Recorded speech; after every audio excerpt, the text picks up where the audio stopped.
Guten Tag and wirklich willkommen, herzlich willkommen.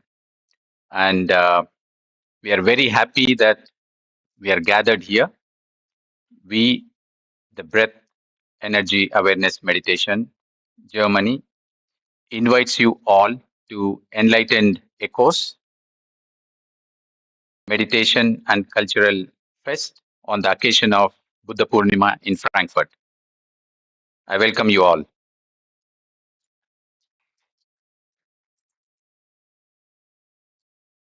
Myself,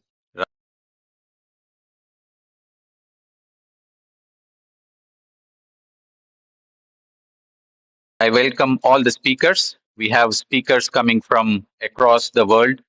We have speakers coming from Australia, India, UK, France, Germany, USA. So we are going to have wonderful 2 days. So I welcome all the speakers for all the effort they have come here to share their wisdom, to share their knowledge and experiences. Welcome all.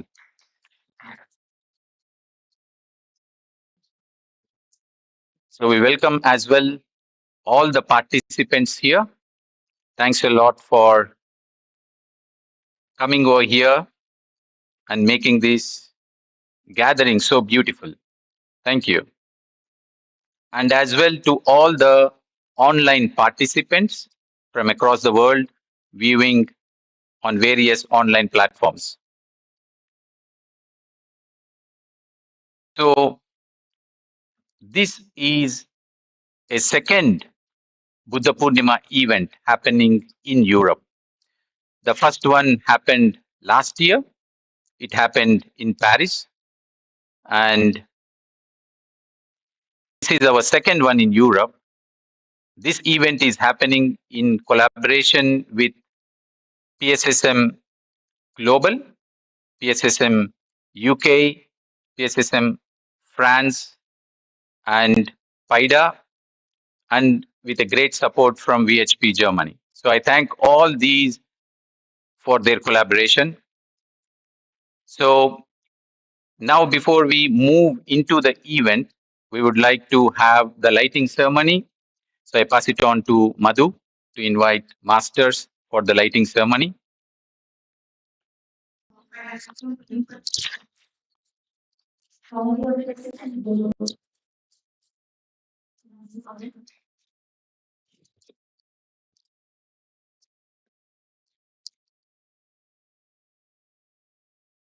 Welcome Dr. G.K. Gopalakrishna from UK, the founder of Spiritual Tablets.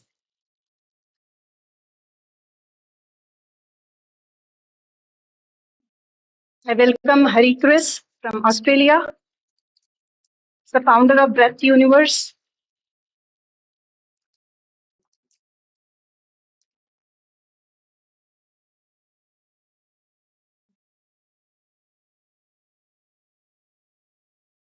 Welcome Sai Kumar Red Uncle. Sir, please come. From India,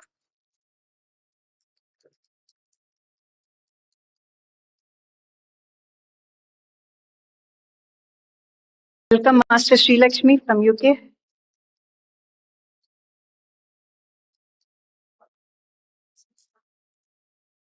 I welcome Ravi Kiran from UK.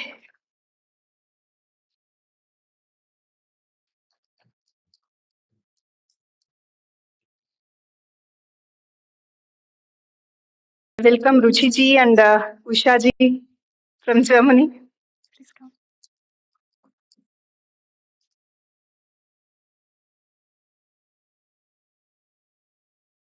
Master, please. Everyone come front. Is it possible for everyone to be seated in the front seats?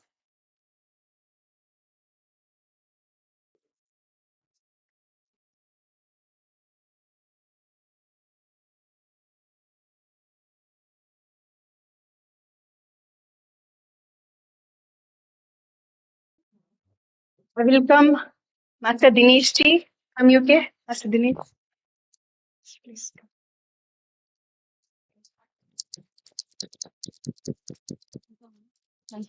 Yeah. Sir, please have a seat.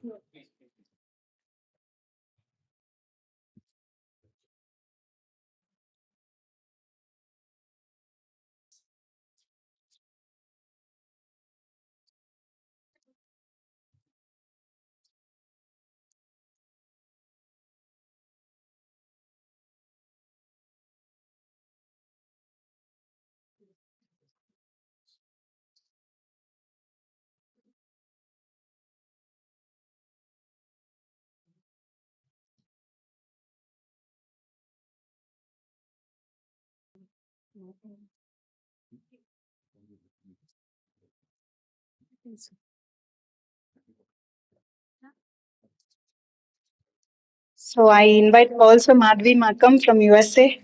Please come in.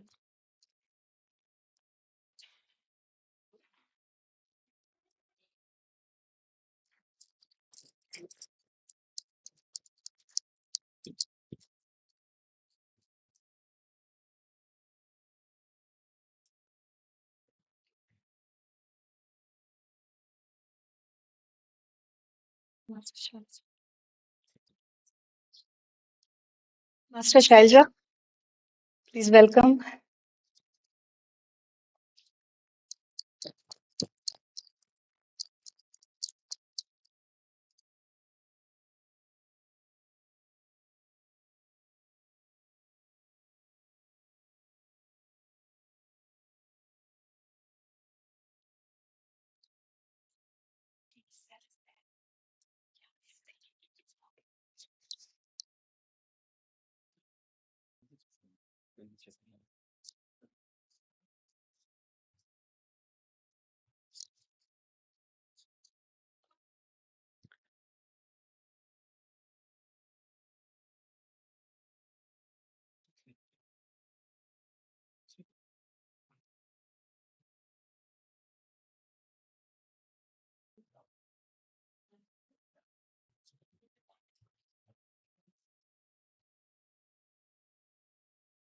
Let us give a big round of applause.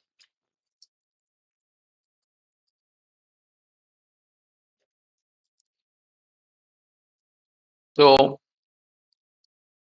BEAM, Breath Energy Awareness Meditation, it came thanks to Patriji in the year 2016 when he was here in Germany. He said, the name for what you're going to share, the practice of meditation, will be called BEAM, Breath Energy Awareness Meditation. So, since then, the breath meditation, vegetarianism, and pyramid energy had been widely shared across Germany and in Europe. BEAM is not just something existing or working in Germany, but we have masters from across the world that come together. So we call it a BEAM family. So we have here so many masters that are part of BEAM, and we have so many masters that are coming from across the world supporting the work. So we thank each one of them. And everything what we do is out of inspiration that we learned, that everyone have learned from the founder of Pyramid Spiritual Societies movement, Brahmarshi Subhash Patriji. So a little about PSSM and Patriji. So the Pyramid Spiritual Societies movement, which is PSSM, was founded by Brahmarshi Pitamaha Patriji in the year 1990 with the objective of spreading the basics of spiritual reality and spiritual science to one and all. PSSM began as the Kurnool Spiritual Society, which is a place in south of India, in the year 1990. Today, PSSM comprises of more than 1,000 of independent and autonomous pyramid spiritual societies involving millions of active members and volunteers across all states in India and across the world. In several countries like USA, UK, UAE, Singapore, Australia, New Zealand, Malaysia, Vietnam, Egypt, South Africa, Germany, France, and many more. You name the country, you will find the masters who will speak about the breath meditation, the Ana-Pana-Sati meditation, the principles of PSSM. The core message to everyone is that we are not just the physical bodies experiencing random existence. Instead, we are eternal energy consciousness wisdom entities, constantly choosing and creating our own respective ongoing existential realities. So we create our own reality. We realize Godhood in us through four simple things. The first one, using breath for practicing meditation, which is Ana-Pana-Sati. Ana means the ingoing breath, Apana, outgoing breath, Sati, to be with. So, Ana-Pana-Sati, the breath meditation, is simply observing, staying, witnessing one's own normal, natural breath. So, it is said, our breath is our own guru.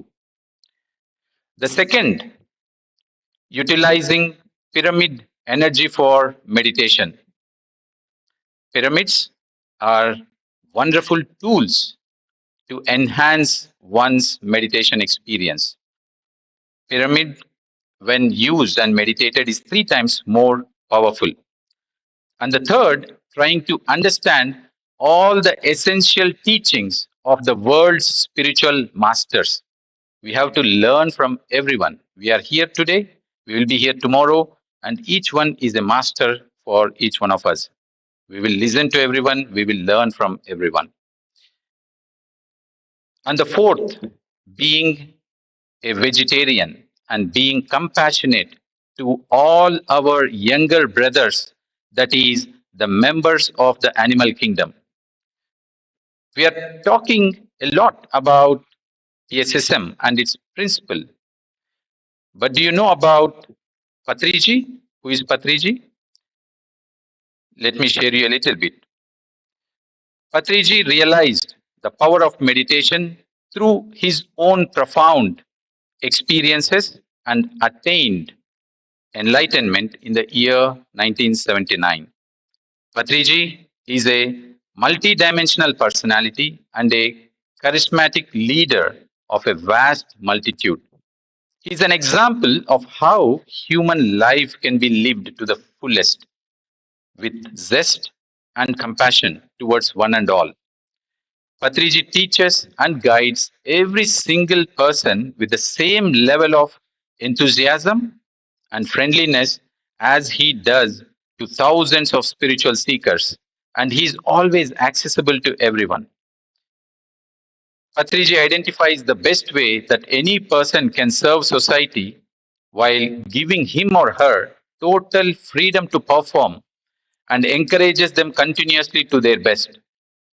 While Patriji is equating you to the mysteries of meditation and spirituality, he has an endearing, fun loving side too. Apart from being a spiritual master, Patriji is a fluent orator, a book reader, ferocious book reader, a friend to everyone from any backdrop, and an impressive author of spiritual wisdom. He is as well an accomplished flute player and an engaging singer. Patriji likes to call his approach as that of a spiritual scientist, which means involving in direct soul level experimentation.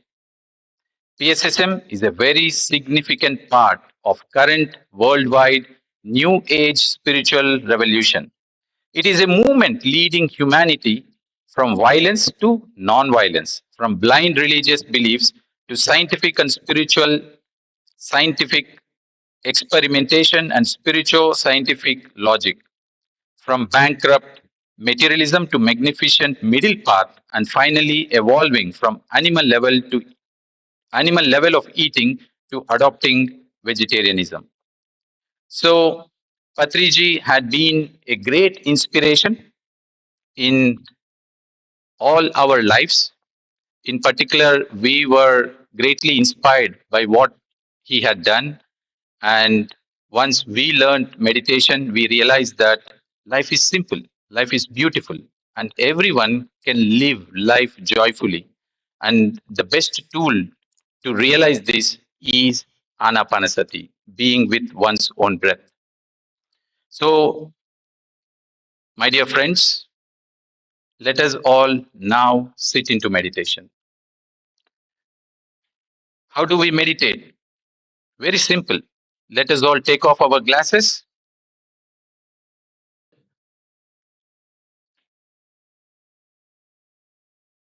cross your feet one above the other, clasp your hands, fingers into fingers, and close your eyes.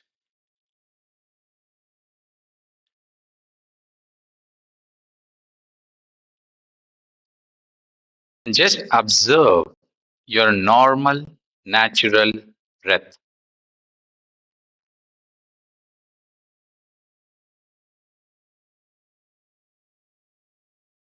Our breath is our guru, is our master.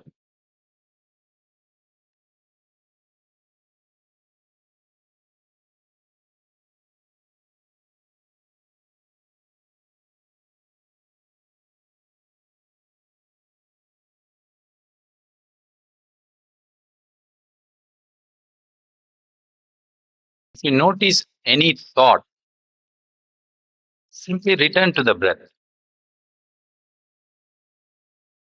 No need to fight with the thoughts.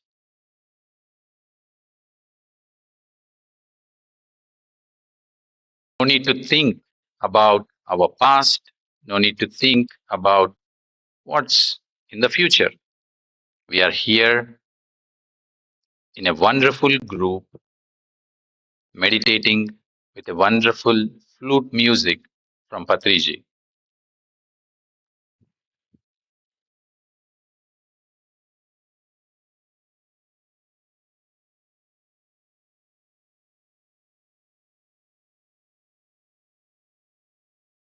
So just be with your breath.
Just be with your breath.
Just be with your breath.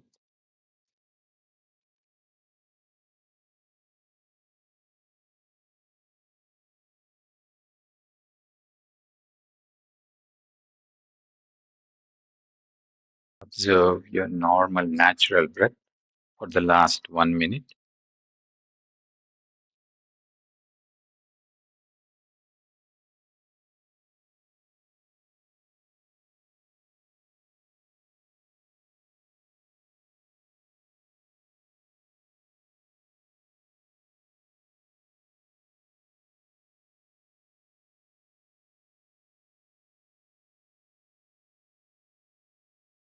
You become aware of your physical body and your surroundings.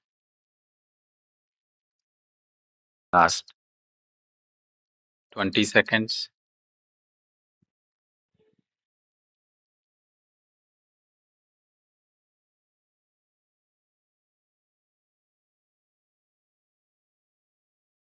Last 10 seconds.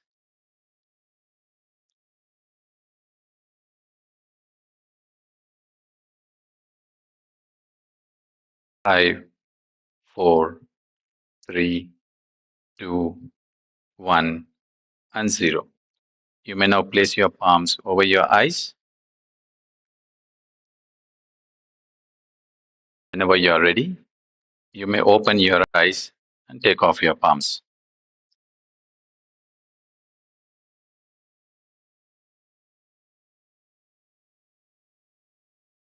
Come back. Let us give a big round of applause.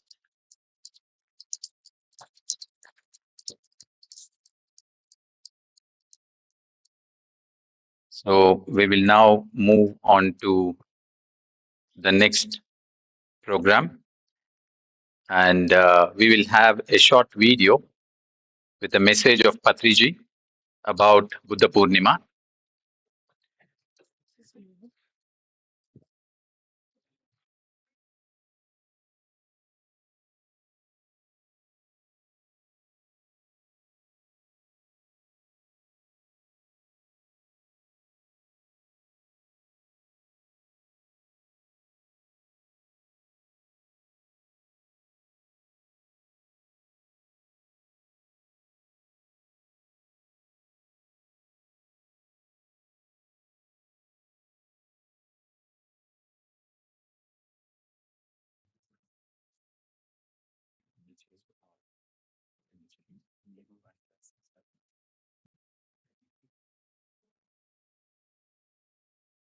Shall we play?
Thank you. So, the Four Noble Truths and the Eightfold Path. And we are all here to become Buddhas. And that is what we would like to remind ourselves as we celebrate these 2 days on the occasion of Buddha Purnima. And Patriji's wisdom had been so simple. And each master here, you see, they are extended versions of his simplicity. They are extended versions of his intentions and his aura.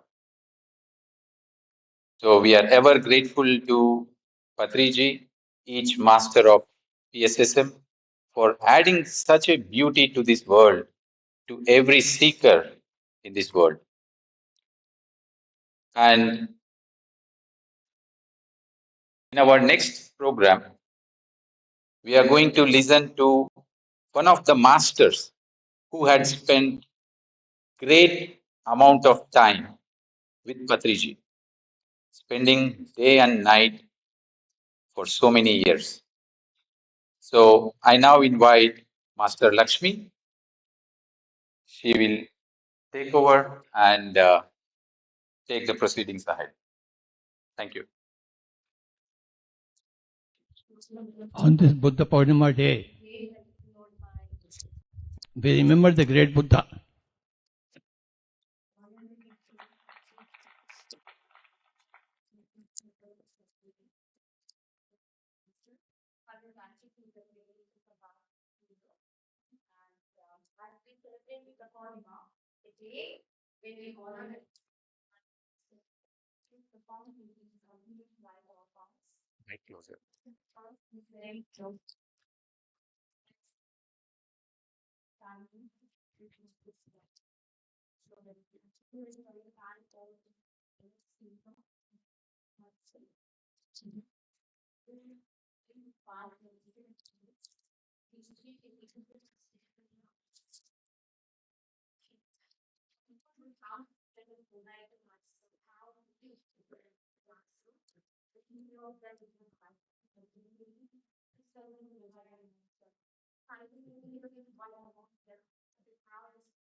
Thank you, Sri Lakshmi.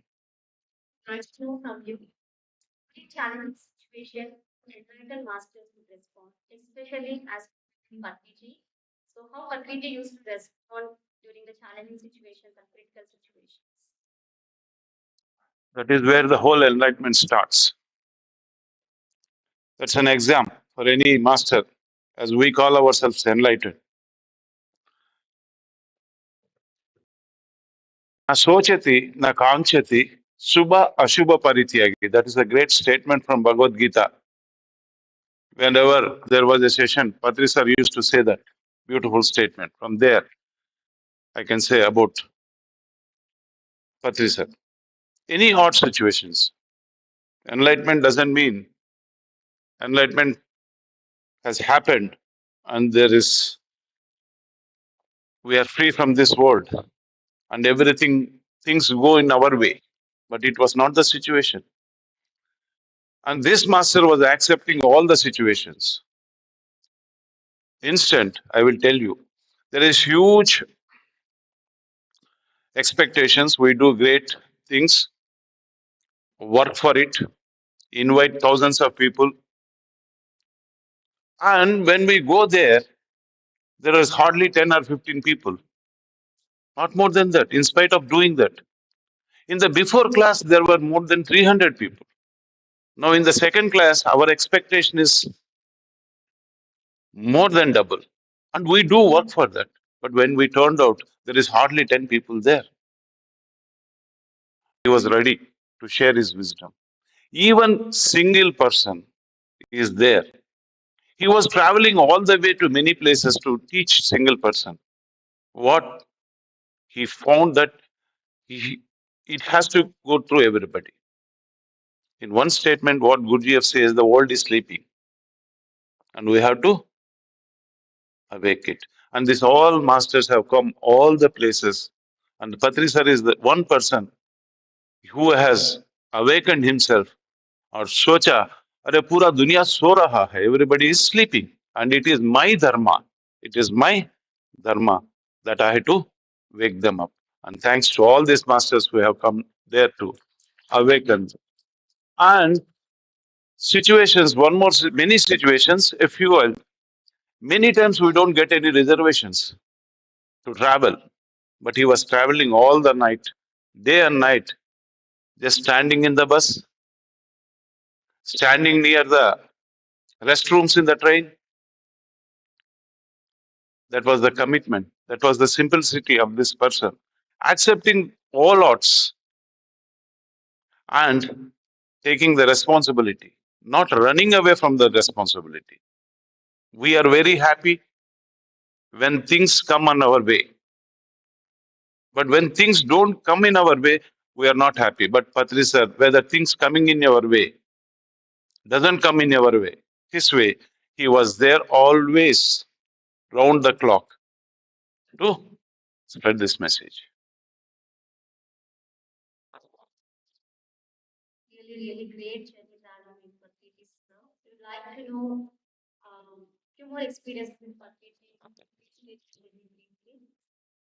Yes, my name is Sai Kumar Reddy. I come from Hyderabad. I grew up in Tirupati. A brief about myself is I was not going through good way. Things were not going in my way. I went into deep depression, sleepless nights, and not able to focus. That was the stage I came into meditation in the year 1996. I was introduced to meditation by one master, Mr. Annamalai, in the month of June 1996. What they told was very simple, very profound. Close your eyes, observe your breath, sit calmly, cross your feet, cross your hands. But when I tried to do that, I was not able to sit properly. That my age was 33 years, always moving ahead.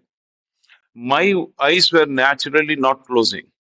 I had to force to close myself. And with open eyes, 100 thoughts are coming. With the closed eyes, more than 200 thoughts are coming. And they say, just observe your breath. But when I try to observe, I don't know when the breath is coming and going out. That was the state I started my journey.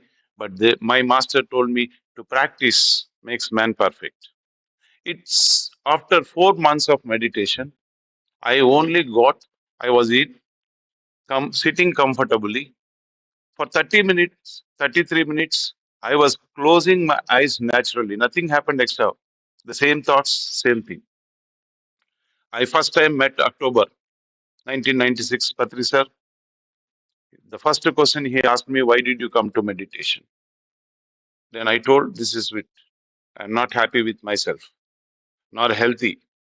So then immediately next word was, you leave all that, come with me. That's where journey started, and it took 27 years till his last breath. I was with Patri sir. I can say I lived with Patri sir. And the question,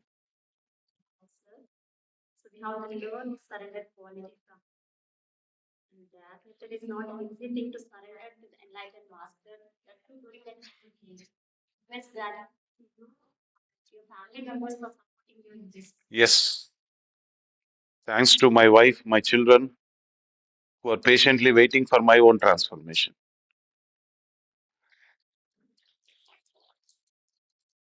And so simple, he told me that day,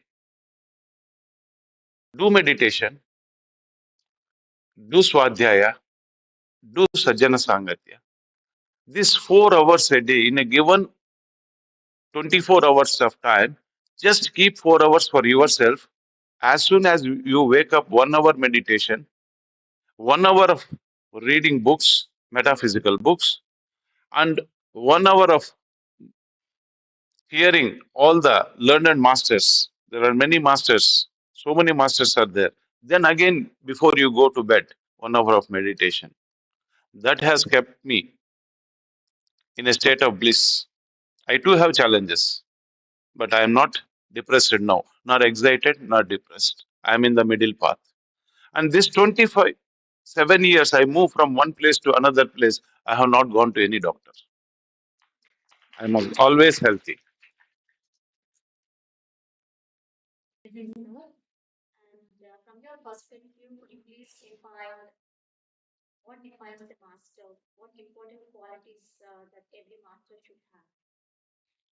Acceptancy, the first one. And let me share. Somebody asked me in the recent interviews, can you share one word answer of Patri sir? Yes, why not? I will share. The fire within. There is a fire within to learn and to teach was always burning in Patri sir. All the time. Till his last breath, my dear masters. The day he enlightened, there was no day he has not spoke about teach somebody meditation. Can I share one example of Patri sir in the last few months before he vacated body? Is okay? Yes, I will tell you. It was already 11 o'clock. One master was taking a transit, a flight from Chennai to North India, Delhi, and she has a connection flight which has a gap of 5-6 hours. And she was calling me again and again, and I was telling this is a sleeping time, and Patri sir has to sleep. He is keeping low. Sar dardi hai. He's having cold, so let him sleep. But she was not hearing. No, I want to meet somehow Patri sir. And with great difficulty, somewhere she got connected to Patri sir. In spite of my not giving, she got. And Patri sir told, come. And she reached at 12 o'clock mid in the night. As she came, Patri sir, Kana Kayap, had your dinner? No. First serve her dinner. At 12 in the night, she had her dinner. Now sit down in meditation. For 1 hour, Patri sir made her sit in meditation. After that, he sent one person to drop her in the airport and he went for. That was always the sir, not one incident. I can tell 100 incidents. Whole night he used to travel standing, and the next day morning it was 6 o'clock. No, immediately go to class, not waiting. Generally, people, oh, we have come here. On the whole night, I had no sleep. I had to stand and do all this. Never a single word of. How was your journey? It was beautiful, madam. But the journey was whole night standing. How do you say? It beautiful. And he says it's also wonderful. The immediately half an hour time. Get fresh and go to the class. No complaints. No judgments. He never judged anybody. No complaint. He never behind. See, I have lived with him. I can say he never had a single ill talk about others. What I have seen in this. Never, never, never.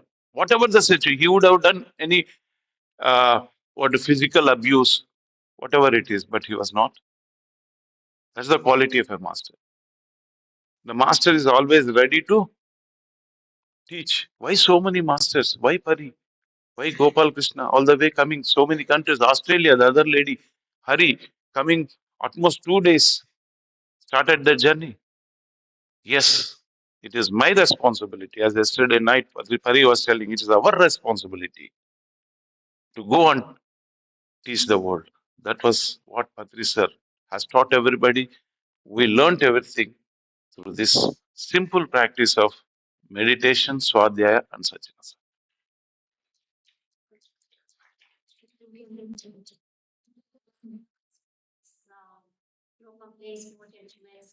Not at all, no interference. Yes.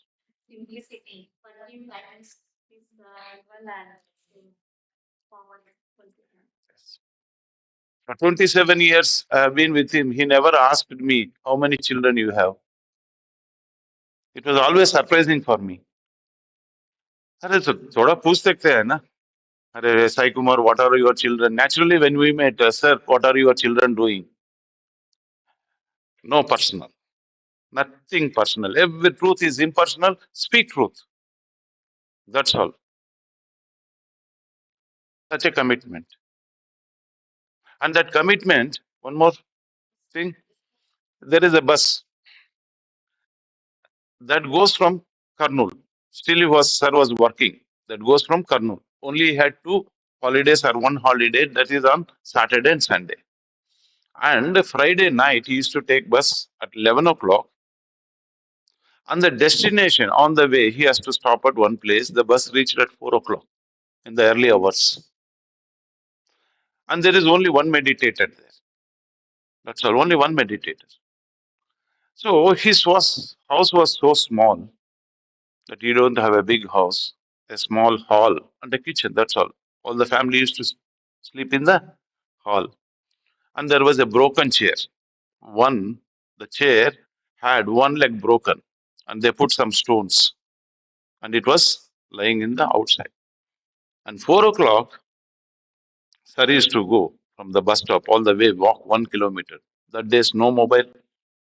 It was, I am speaking in 1990s, even before I come to meditation. No rickshaw, no auto. He has to walk a small town, go there and wait for the master inside to wake up. He was sitting on the broken chair for another 2 hours. And when 6:30, 7 o'clock, when they opened the door, they see Patri sir waiting there. That is how he traveled, not disturbing anybody. He has to wait patiently. Why disturb so early morning? Let them have sleep. So wait there for till then. Hare sir, sir, when did you come? It's okay, I just now came. Not again that I came 4 o'clock. Just now came. This was. You take any masters. Not Patri sir, you take any masters, Ramana Maharshi, you take Ramakrishna Paramsa, Lopsang Rampa. He has to vacate his body for a simple reason that I am awakened. I have to awake everybody. It is my dharma. That is what happens after enlightenment. More responsibility. There is no relationships. Now it is more responsible.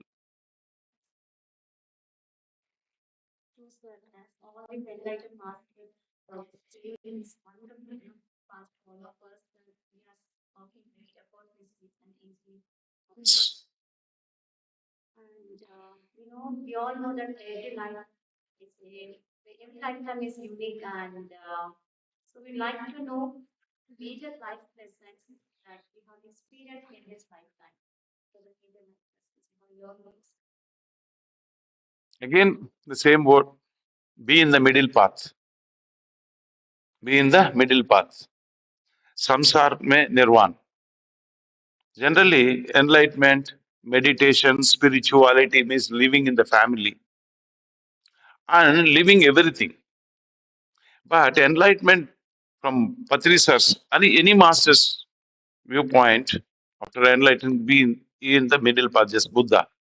Not run away from samsara, not run away from your dharma. So,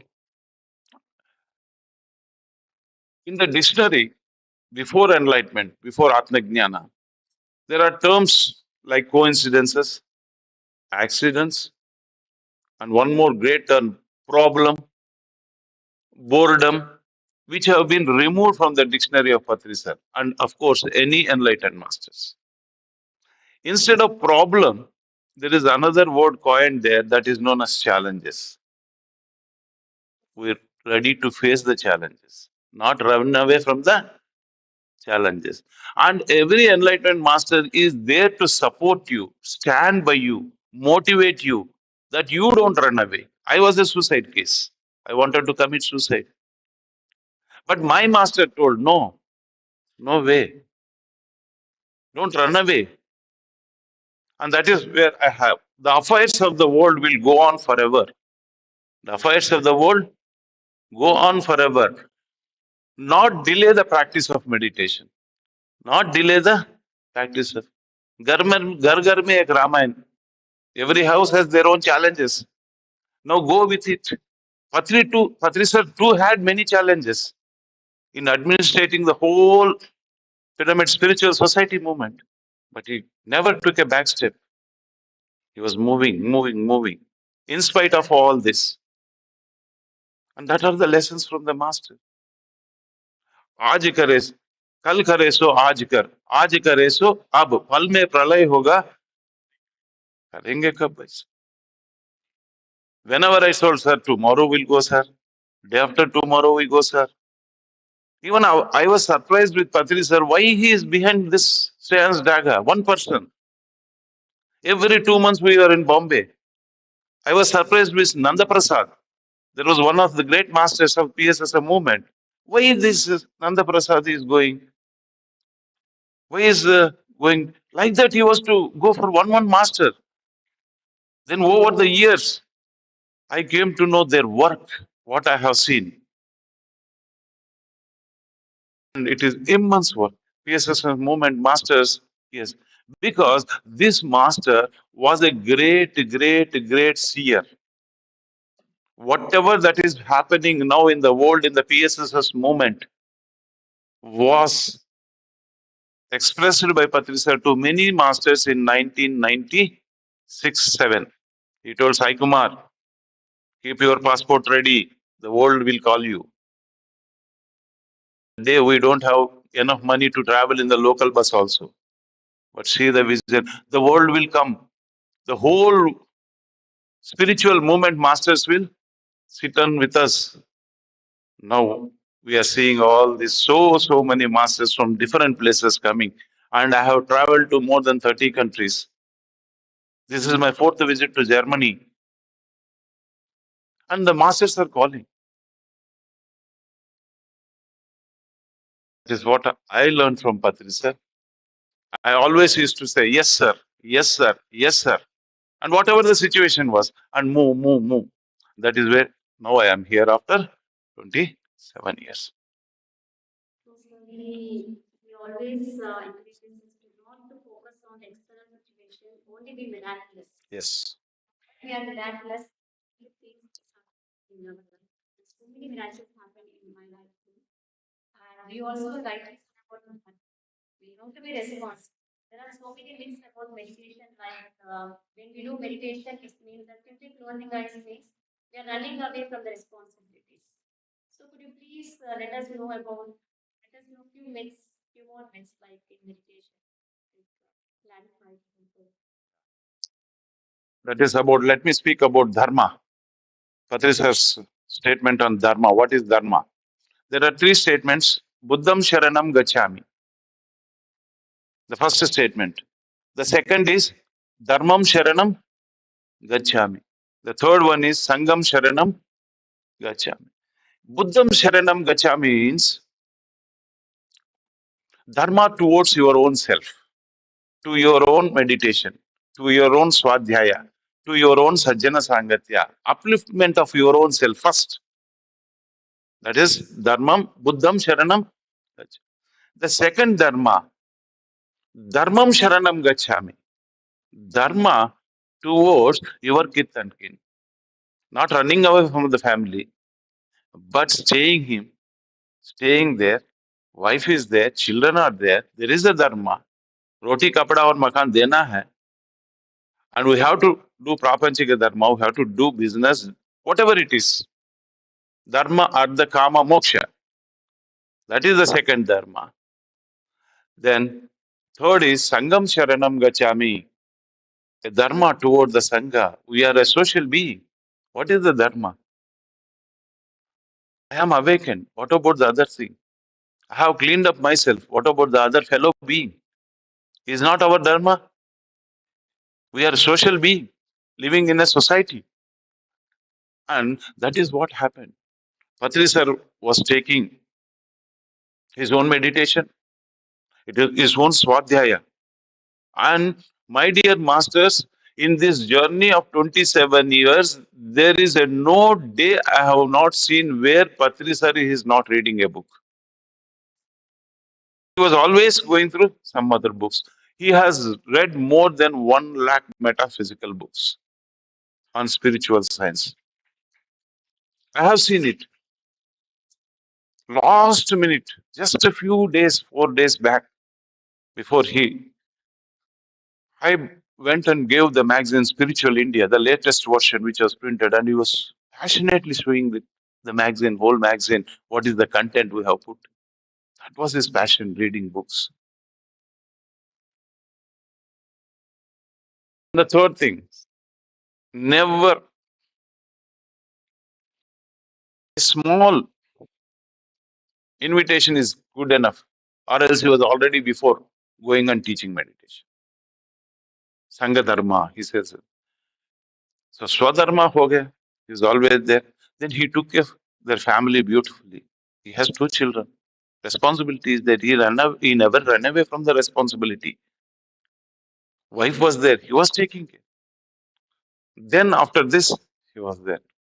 Morning he is doing the job, in the evening he is teaching meditation. Truly said, once we know the dharma, we should follow the dharma. So the master, the dharma, the dharma. Yes, definitely. And what is your suggestion to the they are facing depression issues. Yes. As you have overcome depression, please your solutions to younger generation. Yes. I too went to a very, I was going through a situation in depression that I has to take sleeping pills. I had to go to consult a psychiatrist. That was the stage. But this is all lack of, as Buddha says, the world is in a misery. The misery is comes out of Trishna, desires, wrong desires. There are two desires, right desire and wrong desire. And the third thing is this comes out of avidya. This comes out of avidya. We don't know what we are. We forgot ourselves. We are very clear when we came down. But after coming here, avidya is not knowing soul science. Who are you? Are you your body? Are you your mind? But you are not there. Ramana Maharshi beautifully says, oh, problem, problem, problem. Are in the sleep, where is the problem going? So this soul science, that who am I? Where do I come from? What is my purpose of coming here? And where do I go? That's four profound questions Richard Bach says in his book Illusions. So beautiful. So now I don't know myself.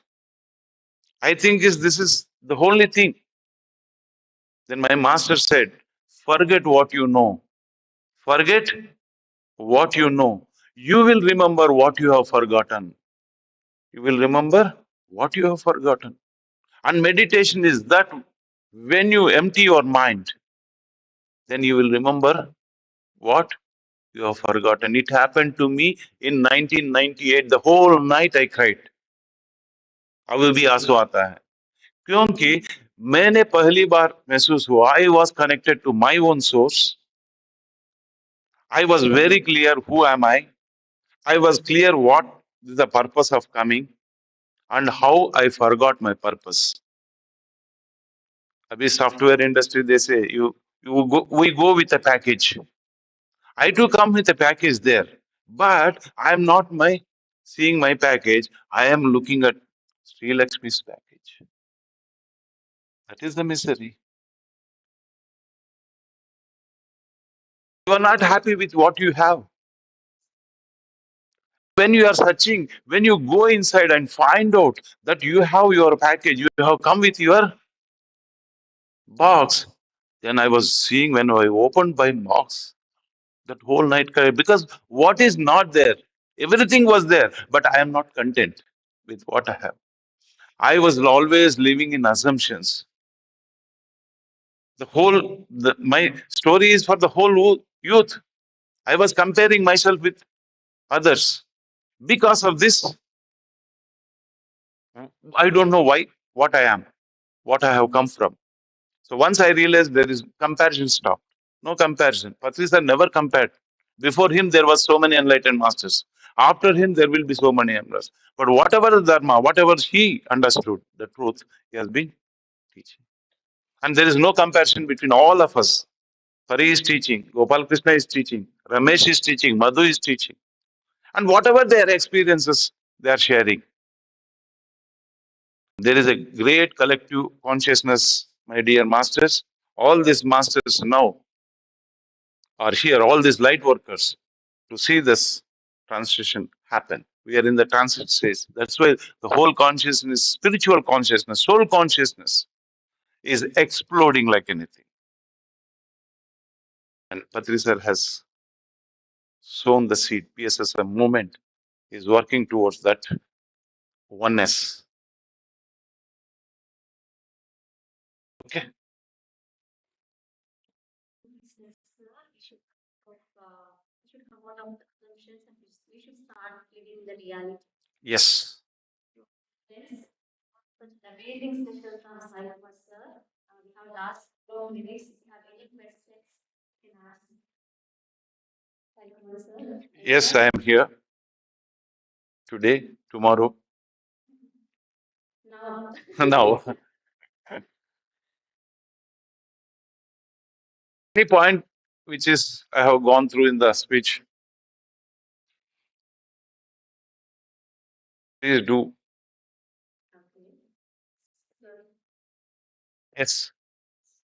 no, sir, Shakahara Jagath, when I had doubts in the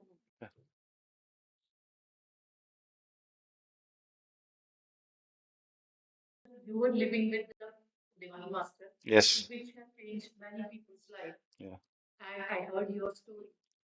When living with the Master, I understand, I can talk, when we are with the enlightened Master or anybody else who's enlightened, our brow down the ego. Have you ever felt the ego? Yes. That spiritual ego. By with my understanding, again going into meditation. Okay. Back to meditation, back to reading books. Always there is an ego. Oh, I am Sai Kumar, personal secretary to Patriji, 27 years. What is this Ramesh? What is this room?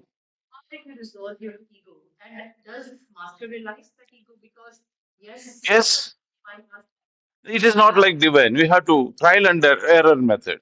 It pops up, then I have to pull it back, and it should be repeated every day when I go to my bed. Now in the night, I sit and work out on myself what I have spoken, whether I am living to that, to what percentage I live to it. I spoke about Buddha in the way what Buddha spoke. Then I work out on it. Oh, it's okay, 80%. Now tomorrow I improvise myself. What is life? It is improvising our own self. I am not the same guy what I was 27 years back, not even yesterday. Yesterday I was sharing my things. Pari was also sharing. Oh, I realized this. I didn't know this point.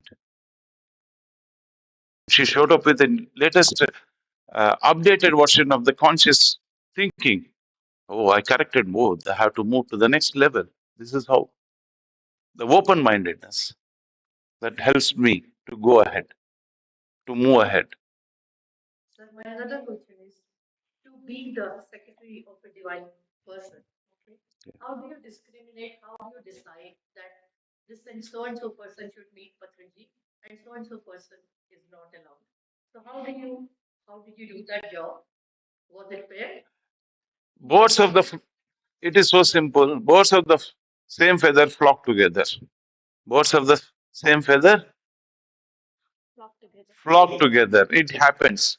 And my dear masters, you always remember whatever that it is already planned. It's already planned. Just execute the plan. We forgot after coming here. After coming here, we forgot. Patri sir chose me. I chose Patri sir. It happened before, when before coming to this airplane. But only thing is, I asked many times, sir, you would have come before. If you have come 5, 6 years before, my life would have been a different. But my master said, no, I am come at the right time. When the disciple is ready, the master will appear. So I was ready. Before that, if you had come, I would have not heard Patri sir. And every time, Patri sir was making us remember, no, you have come for we have a purpose here.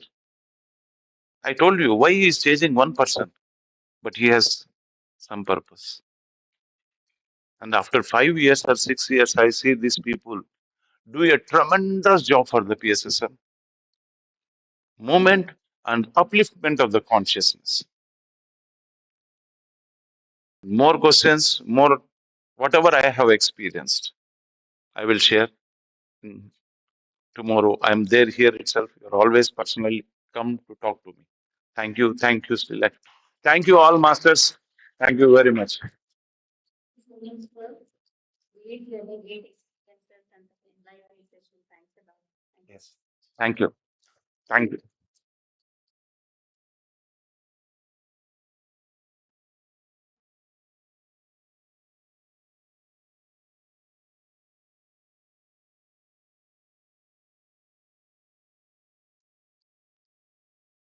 And give a big round of applause again to Sai Kumar. Thank you, Pari.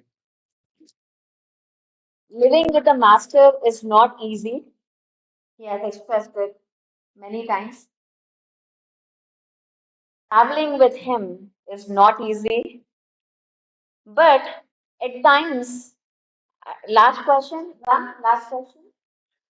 At times, did you question that is he a master? I questioned myself. I didn't question Patri sir. I questioned myself because sometimes Patri sir's way presentation or something, the way his what you call behavior, we can't call now, but it was something different. Because सोच में आता है कि यार ठीक है या नहीं है. But I used to question. That is it right or Is wrong? it right or not? Whether he has the right third eye or not. I will tell you one incident. Yes. Shall I tell? Quick instance. No, it is a lengthy one. Okay. If you have time. Well, tomorrow in your session, I will answer Yes. that. Yes. That's a beautiful, beautiful. I will share one. I have 100 of it, but it is a lengthy one. It is a 10 minutes Okay. one. Well, I don't know. He's the boss here. Yeah.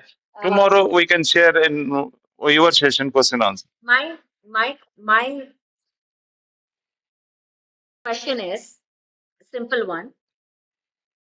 You have been in PSSM for the last 27 years. Yes. You have seen a lot of things. Yeah. Now, he is working from a different consciousness. Dimensions. Yes. Different dimension. Yes. Correct? And now a whole new era has begun Yes. for PSSM. Absolutely.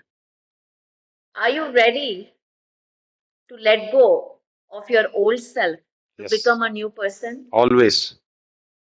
Always. Because everything is Purogamana Siddhanta. Everything. Yesterday, just now I told, yesterday I learned something from you. As long as you are open in your mind, Yes. then there is always a learning.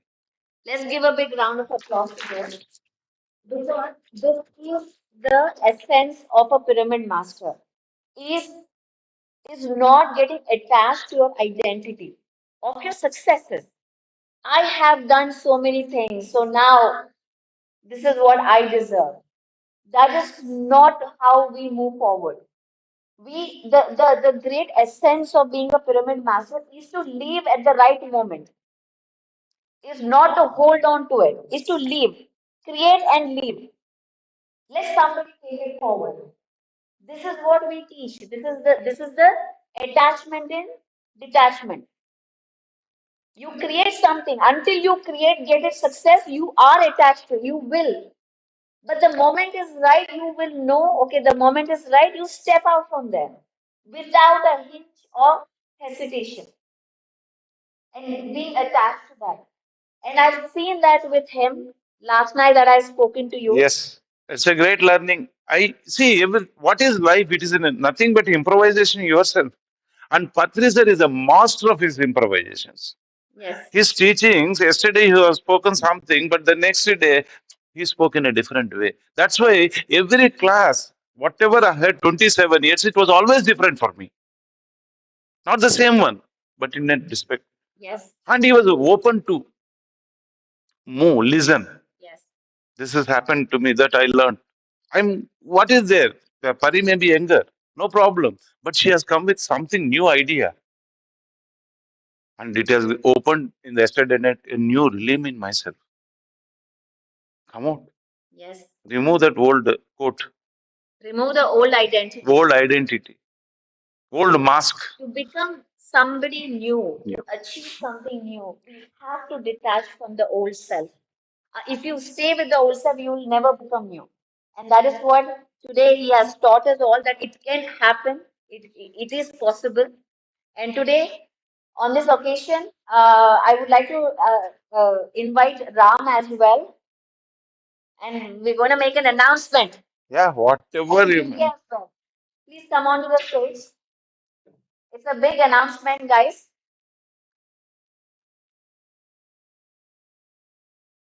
lock. Yeah, we are locking Locking. new identity we are creating for Sai Kumar for the next version. Madhavi, please come. A new version of PSSM that he is going to lead. So no more talking about personal secretary. He is the PSSM Global Communications Training Lead. Thank you. Thank you. He will teach people how to communicate, how to strategize, how to really take this movement forward. Absolutely. Done. You will train the leaders. Yes. Big clap, Madhavi. Yes. Say some couple of words. It's very great. I stayed with Madam for 3 days in Denver, teaching meditation.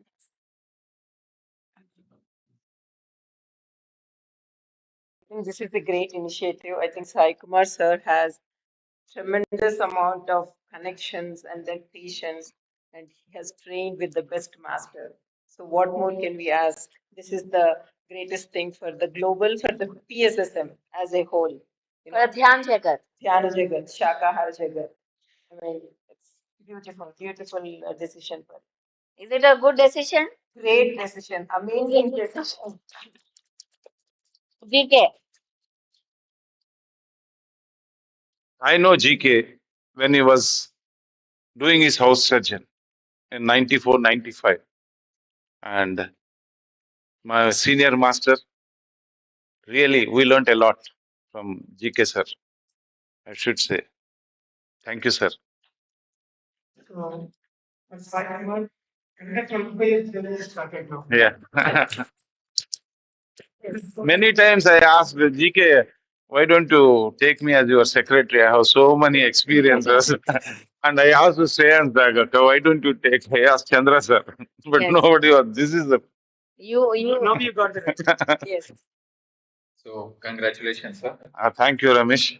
So it is all like as we only leave the breath that we have taken, that is how the life survives because the new breath comes in. So here we see now a new role coming in. Yeah. So that the passion of sharing. Why are we here? We are here just to spread what we have learned in a better way, in a better way, in a better way.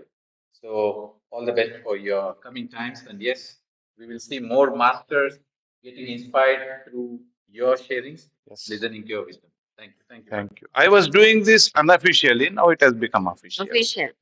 I was doing the same thing unofficially, no name. The tag that was not there. Now it becomes official with a tag.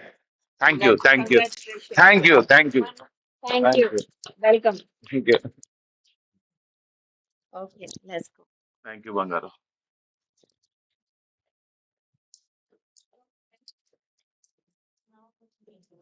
Bajapan. What was that?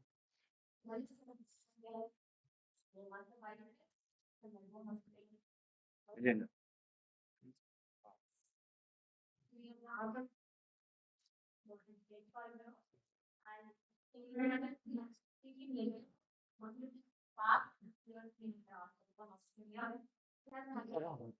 It all like also.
Thank you. Thank you so much, Sri Lakshmi.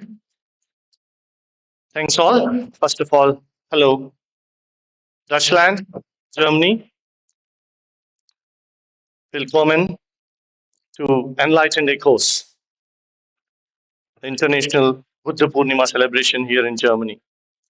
Thank you so much for giving this opportunity to Beam team, and thanks so much the torchbearer of the new face of PSS movement, Paripatri, and all other speakers and audience. Thank you. Been meditating and teaching meditation from past 25 years. Started meditation at a very young age as a teenager, accidentally, not for any reason. My uncle has introduced me to meditation because he says that it is good. It's like, I have no need to learn meditation. Why should I learn meditation? I have no need. I'm not in depression. I'm not in any problem. I don't have any problem. He's like, no, you just do it. So out of respect, I started. So from day one, my view, my intention was to prove it wrong. Because I don't want to do it. So in my first meet with Patriji itself, Patriji, the first message that I have got, and the best message that I have got from Patriji was, live like a Buddha, otherwise go and die. Means what? Buddha never asked anyone, never asked any confirmation from anyone on anything. He just searched everything inside. Just searched everything. Any question, go inside. So he told me, you know what, if you have a question, go inside. Because on that day, I asked him a question. Are my experiences true? I have got some experiences. I asked him, are my experiences true? So he almost about to beat me for asking that question. Who am I to confirm your experiences, right? So from that day onwards till now, whatever question that I have always searched inside. Yes, I gathered information from books, as Sri Lakshmi has said, and from masters and experiences, but the confirmation had to come from inside. So today, with that little intro, whenever in PSSM, not just him, started with him in PSSM, we will have no class without having this word called breath. Be with your breath, be with your breath, be with your breath. And a step ahead, Patri sir used to say, breath is your guru. What? How? How? Yes, I am sitting in meditation, I am observing my breath. It is calming me down. But how is it guru? Guru means what? Who teaches everything, right? So how can it teach everything? So as I said, because I have started meditation as a teenager, I never used to, just get convinced by some random statement. Used to work on it, research on it, and two most prominent aspects that I have researched to a larger extent was breath and thoughts. So then I started going around to people, trying different breath techniques, observing the breath, what happens. And what I started to realize is it is the only thing that is answer to everything that we can think of. Breath connects us to anything and everything that we can think of. When I say anything, it is anything. Does it connect to my body? Yes. Does it connect to my mind? Yes. Does it connect to a plant? Yes. Does it connect to a living thing, that chair? Yes. So what I realized is it connects us to everything that is there, and it connects us to every answer that we can look for. And some of the initial findings that I have observed and experienced by myself is, people say when we are angry, let's say when we are out of our state, out of our mind, and what people say, breathe in and breathe out 5 times, 10 times. You know what? Slow down, right? Observe your breath, then your anger comes down. When we lose control, when we are in depression or when we are anything, then people usually say, you know what? Observe your breath, count the breaths, or or do a forceful breathing and everything. So what we are doing is we are losing control first and then catching the breath to bring back that control. Yeah. So our life is happening the other way around. Means the situations are happening on its own without our control, and then we are catching the breath to bring it back to our control. But as I practiced meditation and then tried many things, what I observed is we can actually turn this around totally, where we can breathe life into every situation instead of things happen and then bring back into the control. But with continuous practice of meditation, what we can do is we can become totally aware and breathe into every aspect of life. In this journey, I found an amazing quote from this 13th century poet called Rumi, spiritual poet, if you have heard. He takes this example of flute. A flute is totally empty, right? It is empty. It has holes and it is empty. A flute is totally empty. But the breath flows through, sings and dances. Being empty is not emptiness. This is exactly how our life works when we are able to master our breath. When we catch our breath, what happens is it is empty right now. But when we breathe in to the tunes of breath, our life will be in our hands. Instead of otherwise, without meditation, without catching the breath, without being with the breath, it is always the other way around where the tune of breath is different and the dance that we or the songs that we do in our life. Let's say, imagine that life is a dance, right? There is no link between the dance and the tune. That's how our life will be. But once we catch breath, once we hold on to our breath, and once we go deeper into the layers of breath, then our life will dance to the tunes of the breath. And that's what my today's message is, where dancing with the breath. This is the core message of PSSM and core message of Patriji. Who have attended any meditation class without this saying that be with your breath, begin with your breath. There are songs. We danced to the songs of breath in PSSM at a young age. You used to sing in Telugu language. So it's like, Hamsa Pakado, Himsa Chodo. Every time there are songs, there are poetry, there are dances.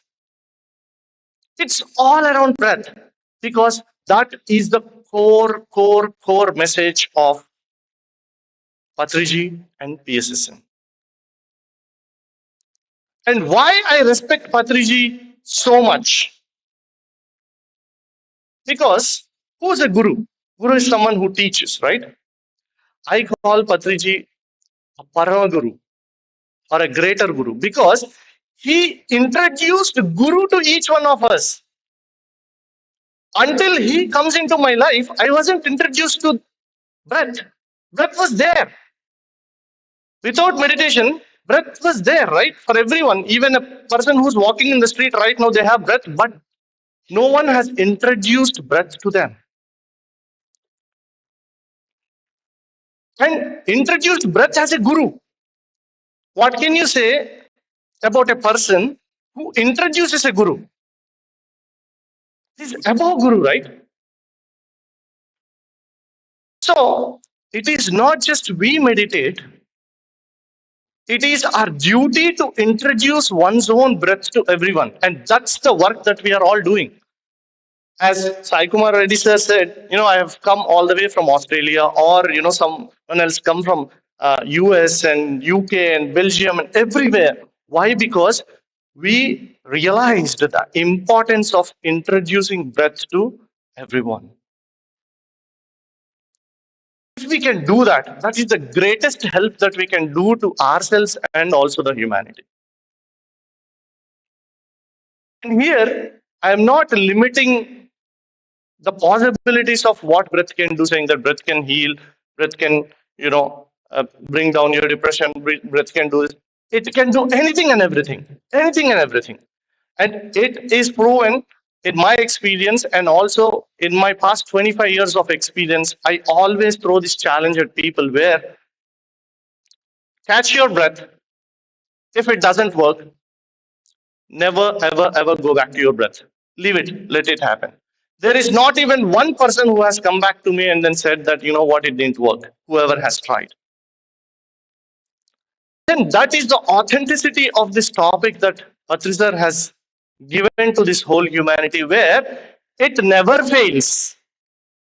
If you give any other technique, maybe if you give a mindful technique, it says like, you know what, I'm unable to count this, I'm unable to do this. Some techniques work, some techniques doesn't work. But this is a flawless technique which always works. Always, 100% of the time. You try it, go back. They have to do it, of course. But if they do it, it is the flawless technique that works on everyone. And it is the greatest gift that we can give to anyone and everyone on this world. So, my message, or Patrisar's message through me today, from this stage, to the people who are here and also people who are watching, and to the whole humanity, is be with your breath. Be with your breath, be with your breath, be with your breath. That is the core. Once we are with our breath, then everything else falls into its place. And my obsession and my research on this breath and the conversations that I had with Patrisar probably made him tell me that, you know what, you are the ambassador of breath. Take this forward. Tell about breath, talk about breath everywhere. And he coined this thing called breath universe. You know what, just talk about it. So that's what I'm doing right now, talking about breath wherever I go, wherever I go. And I have fortunate that I have introduced meditation to thousands and thousands of people across the world right now, and then taking the benefit out of connecting to breath. And then the dance that they're doing today has become so beautiful. They're dancing to the tunes of the breath. So we all also, while meditating, we should come into this awareness that don't try to always think of, okay, if at all I lose control, I go and catch the breath. Yes, initial days, that's right. But turn this around, that how can I be with my breath as much as I can and breathe life into everything. Things should not go out of hand. At one point, as we practice, as we catch more and more breath, for that, we have to go into the detail of the breath, not stressfully observe calmly, as pleasantly as we can, and as lovely as we can. Romance with the breath, dance to the breath, just seep into the breath. And that's what takes us into a state where we start breathing life into everything that we do. So, begin with the breath and be with the breath. That's what I say wherever I go. We all have to begin with the breath. That's the starting point.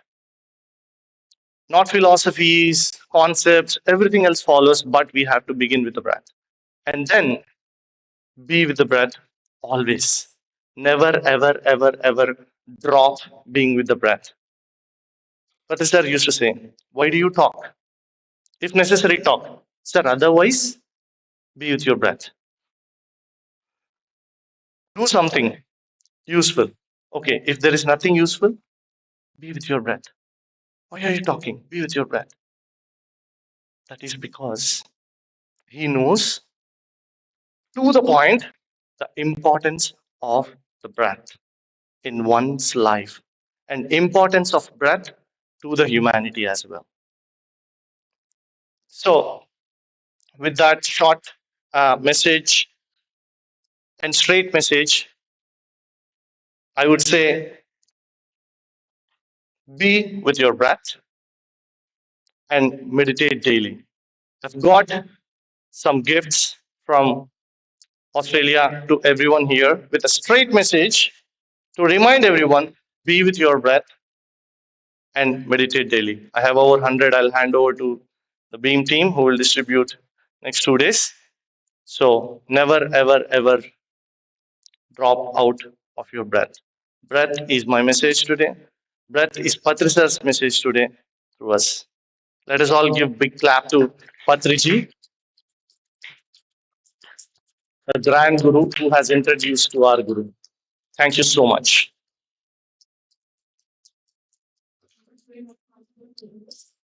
The follow breath reverse, then we talk about the importance of breath. So as we said, introduce this breath meditation to each and every one of us. So friends, thank you so much for being here. And now let's see for 1 minute as well. Importance of breath energy. So let's dance into the breath, recognize the breath, keep vibing. Close your eyes, cross your knees, touch your hands. When you say, relax, relax your body, relax. Morning, everything. Observe your body. All the breath, natural, peaceful, tranquil breath.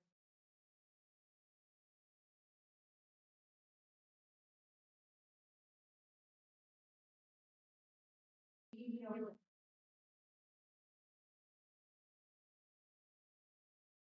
You, your breath.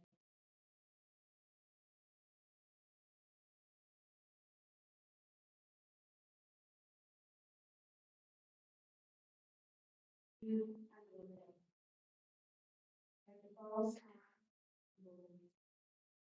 Now you pay attention to your lungs.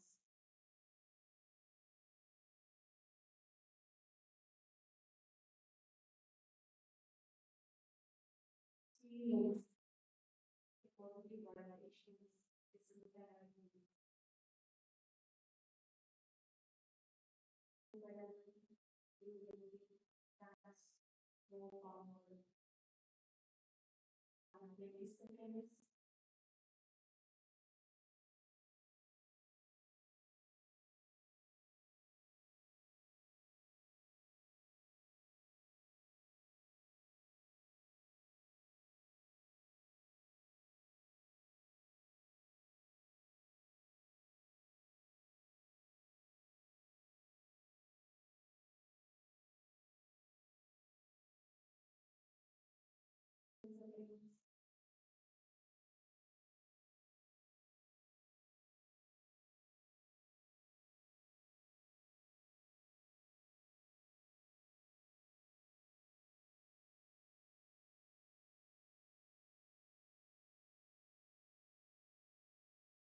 Five, four, three, two, one, zero.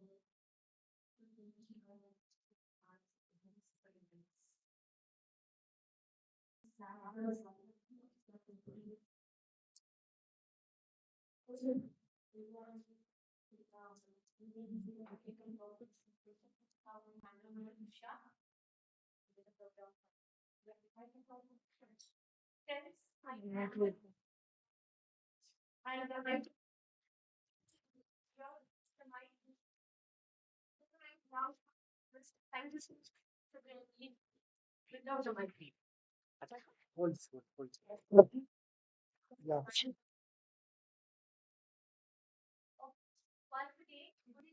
everyone, and a very warm welcome event happening in Germany for the first, and it's a nice amount, right? And you are invited, and thank you for the smiles. Maybe I prefer that it's been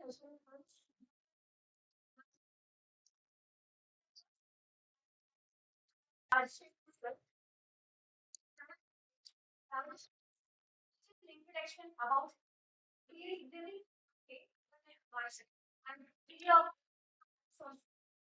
and he's a sound get by. So I just coordination, right? Software architect and a chess champion. Wonderful, sir. Please. And coming to this mission is to spread meditation to teach the science of meditation to people across the globe. Now, all several meaningful projects in UK, one unique but bridging people who are seasoned meditators with new seekers. See the uniqueness, guys. Is this mission is uniting people who are seasoned meditators with new seekers. I will be joining you, sir, because I need some guidance there. And now, coming to the session that he's going to share, right? This is one of the profound and timeless topic, and it's called Be Your Own Light. And what all of it. This is the last teaching of Buddha. He said, Be your own light. And this teaching plays a special place in many our heart and to me as how I am going to share all of you, which is no longer a secret because coincidentally, this is my last password from the beginning of this year. Be your own light. So, yes. What is your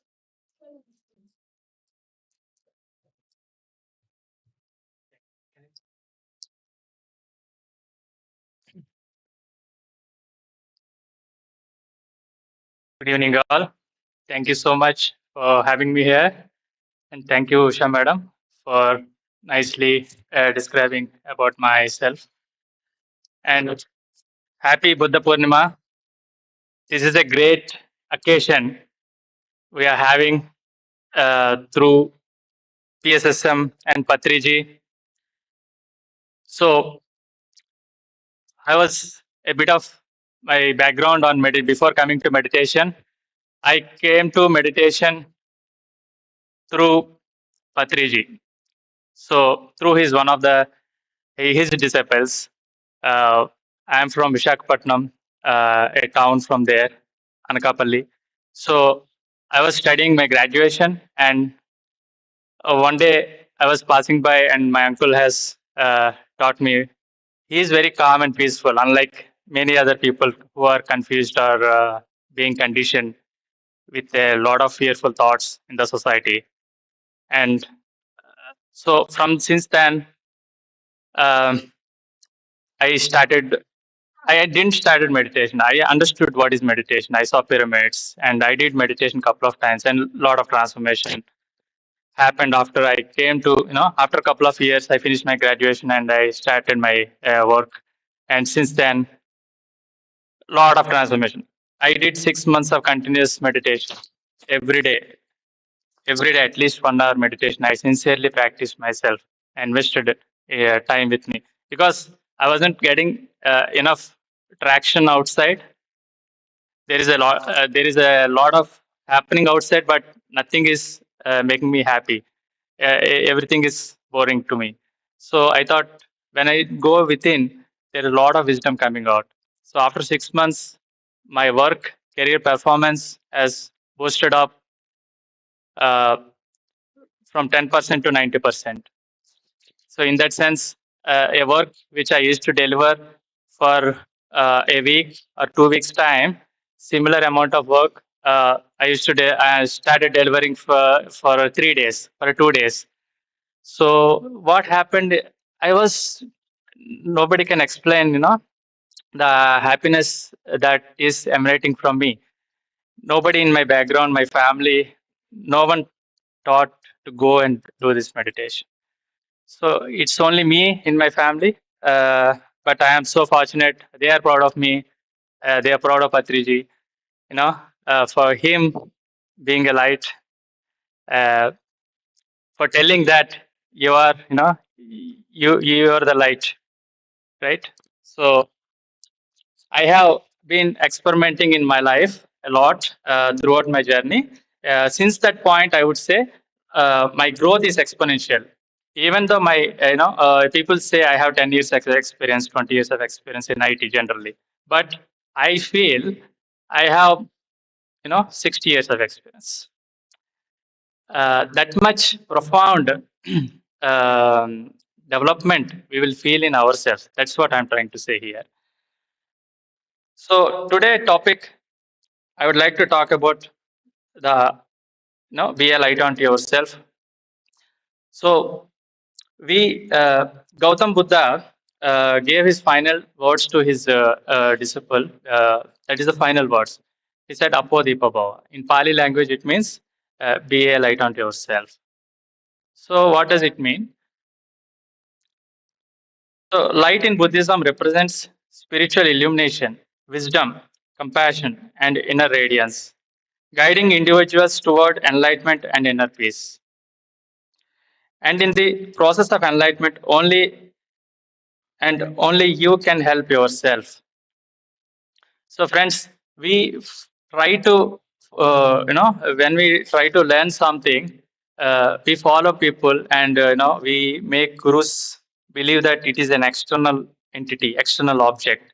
Our guru is outside. And we ask everything to them.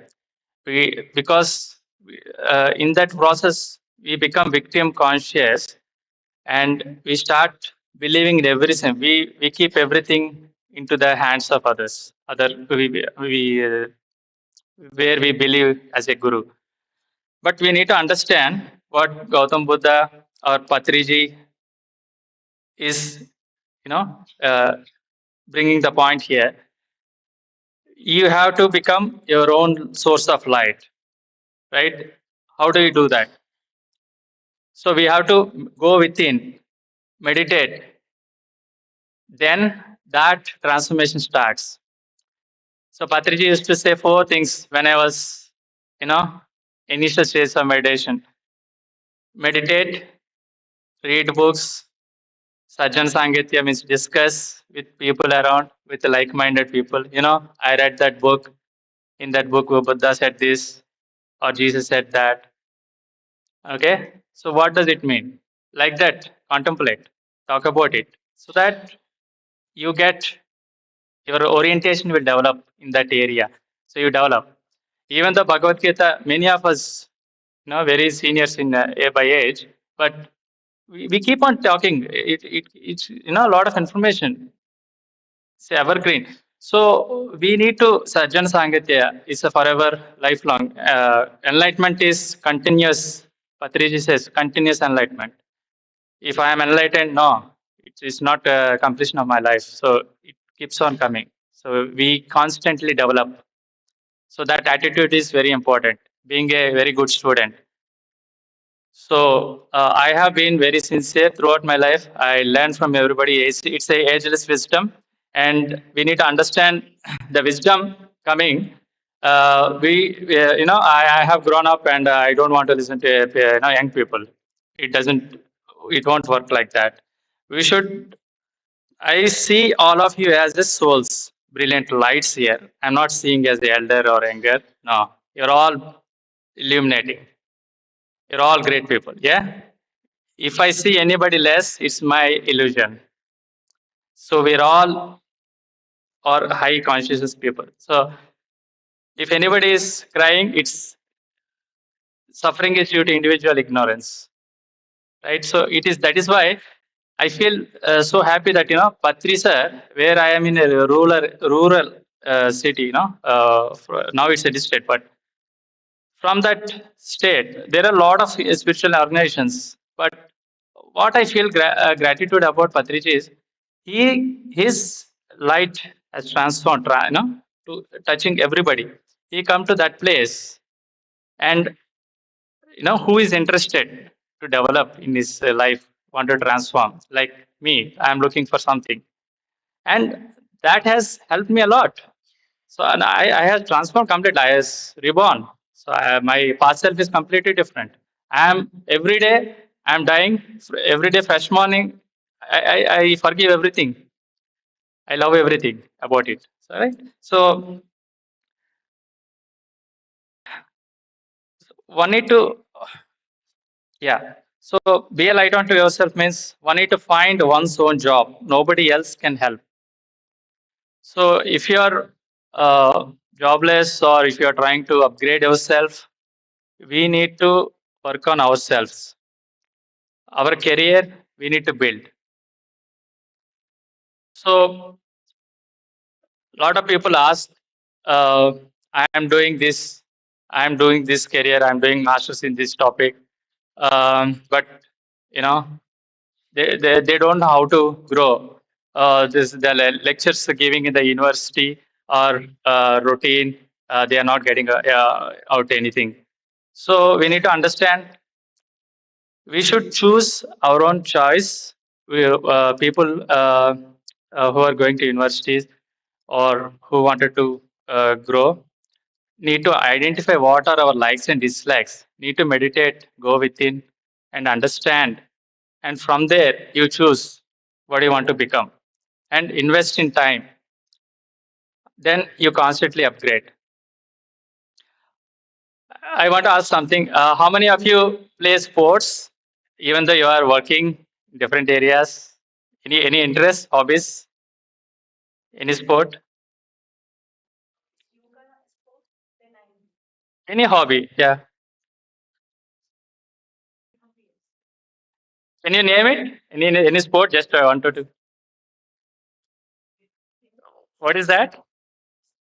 Yes, yes. What is it? Any watching TV, singing? Yeah, great. And yourself, madam? Badminton, yeah.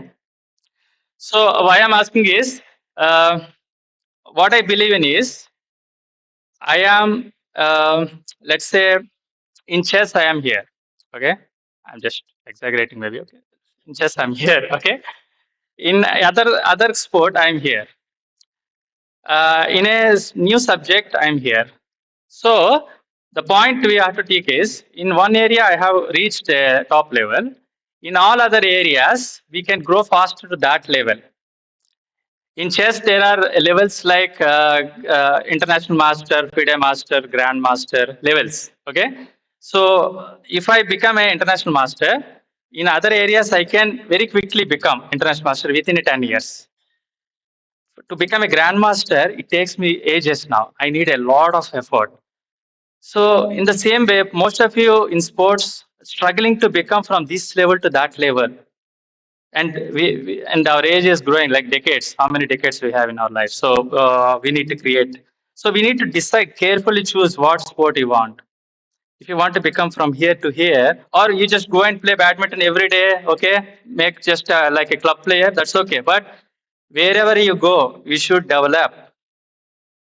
If you, otherwise, there is, you are in a loop, time loop.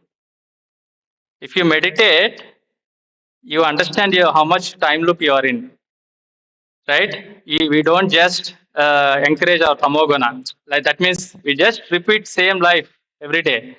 That's not what we are here for. Any sport we play, there is an upgradation. So that helps in your career also, in your work life also, in your family life also. If you are having a bored husband, a bored wife, just contemplate. I mean, I have been like that also. So, that aspect we need to develop, a new me. So, yeah, a lot of points I wanted to talk about. But yeah, looking at the time, yeah, um, there are three things, friends: mukti, parimukti, mahaparimukti. Mukti means we get by doing meditation, by practicing meditation. Parimukti, teaching meditation. What we know, we have to tell. Today I am teaching, so the number of impact I'll get is the number of people here and number of people watching and the number of people through you, how many people you told, so that much energy I'll get it. So Mahaparimukti, promoting meditation. It is our responsibility. I was hesitant to do this promoting meditation because I was a kind of shy, but it is really important. The more I am doing, as and when I can, I am growing a lot. And thanks a lot for listening. I will conclude with one point. The purpose of life is to keep learning and teach what you learned. No need to feel shy. So many people suffering with lively day to day issues, and millions of people looking for such upliftment. You can apply creative ways of teaching. You can be a living example, vibrating, with a consciousness to grow and help others. Thank you very much, friends, for having me here. I'm so happy to be here, and I'll be here today, tomorrow. Um Let me know what your thoughts are. We can have Sajjan Sangitya discuss about it. And thanks, madam, for your enthusiasm, and really appreciate it. Yeah, thank you so much, sir. No mic, please. Thank you. So, thank you, sir. Wonderful message.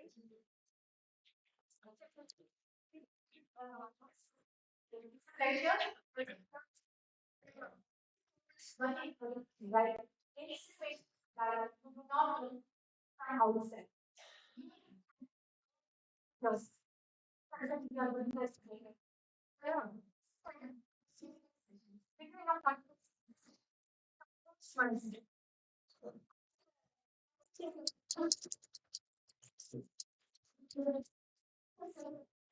Sharing my meditation experience.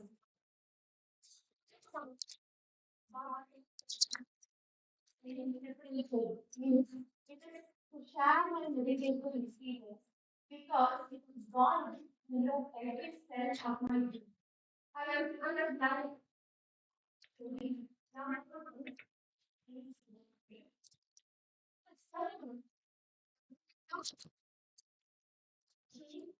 India is good.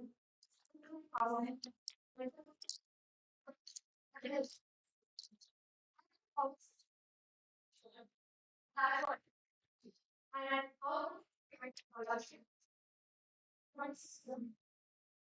one.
So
Yeah, he's directing it to me.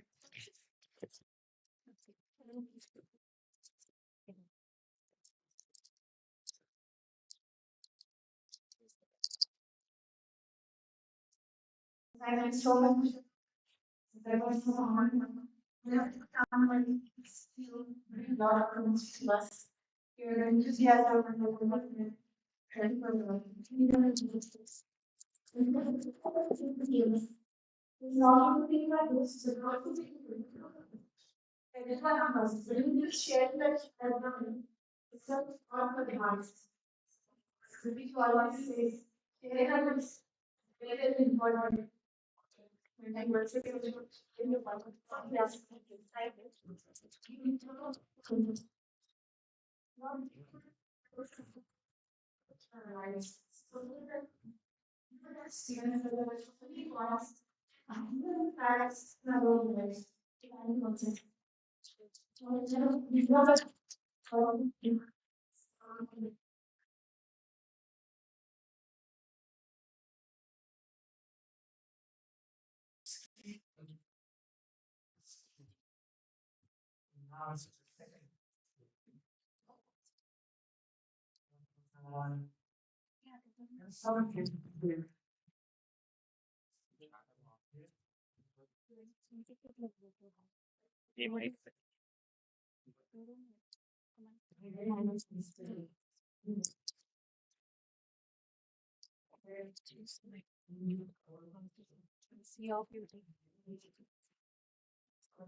sorry everyone, but we need to exchange the mics. All right, now we are good to go.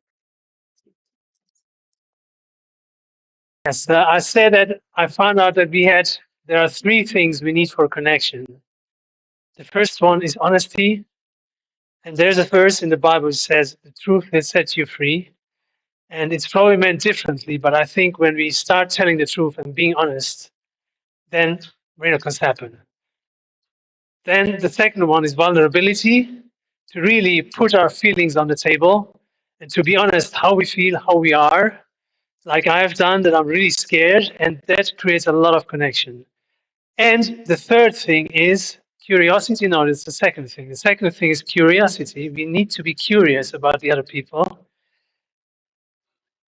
And we need to be humble also, because humbleness means that we don't know anything and we are curious about the other one. And the third one is compassion, to really listen to the other one with compassion, without advice, without solutions, because we all have suppressed so many feelings in our childhood, and they're under the carpet, and also a lot of parts of our personality, and they can only surface and be integrated when those feelings are allowed and welcome and met with compassion, humility, and curiosity. And this is what I want to bring into the world, like spread the message, to create safe spaces where we can at all times express our feelings with a sentence, I would like to communicate something. And everybody knows, okay, there's somebody there who wants to say something and wants to be seen and heard and acknowledged. And after that, we just ask the person, what else do you need? Is there anything you need? Would you like advice or anything? But if the person doesn't need anything, we just keep quiet and accompany the person in those feelings.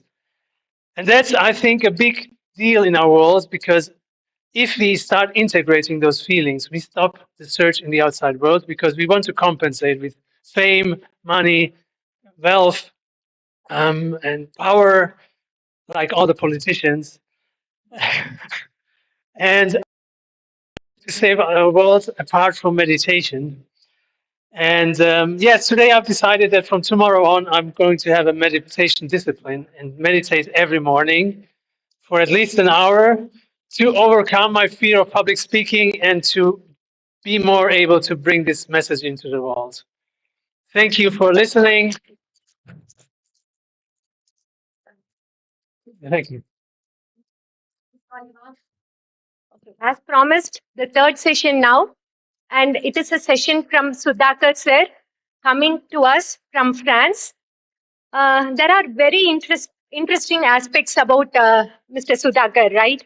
Number one, food is important to us, right? They told us about middle path, right? So food is very important.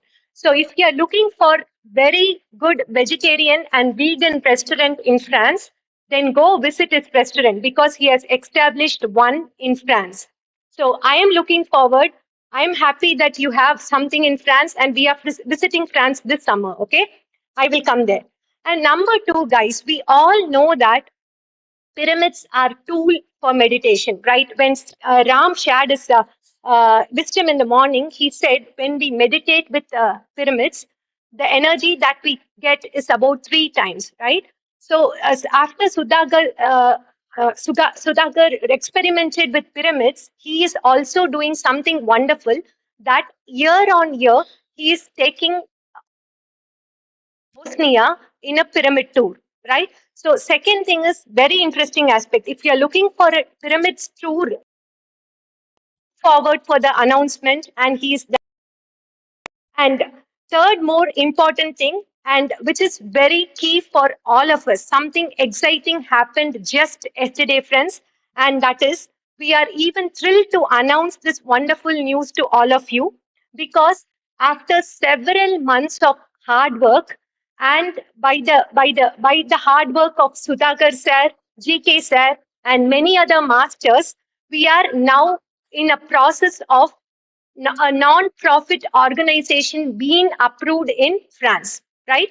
They were working so hard for several months, and a non-profit organization is now approved by the France government. And now you would ask, what is it for us? Why are you even sharing it with us? It means they are ready to use this organization to conduct several mega events across Europe, right? That is the benefit that they are going to give us with this approval. And with that, welcome you and thank you for all the good work that you are doing. Yeah.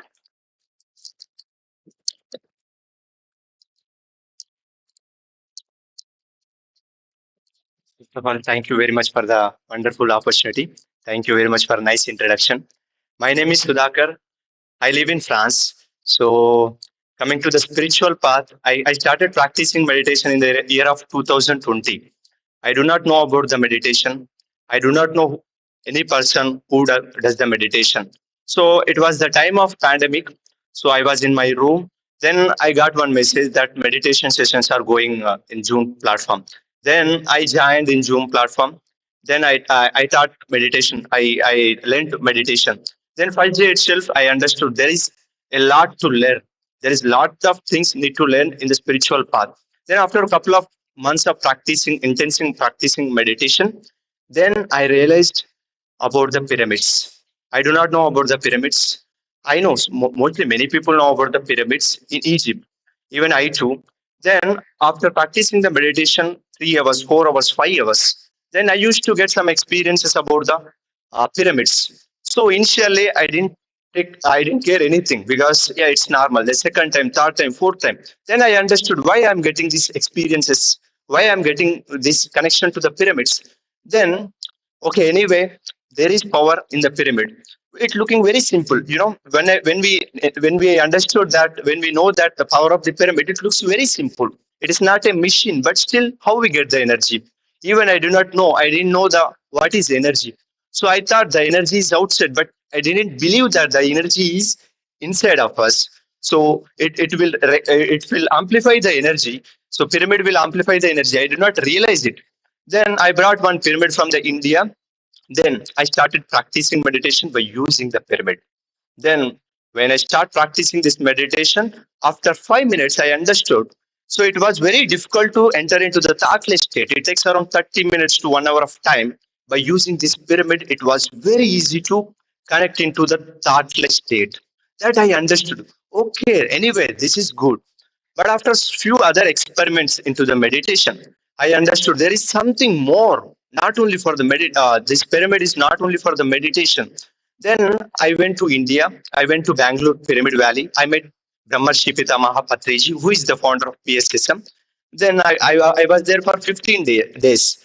I did some experiments. I used to practice meditation every day, 3 to 4 hours inside the pyramid. Then I understood there is a lot of difference if you practice the meditation under the pyramid. Not only the peace, so we connect to our source, we can make the astral travels, our intuition power will be increased. So I'm going to start my presentation. Then after I went to Bosnia, thanks to Ramji, because he said that there are pyramids in Bosnia. Because I do not know, the pyramids are constructed only nowadays, apart from the Egyptian pyramid. But I understood there are so many pyramids all over the world. So I went to Bosnia. I went for 3 to 4 days there.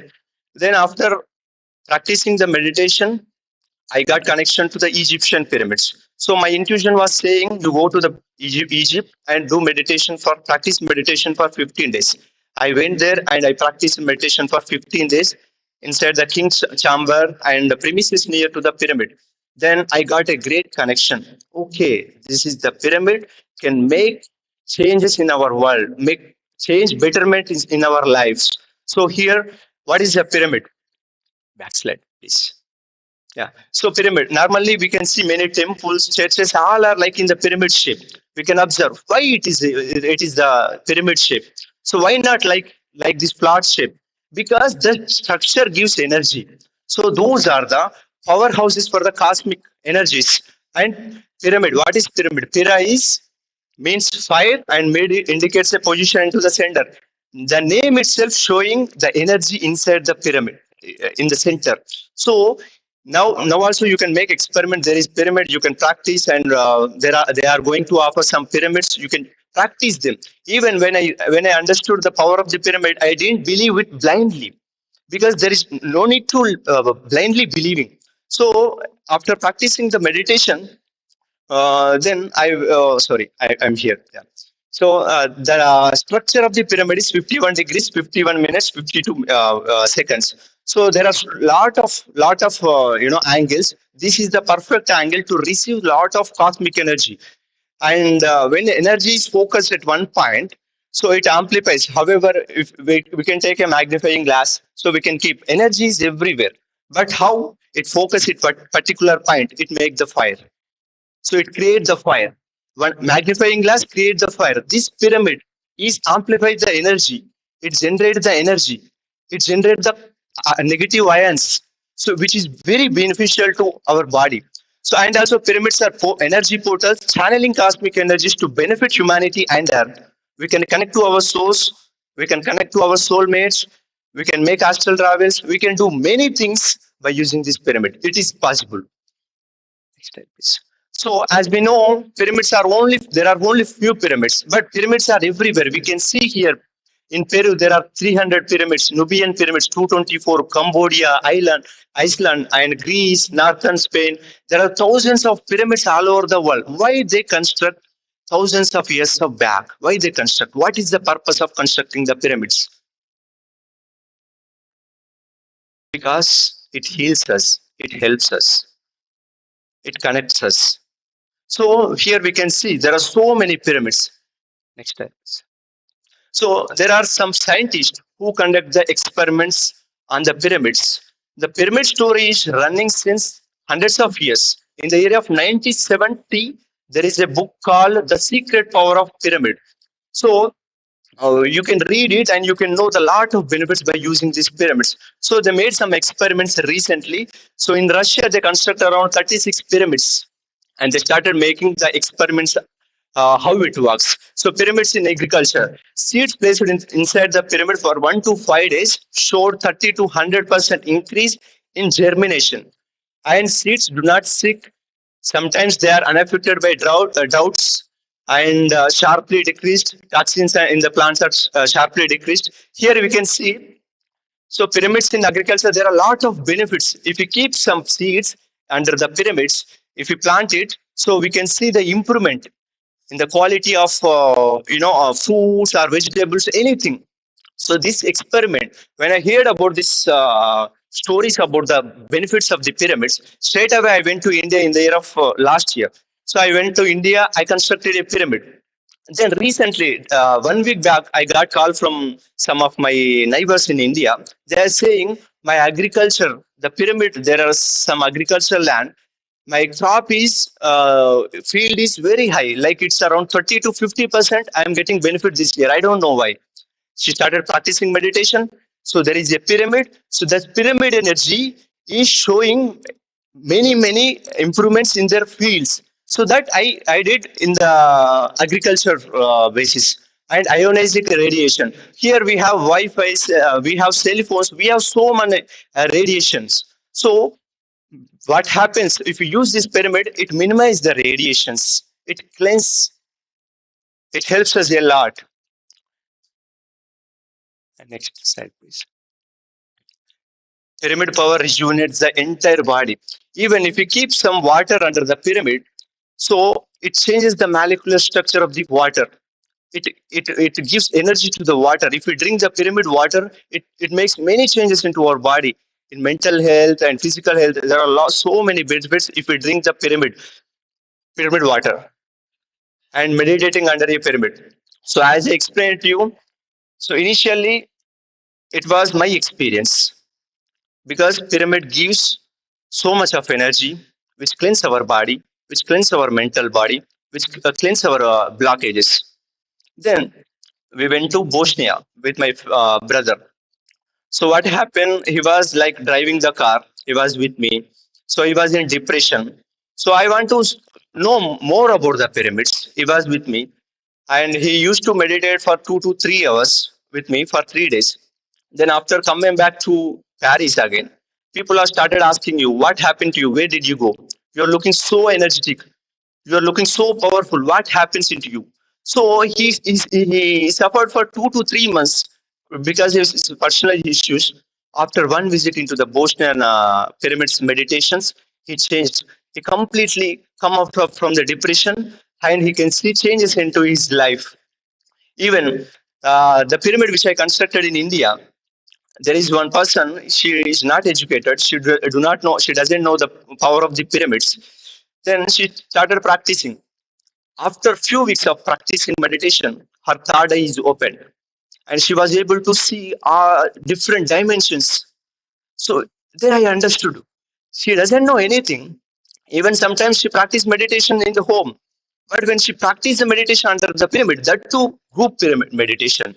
So which is very powerful, which leads to know who she is. Now she calls us, okay, this is happening, this experience I'm getting. Because that pyramid gives us lot of cosmic energy, which will be useful for us. And also, there's some other experiments. So there are two groups. One group of mice is given to that typhomurium, that virus, and the second group. So what they did, they kept some mice inside the pyramid, and the second group is outside the pyramid. So after a few weeks, there are because of typhomurium, the 40% of mice are died. Where outside of the mice are almost, we can say 93% of mice are died. Imagine the same mice given to the virus inside the pyramid and outside the pyramid in normal environment and the pyramid energy environment. 60 around 60 to 60% mice exposed to the energy is survive. It is a lot just under the pyramid. And also there are some newborns children's. It was very difficult to survive their life. Then what they did some experiment. They kept the glucose and some other solution under the pyramids. Then they started giving to the children's. Then they can see the more improvements in their body. They can see even the some medicine is also not working, but this pyramid is energy and the solutions which kept under the pyramid is improvising their health. And exposure to the pyramid increased the leukocyte in composition into our body. And also there are some mice given to the cancer cells. They observe that the cancer cells also decreased because of the pyramid power. So this what happened in my village. One 60 years old lady started practicing meditation.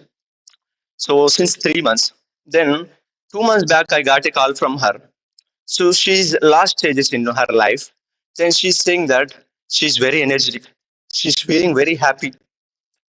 Before that, she used to have so many problems into our body, but because of the pyramid energy, because of the meditation, pyramid energy and meditation helped us her a lot.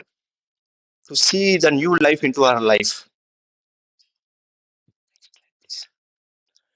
So he's the master and friend and guru, Brahmarshi Pitamaha Patriji. He started the foundation of uh, 40 years back. So he started constructing, he was like that only. When he read the book of pyramid power, he didn't believe blindly. He took one pyramid and he started making some experiment, keeping some tomatoes under the pyramid and observation, how this works, doing meditation with this pyramid. Then he realized pyramid can change the world. Pyramid can change everything on our earth. He realized. And what happened? Buddha Pyramid started in the year of 1991.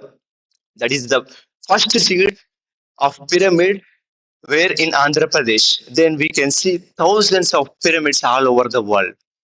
So we'll give a claps to Brahmarshi Pitamaha Patriji because this is not easy. Not easy. We are around 50,000, more than 50,000 pyramids, so which are constructed since 30 years. And also there are so many pyramids which used for the agriculture purpose. Not only the big pyramids, he started implementing the utilities like cap pyramids here that we can see, and hanging pyramids we can hang on top of seal, and bed pyramids, copper pyramids, so many pyramids we can use. So whichever possible way we can use this pyramid energy. And yes, next slide please. Yeah, this is Bosnian pyramids founder Sam Semir Usmanagish.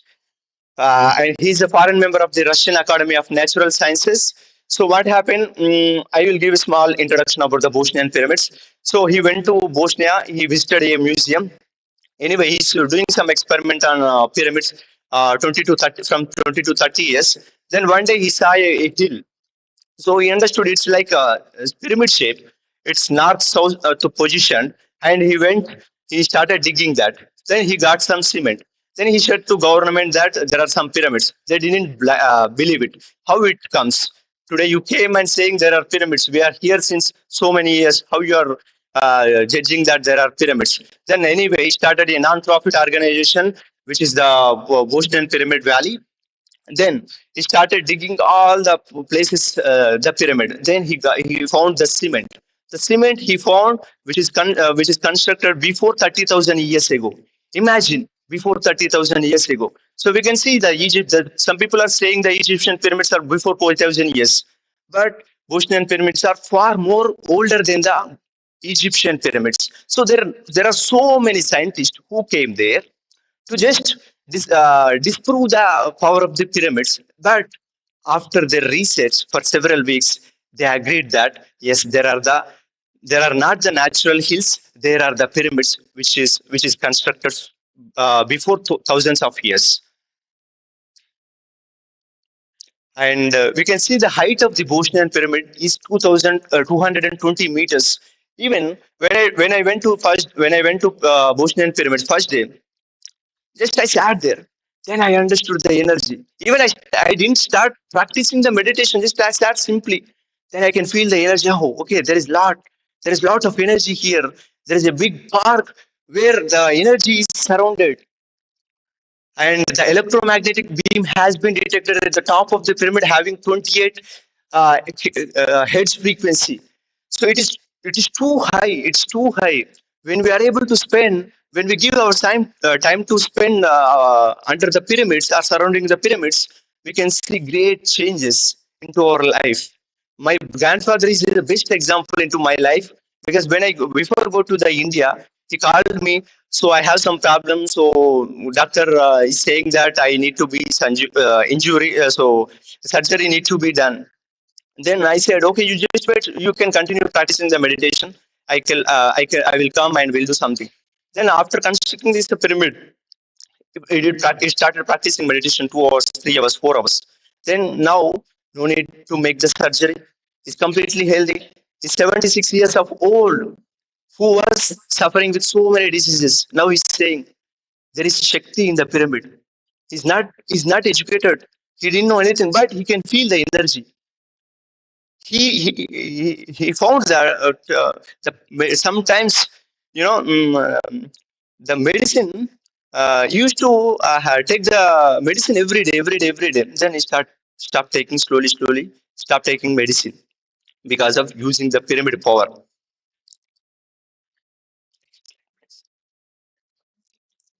So these are the trips which we organized. The reason I organized the trips is so because I see the complete difference in my brother lifestyle after visiting to the Bosnian pyramids. There are so many people who do not know the power of the pyramids, even who do not know the Bosnian pyramids. So how do they know? So by organizing these events, by organizing these tours, every will come and taste the energy of the pyramid will get the benefits. Then I started some from UK. Srikant sir started asking me, "You can organize the events." So, but I do not have any experience. How can I organize? So I have a lot of things to do in my work. So, but slowly, he asked me 2 times, 3 times. Then I understood. Okay, yes. Why can't I do? I can do. Then this is the team of 16 people. We successfully finished the Bosnian tours. So here we can see the aura. So after visiting the Bosnian tunnels, so aura is improvised. Even we can there are some people who did the aura test. Their aura also improvised. And also here that this lady is suffering with her lungs disease, where 46% lungs recovery was disease she has after 2 visits of her Bosnian pyramids meditation, and she can do it is up to 86% lungs is improvised. Before it was 46%, after it was around 86%. She was suffering for 10 years with these lungs injuries. She was taking so many medicine, but it was not helped her. But by spending so much of time under the tunnels and in the pyramid premises, she recovered from that lungs disease.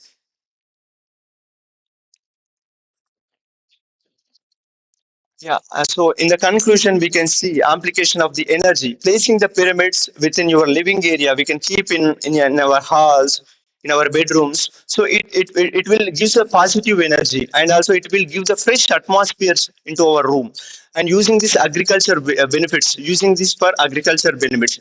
However, it gives so resistant to the diseases. As I said, the example of my story in my village, for sure, you can make some experiment by keeping some tomatoes or vegetables, or whoever families are connected to the agriculture. You can start implementing by using this pyramid energy and getting benefit from these pyramids, increasing resistance to diseases. And pyramids after environment offer environmental benefits. Not only the benefits to us, they made some experiments how there are some sorry there are some earthquake in some areas. Then they start building the pyramids. Then they understood these earthquakes are stopped. Earthquakes are reduced because of the pyramid energy. So not only earthquakes, here we can see tsunamis, tidal waves, and volcanic pressures and storms also reduced because of the pyramid energy, and also promote spiritual growth. Here we need a catalyst.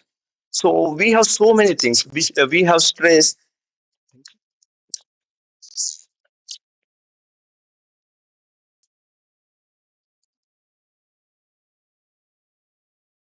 So we have so many things to do. We have so many tasks to do. So this pyramid gives helps like a catalyst.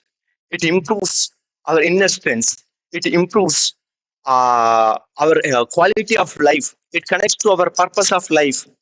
I was alone before 3 years back, like working for myself or my family. I was in a small zone, nothing to do. But after connecting to the whole family of entire PSSM, they understood there is more to do. Not to doing, it is enjoying, I can say.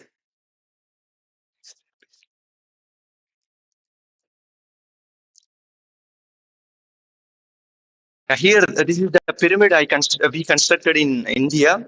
It is near Jagityal, so in Telangana part. So it is only 5 months. It is only 5 months. We can see many changes into our farmers' life. Many people are farmers in my village. So I'm very happy to see them because I was there for 30 days for constructing the pyramid. Simply, I came back here. Then we started organizing some June sessions. But because this meditation and group and the pyramid energy, we can see many changes into our lifestyle. Because one person called me last month and he's saying that he was addicted to the alcohol. Now he get rid of the alcoholic addiction also because of the pyramid power and the meditation. So I realized pyramid has energy. I experimented on my family, on myself, and even scientists are proving the pyramid energy. But how we can implement it? How common man can use the pyramid energy? How we will share this? How we will help them others to use these pyramids? So there are few things.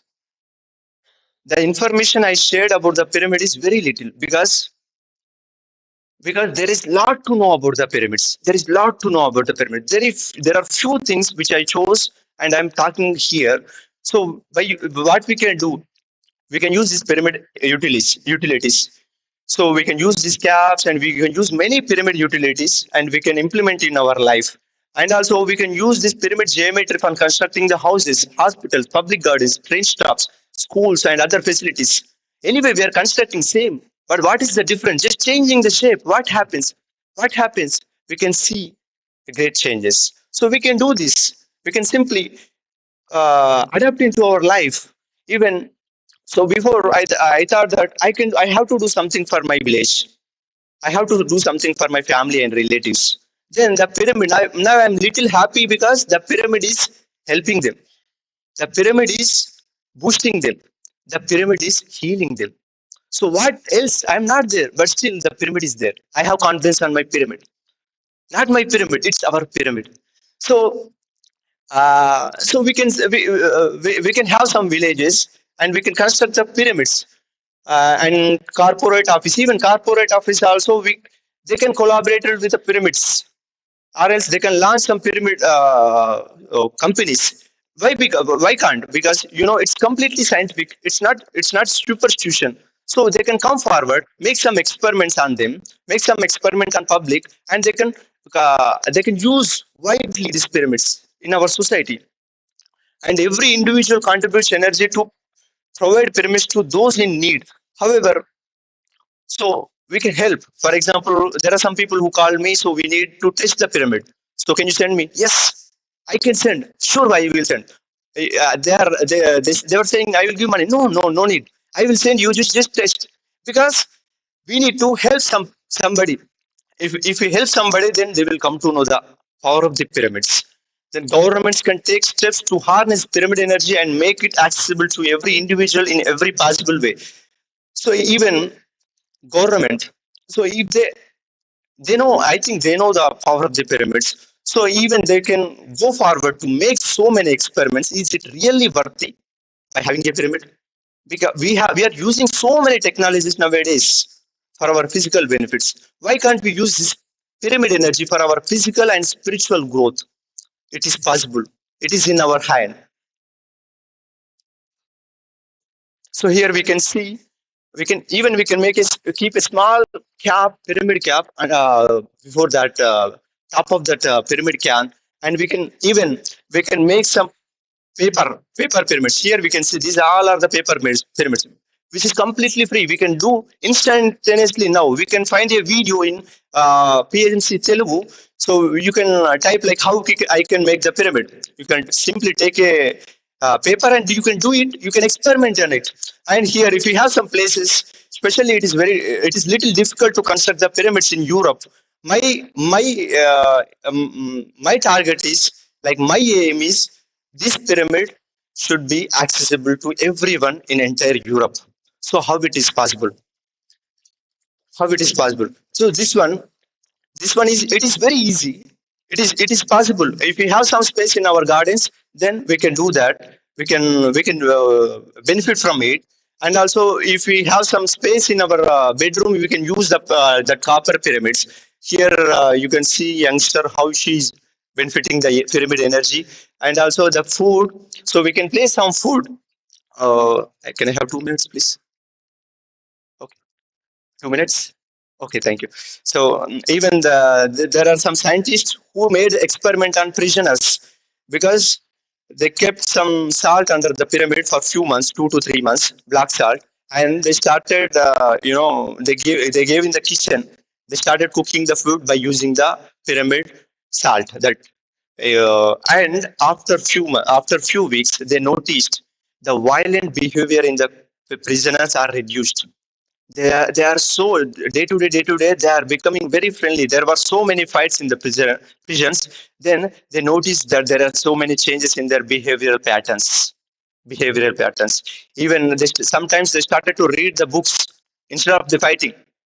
So here we can see so many benefits we can get by using these pyramids. So I started, not I, we started a new project that is the constructing pyramids at all places. How it is possible? This because one pyramid is making many things. One pyramid is making hundreds of meditators. One pyramid is making hundreds of new births. So I want to start that pyramid, like Patriji pyramid structures, where all people can utilize. If you go to the public spaces, we can use, we should use it. However, there are so many places. We have bus stands, so we will wait for some time for our bus or our train. So if you use the pyramid energy, it helps us. And also we can make some pyramids in government schools and old age homes and public sacred places and public gardens. So what happen if one person want to construct the pyramid? It takes so much of time. It takes thousand. It takes a lot of months. But because he need to understand, he need to practice it. He need to make some experiment. Then he start to building the pyramids. But what we decided that my family and my friends, we all are gathered. So, and also there are some meditators in India who are into this mission. So we go to the people, we go to the schools, we go to the old age ashrams, we talk to them, and we construct the pyramids. So here you can see the pyramids. We are going to launch in the end of this month. So this is the structure which is very less expensive, which is very less expensive here. So we can make so many pyramids in a month. So this happens because of when we understand the importance of the pyramid energy. So very simple. So finally I want to conclude that uh, if you want to if you want to use the pyramid, so just there are some pyramids are offered here. So you can take it and you can make some experiment. You can get benefit from it, and everybody use the pyramid energy in whatever possible way you can do it. Thank you very much for this wonderful opportunity.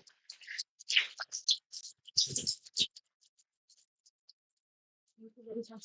Thank you.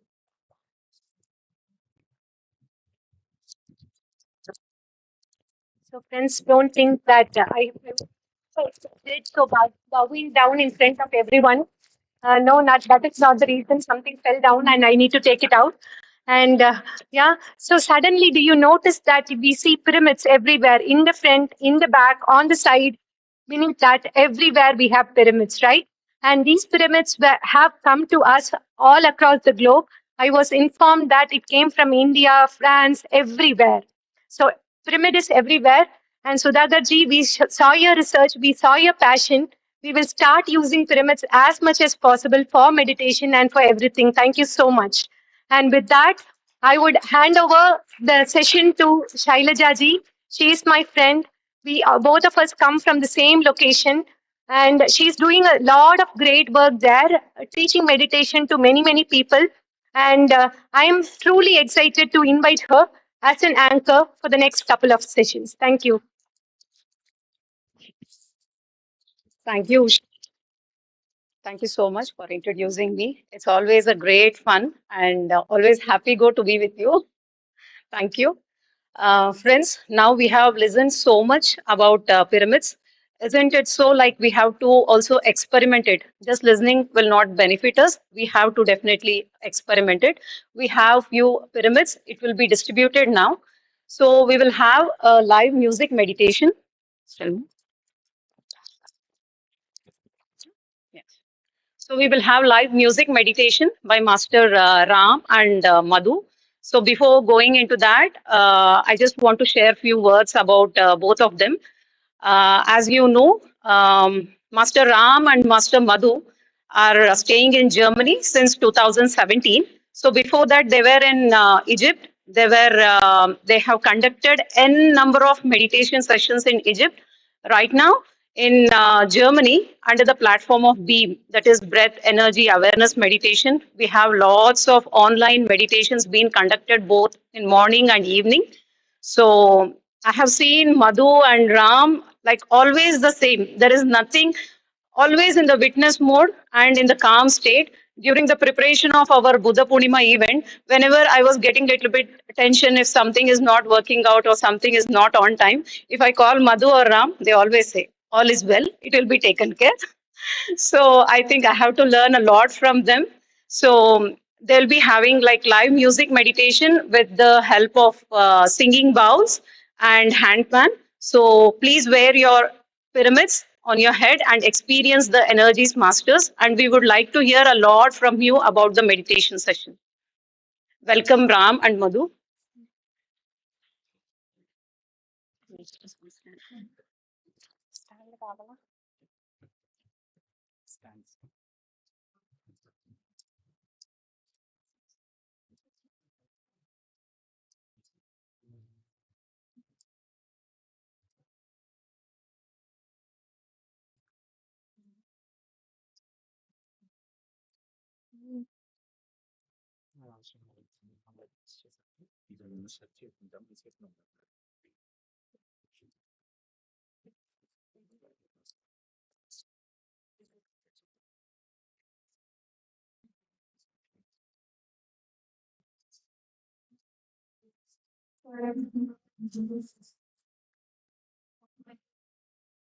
I can't hear.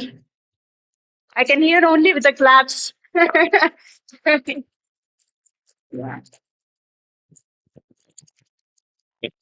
So I would like to share a bit about myself and my journey. Myself, Madhu, and I'm currently living in Heidelberg with my husband Ram. I've been practicing meditation from 2009, and I was hearing about meditation previously, but I was never into it. I always have this notion in my head that meditation is not for the younger people. Meditation is only for the old people or for the yogis in the Himalayas. That was my belief at that time. And in 2009, after I got married to Ram, our life was very beautiful and I became pregnant. After a month or 3 months, I underwent a miscarriage and I went into a very deep depression. I was not knowing the reason why it had happened and I want to find the answer. I went to doctors, I went to everybody, nobody could answer me. That was the time my in laws came to Egypt. We were living in Egypt at that time. My father in law is the greatest inspiration to me. He came to me and he told me one statement that had convinced me to meditate. He said that if you have a question, you alone have an answer. When he said that, I really got convinced. And that was the time I embraced meditation. And I said, okay, let me give it a try. 1 week I practiced every day. For 6 hours, I sat into meditation. And after seventh day, I noticed that I was happy for no reason. All the dirt that had piled up in here has been cleansed. 10 minutes of meditation is not enough for us to be happy all the time. It needs deep cleaning here. We need to sit with ourselves every single day for at least as many minutes as our age is, that many thoughts, that many years of thoughts we have in our head. So from that time, from eighth day, having no doubts, I was having fears initially. I was to talk like this, I'm very scared. I was always a shy girl. And then after practicing meditation of that 1 week, made me realize that you and me are not separate. We are all one. You and me are one. Then will I be scaring about talking to myself? No, I don't get scared of myself, right? So in the same manner, if I'm talking to somebody else or if I'm sharing the truth of meditation, it is no different. I'm only speaking to myself. And from that time till this time, we are continuing the same. And Patriji stands the greatest inspiration to us. He's a living example to us of how a master should be, of how a master should be as humble as possible. And we have learned a lot of lessons from him. And we are so much grateful for him being in our lives, so that if he wouldn't have been there, if meditation wouldn't have been there in our lives, then we wouldn't have been like this. So thanks to Patriji and thanks to all the masters who have been inspiring us all these years. And he had taught us how to listen to everybody. He says Shravanam. When somebody is speaking, we have to learn, we have to give our ear to them. The deep listening is very, very important. Not just hearing, listening is very important. So all these masters who are coming here, they have a message to all of us. So we have to deeply listen. When we deeply listen, it goes to each and every cell in the body. So it becomes our truth. Whatever they have experienced, we get to experience the same because you and me are not different. Like that master who is conveying and you sitting in the down and listening, you're not different. You're one and the same. So thank you all for being here. And me and Ram, we are going to play a live music. Before that, Ram, would you like to share something?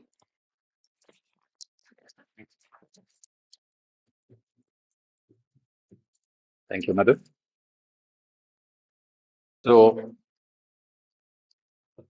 my journey into meditation started at a very young age. And my father was a seeker. A seeker means someone who takes something they catch very seriously. You know, when someone is drowning in water, what does they seek? For some breath. That is seeking. So we have to have that desire. Only then we can find the truth. That I noticed in my father. He was going to every spiritual master and he was going there, he was listening to them and he was practicing them. And as kids, as family, we all used to follow whatever he used to do. And he never was satisfied. He tests, he tries, he experiments, he understands. And after some time, that desire, that fire is not satisfied.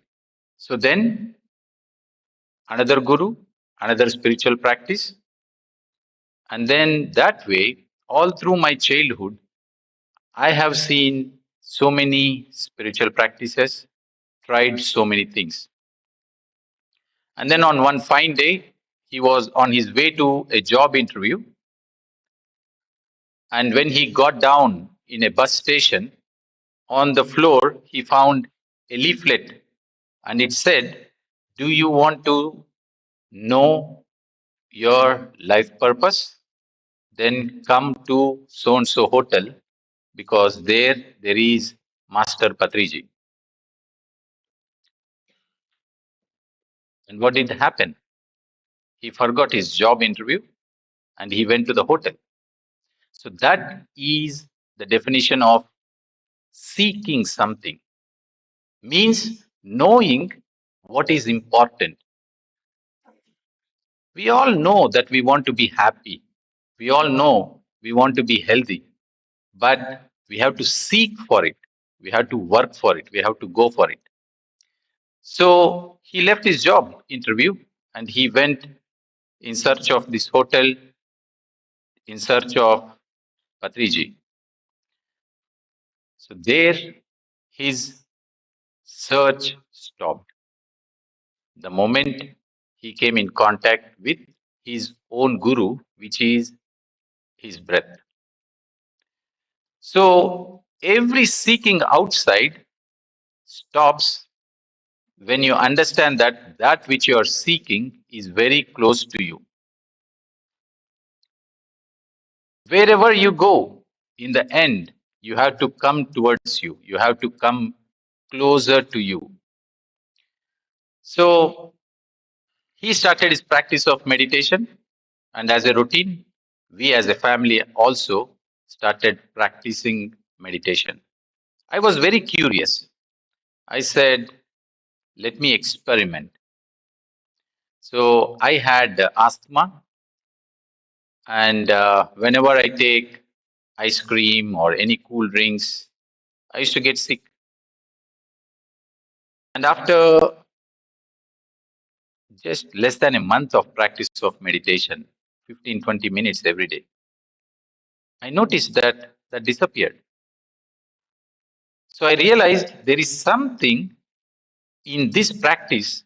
Sitting silent is not a loss of time, but a great gain of greater things. When you sit silent, you're not losing time. You're gaining clarity in life.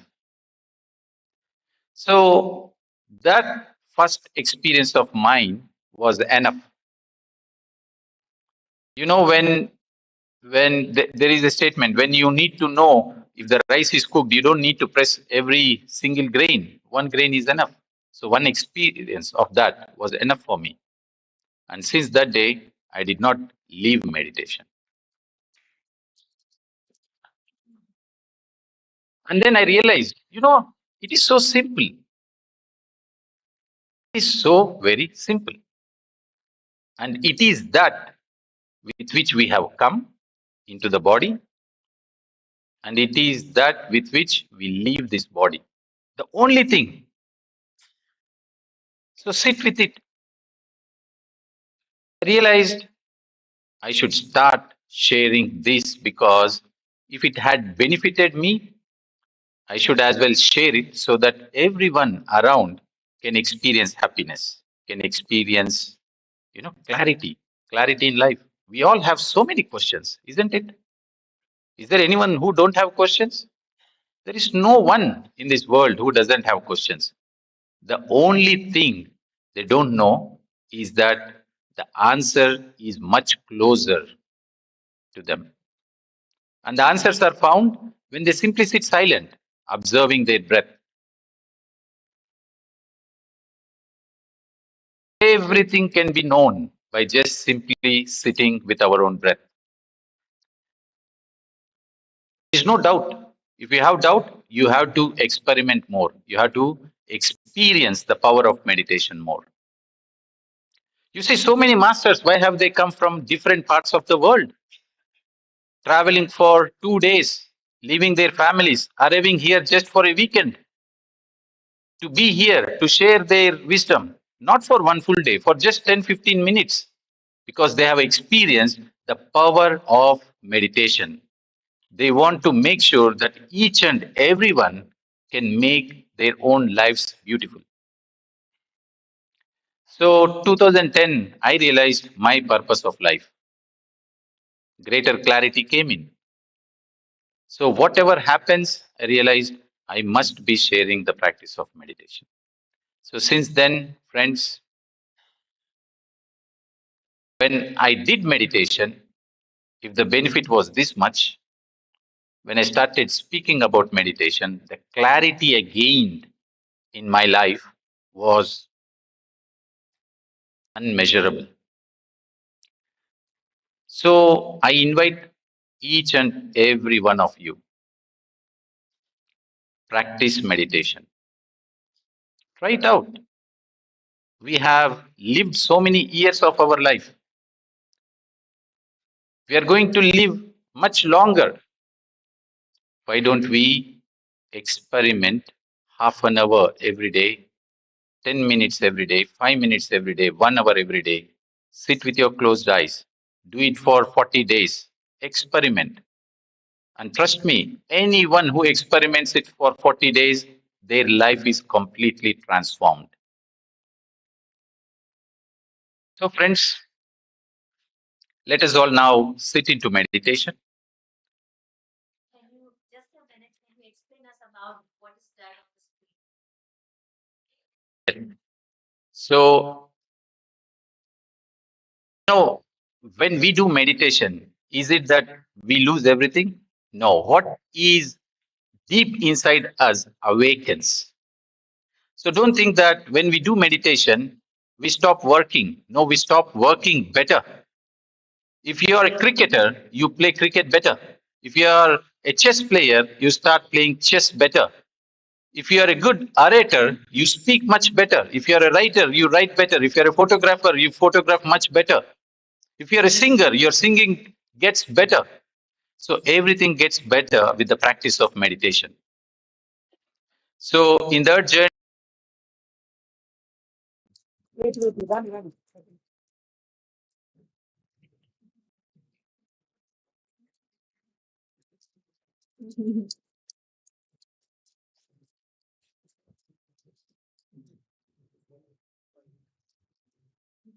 thanks a lot, masters. You all have come all the way. You have come here to share your energies. You have come here to share your wisdom, traveling from so long, hours and hours, and coming here to share your love to all of us. So, friends, another big round of applause to all of them. Hari, Hari, few words.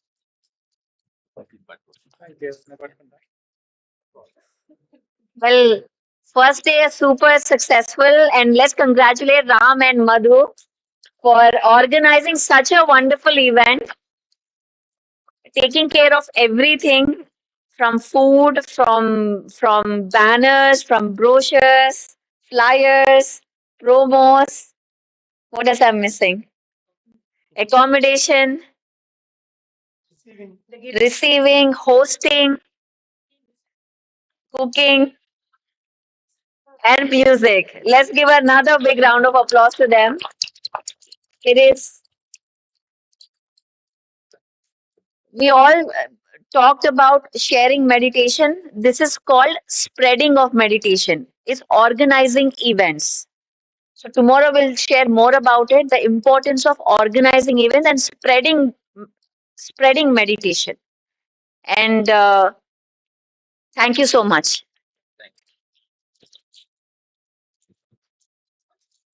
So, thanks to meditation. Big round of applause to meditation. To all of us. And yes, so thank you. So, applause to each one of you because you have made this more beautiful. So, friends, with this, we will wind up day one and we meet tomorrow morning. So, we have light dinner available. So, please collect it and as well collect. There are some books you can collect and pyramids, please take with you and experiment. So, tomorrow morning we meet. I'm sure this night you will sit and meditate more. Yeah. Thank you. Thank you. Thank you. Wonderful. Congratulations for day one. Successful.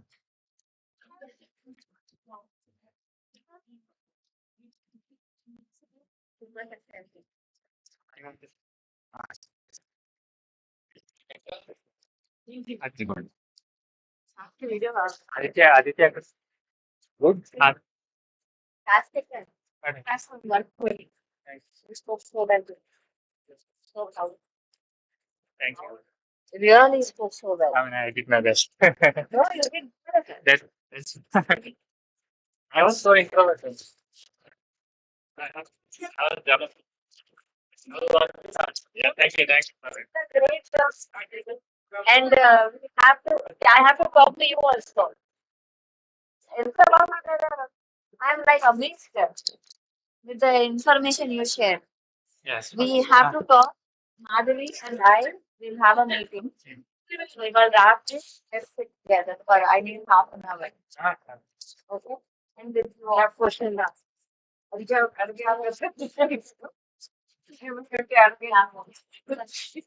friends. అర్థమైంది madam నాకు మీరు first point రండి selfie తీసుకు Yeah, very nice. Actually, it's like see, when you're seeing the enthusiasm and then the passion about it, really shows. That is a good point for your very nice.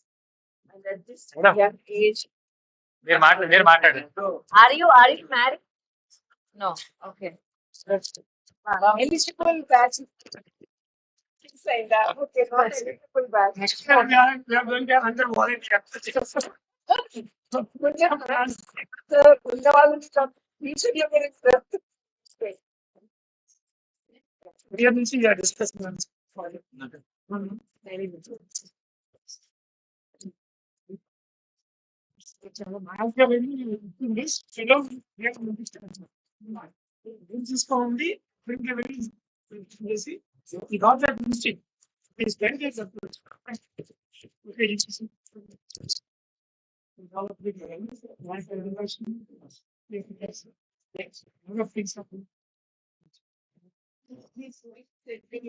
Okay, very good. How we have that also not almost one.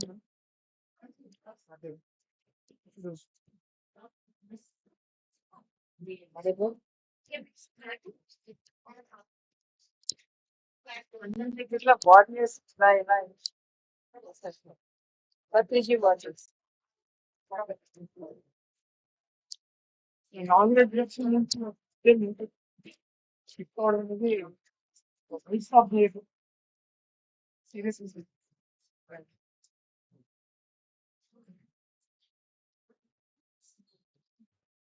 We are some skills. No one could not try. I am given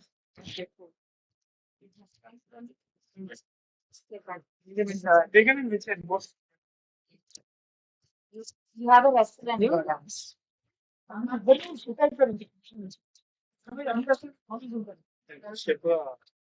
చేసేవాడిని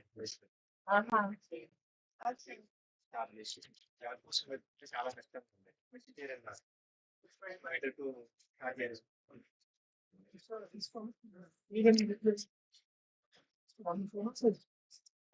Maybe just a vegan event, something like that, a food event, food and pyramids. Just concentrate on that.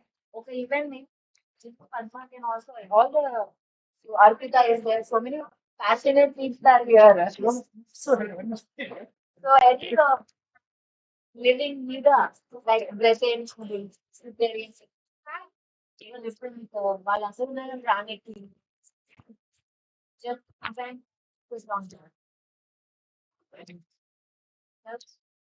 So many sections are there in party. yes nice it is soft yes button Okay, nice experimental section. We have pyramid food, serving pyramid food, energized. Ah, exactly. I will market it. Serving energized food. Even people will come to your restaurant over and over. That's a great idea.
Hello, friends.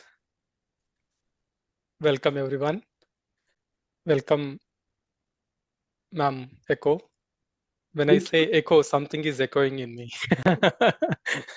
So nice. Thank you. Thank you for coming and, with your Yes, wonderful presence. Definitely, it is adding up the energies here. thank you. So we've been doing this series, Enlightenment on No Death, for the last 40 days. And Yes, today being the 41st day, we wanted to celebrate with you. And thank you. you have gracefully accepted our invitation and you have come here. Thank you so much. So I would like to uh, summarize some of the learnings we had, because Good. even though it is the same topic, but different 40 masters have given a different insight in different aspects. This was so beautiful. So just wanted to give a little bit of summary. Uh, Friends, we know that people hesitated to broach the topic of the death. Now it is a complete different reality. Good, good, good, good, Yeah. And good. after this 40 days of wonderful series on enlightenment on no death, I am sure many of the participants have surely benefited from these wonderful sessions. Now everybody is comfortable learning new insights about this topic, and I'm sure we would like to hear from you participants in some time after Master Echo's talk. And we learned a lot. We have come out of false understanding and the mistaken identity that death is an end. Fear of death is not because of the death of the body. Fear is the death of the ego, and this fear is death of the individuality, and the fear is death of the duality. So we have learned that enlightenment is equal to death of the ego and immortality of the soul. After Mhm. meditation, every concept we heard, every understanding we have in life transformed in a profound and most positive way. We create our own reality, not just here, in many dimensions, during the birth and also during the death. We have chosen our birth and we have chosen the transition to other side. This is what we learned. And we learned that birth is a celebration and death is also a celebration. It is no different from moving from one city to another city. It is just a journey for an awakened soul, and this journey is a happy journey, a blissful journey. So this is what we learned. And the more we learned about the death, we start to learn more about how to live. That is what another new insight one of the master has taught us. With every in breath, we are Yes, taking the breath, and with every out breath we are dying. What are we afraid of? Can we breathe in without breathing out? No, it is not possible. What a wonderful teachings that our masters has taught us. And good. both birth and death are part of the life. How can one exist and the other not? How can life is fearful of its own integral part, right? Yes, So there is another insight that we have learned, that expression is life and Mhm. non-expression is death. Death is not just when soul vacates the body, but when you do not realize that you are a soul and when you do not express yourself fully. This is also called death. So life is to live fully, yes, non-violently, not yes. torturing other living beings, non-interference in others' life. This is another insight that we have learned in these 40 days. And we learned from different masters, and we learned from holy books, scriptures. We learned from Bhagavad Gita, Ajo Nitya Shashvato Yam Purano, that soul is eternal and ancient. When you are true to ourselves, when we are true to, when we are so authentic to ourselves, when we do not seek the approval from others, and when we do not seek the validations from others, then we live the life and we are not afraid of the death. This is a wonderful insight that we got. And there is a purpose for our birth and there is a purpose for our death. Death Yes, is just a liberation for the soul from its body. This is a amazing learnings that we had in the last 40 days. Death here in this physical realms is the birth in the other realms. Death in the other realms is the birth on this planet Earth. Earth is a great school. We have come to the planet Earth to realize and to develop and to embrace the soul qualities. So Yes. we must make our life before the death. We must mirror this here and now, what the life after the death. So we can mirror that now. So this is another insight we have learned. We also had another great insight in terms of quantum physics, that we are fundamentally energy, not the matter. We must die in such a way that we don't need to vacate the body again. We do not need to come again and again. Death is the part of the nature. We must be with the nature. So as one of the master said about, this energy and matter, energy becomes the matter through observation, through our thoughts, through our feelings. When the matter disappears, it got to be shown up as an energy again. So, and this unmanifested thoughts go as karmas, sanskaras, impressions. Karma is not a punishment. It got to be finished. That's why we reincarnate. So as we are here on this planet Earth, we must learn that we have to lessen the baggage, whatever we have created, accumulated. And when the death comes, we should embrace it gracefully. And we must move from alpha state to the omega state. Alpha is the first thing, that the basic thing is that there is no death, and omega is the final goal where we are everything. So the last thing that we have learned is your own truth, your own findings is going to liberate you. Nothing else can do that for you. So this is the amazing learnings that we have learned last 40 days. And thank you for all the masters, and thank you for you, Master Echo, for coming. And I would like to invite Master Sri Lakshmi to introduce our wonderful, beautiful, graceful guest, Echo. Yes, Sri Lakshmi. Thank you. Thank you.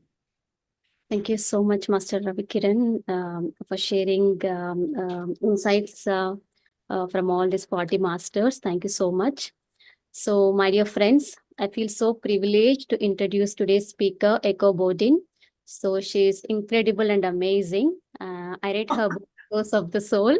I recommend everyone to read this book. I have shared this to many of my friends, and I recommended everyone to read this book. I also saw her interviews. So I felt so strong to reach out to her to invite for our enlightenment on no death sessions. So when I emailed to her, she accepted our invitation immediately. And surprising and interesting thing is, like she had a beautiful dream just a couple of days before receiving our invitation email.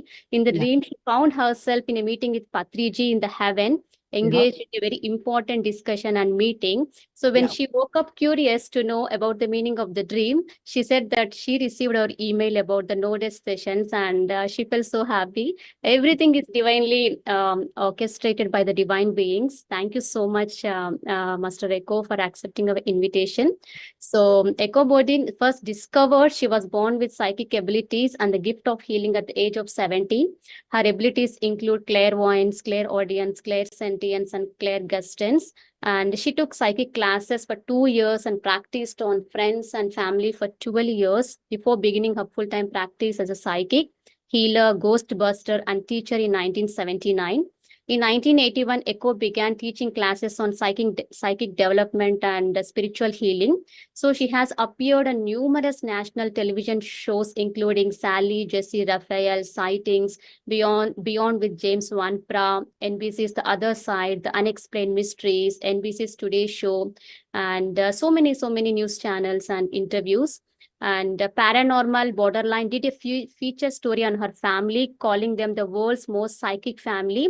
They are 4 siblings, and everyone is psychic.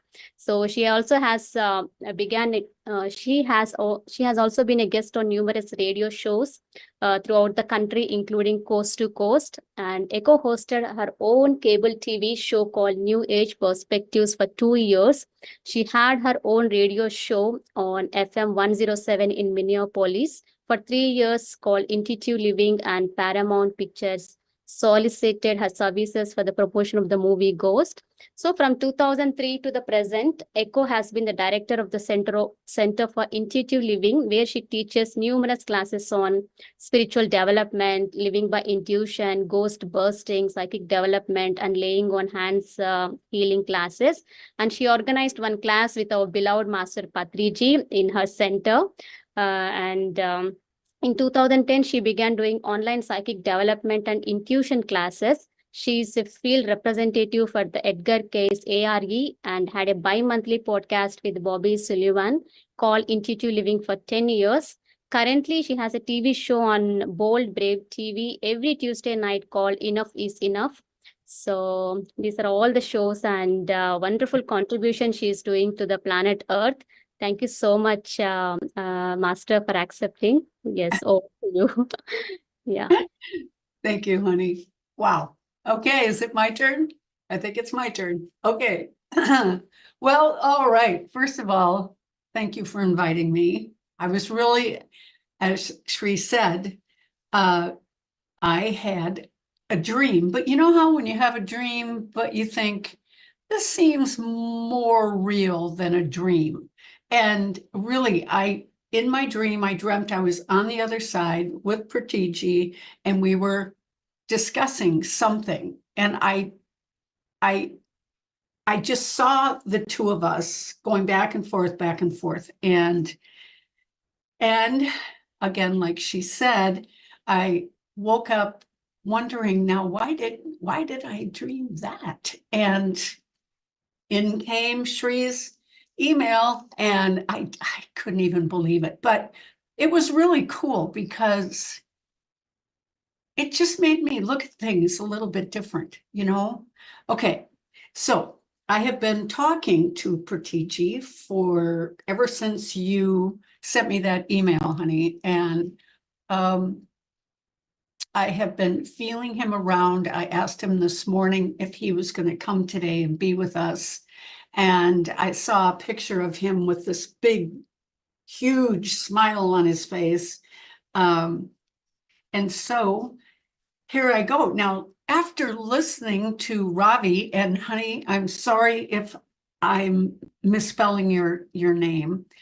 You know what, you guys, I just have to say, you have the most beautiful names. I'm looking at the names on this computer. My God, your names are just gorgeous. And being in America, I mean, I've never heard names like these before. So I just have to say, I just think this is so cool. Wow, this is just so cool to see all of you. And think about it, you're way over there and I'm way over here, and here we are. Oh, it's amazing, isn't it? Okay, so let's talk about death. But first, I want you to think about an astronaut, okay? The life of an astronaut. All right. So before the mission is accomplished, before the person, let's say, dives into their astronaut suit, there's months and months of preparation, right? I mean, the suit has to be built. The person that's going to get into that astronaut suit, they are preparing. They're studying up.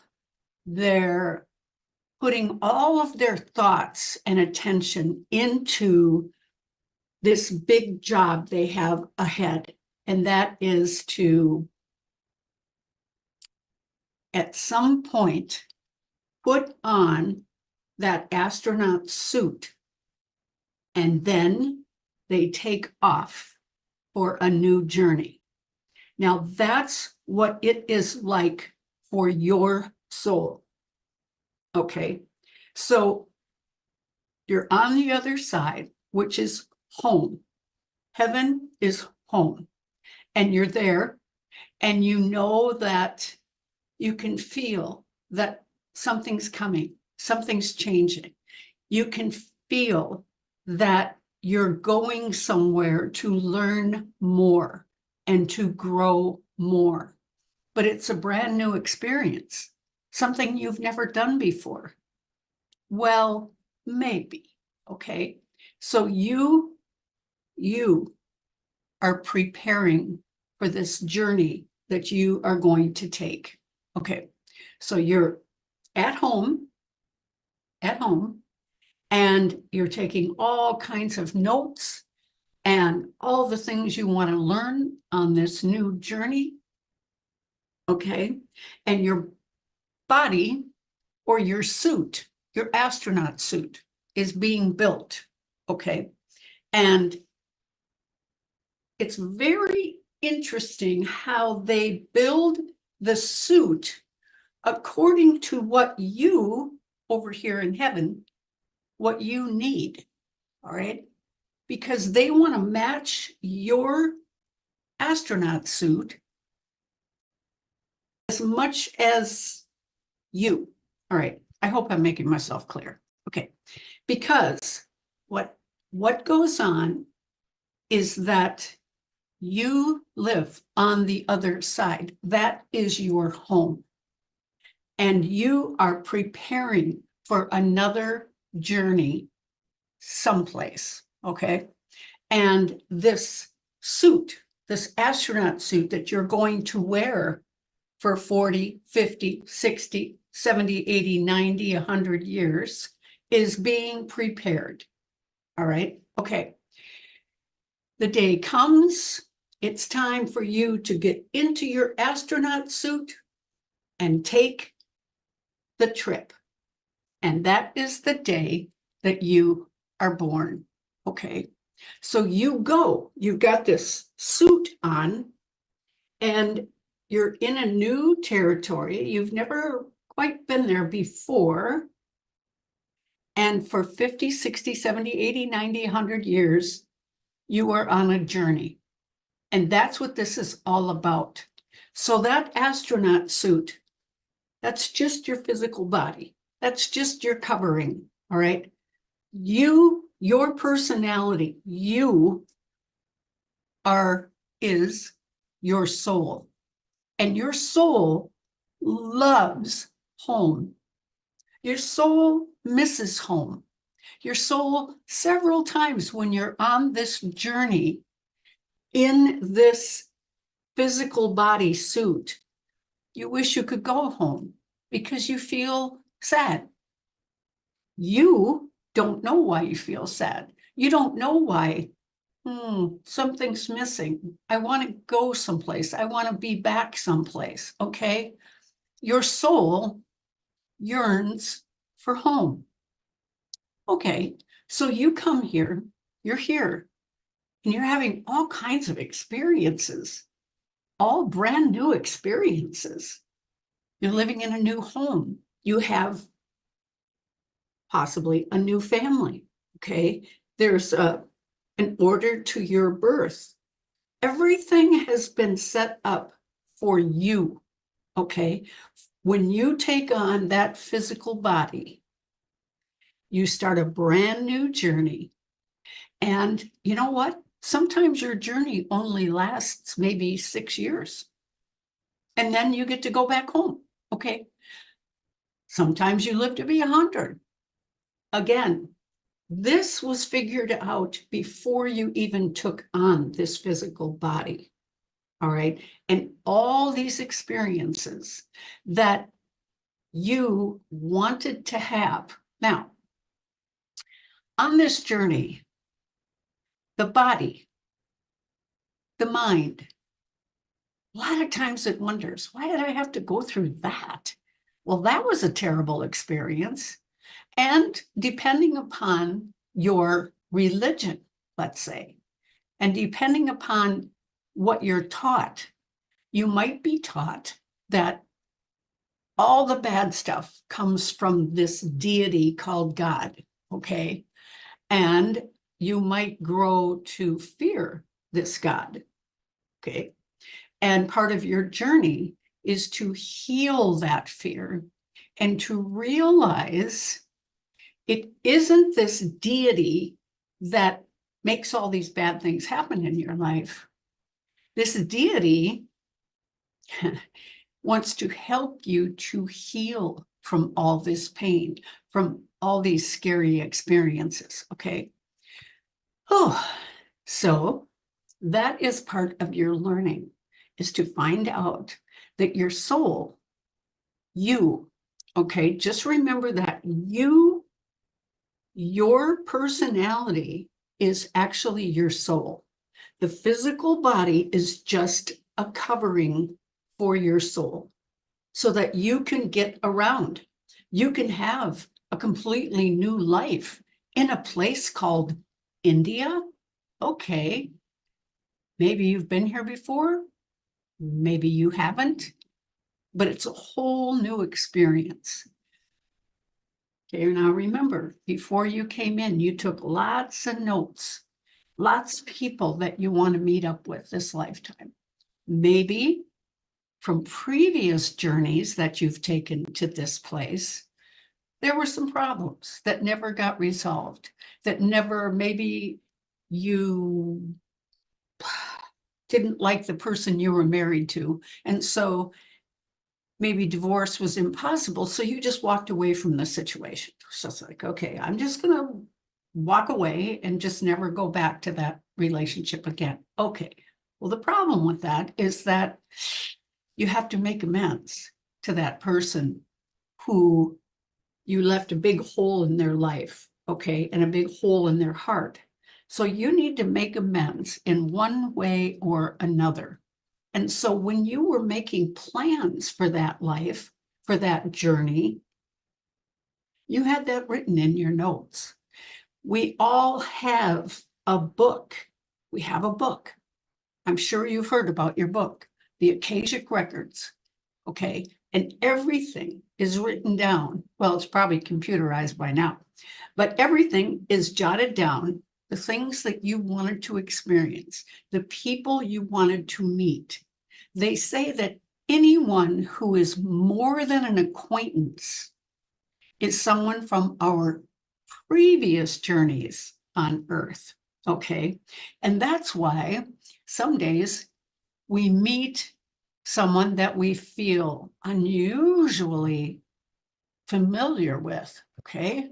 We take a look at them, and it's like our soul recognizes their soul, even though they're in a different body. This journey, we recognize them. And sometimes we see someone and we go, ooh, oh dear, I think I owe that person something, or I think I need to deal with that person in some way. Okay, so this is just things we want to clear up. We want to clear up past mistakes that we made. And you know, at the time, a lot of times when we make mistakes, we're not even aware that we're making mistakes. So we come in and we learn that we need to make amends so that we're not dragging people around with us in our soul, okay? Because that can happen. If we leave a lifetime where we still have stuff that we need to finish, that's okay. We'll have another journey here at a later date. But when we get done with this lifetime, then we take our astronaut suit off. We take our physical body off.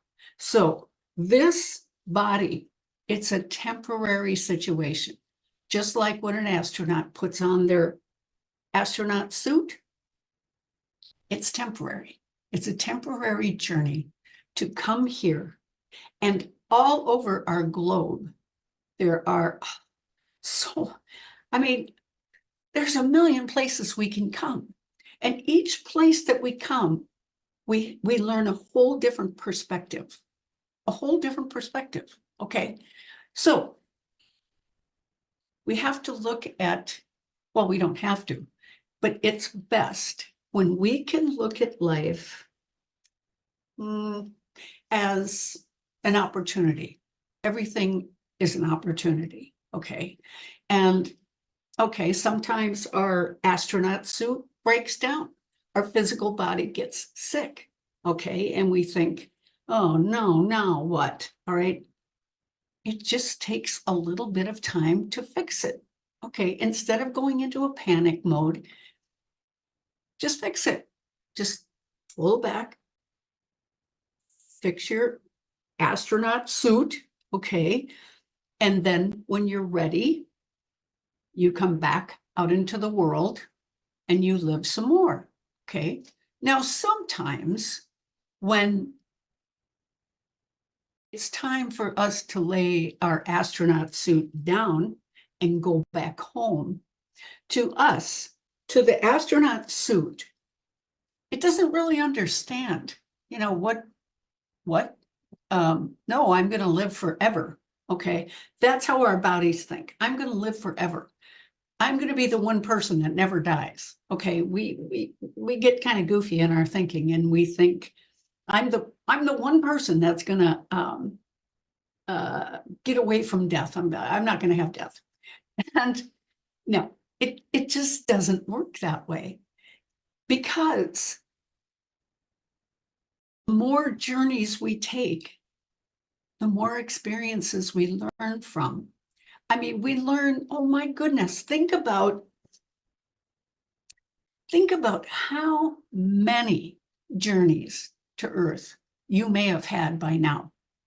Easily 300 lifetimes, even more, way more, or way less, okay? There's different levels of souls.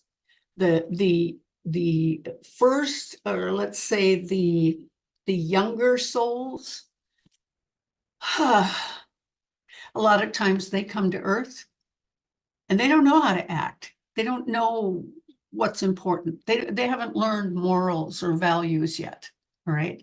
And so they have to learn the hard way, just like we all do. We have to learn that if we hurt other people, oh dear, we're going to have to go through that experience ourselves, all right? This is how we grow. And that's the whole point of coming to this planet, is to have all these different experiences and to grow in understanding. Okay, yes. All right, just a second now, because, right, I think this is Patriji here who says, he says, now listen to the lessons and free yourself. All right. He says, don't bring baggage with you when you come back home. You want to be free. Learn well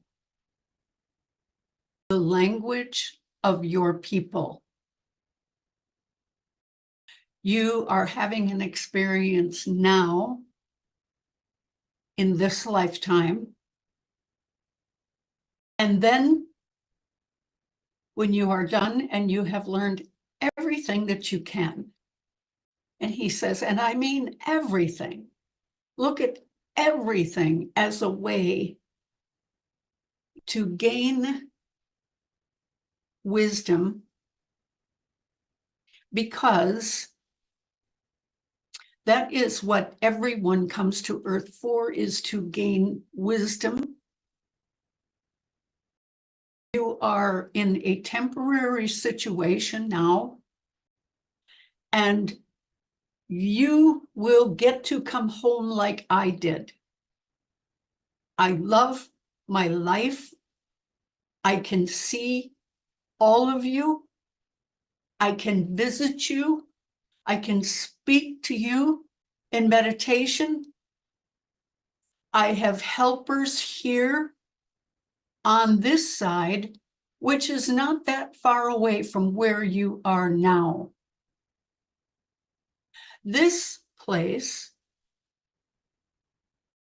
I live in a different place than many souls.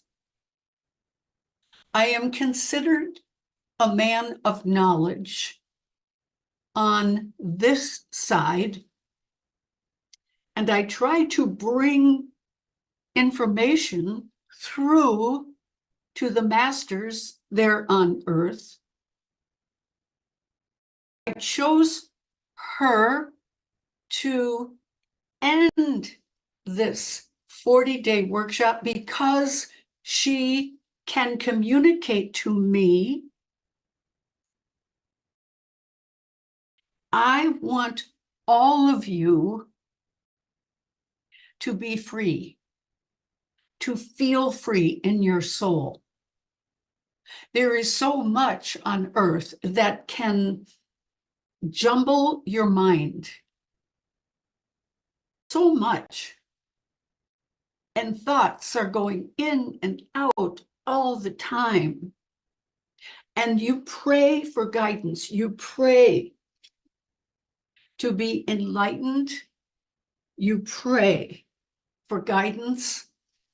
And I want to say to you, and he shows me his arms out like this, as big as he can get his arms.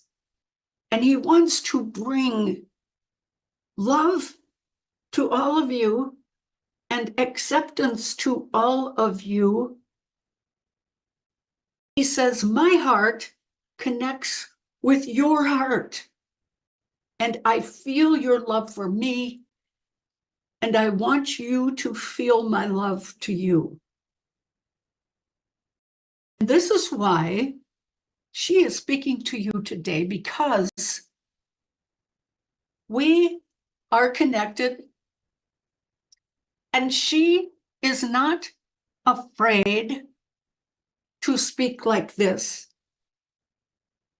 I will be here when you come back home. And my message to you today is very important. And that is that I can't tell you how much I want you to be free. Because I see souls come here and they are heavy. Their heart is heavy. And you don't want to come home with a heavy heart. And so I want you to look within and ask your heart, why are you heavy? And I want you to pull people out of your heart, pull experiences out of your heart so that you don't come home with a heavy heart. I hope you understand what I am saying. I want you to come home without burdens, without sorrow, without grief. What happens when you don't release these things is that your physical body suffers. Do you see? Your physical body suffers because what happens is that you have a bad experience and you stuff it inside the body. And you think that it now goes away, but it doesn't. And so I want you to go to your body and say to your body, what have I stored here? What do I need to let go of? You see, this is what I want for you. I want you to be free. The experiences that you chose to have this lifetime, they were experiences.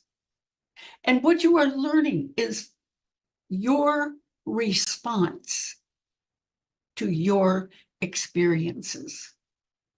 Do you go through your experiences with anger and hatred and frustration and resentment? That must come out of the body in order for you to flourish. Don't be angry at your experiences. No, Don't. Because each experience is for you to learn compassion. Compassion. It's very important for you to learn compassion. And so when you are sick, you are learning compassion. And when you are angry, you are learning to do it differently. You see, that's what life is about. It's about a brand new journey. And you're beginning in your life. It may have been very difficult, but it was exactly the way it was supposed to be. And that's what I want you to know, so that you don't remain angry, but you look back and you gain so much wisdom from your experiences. Do you understand me? I just want to hug you all with my arms so big that each one of you can feel me touching your heart. That is what I want for you.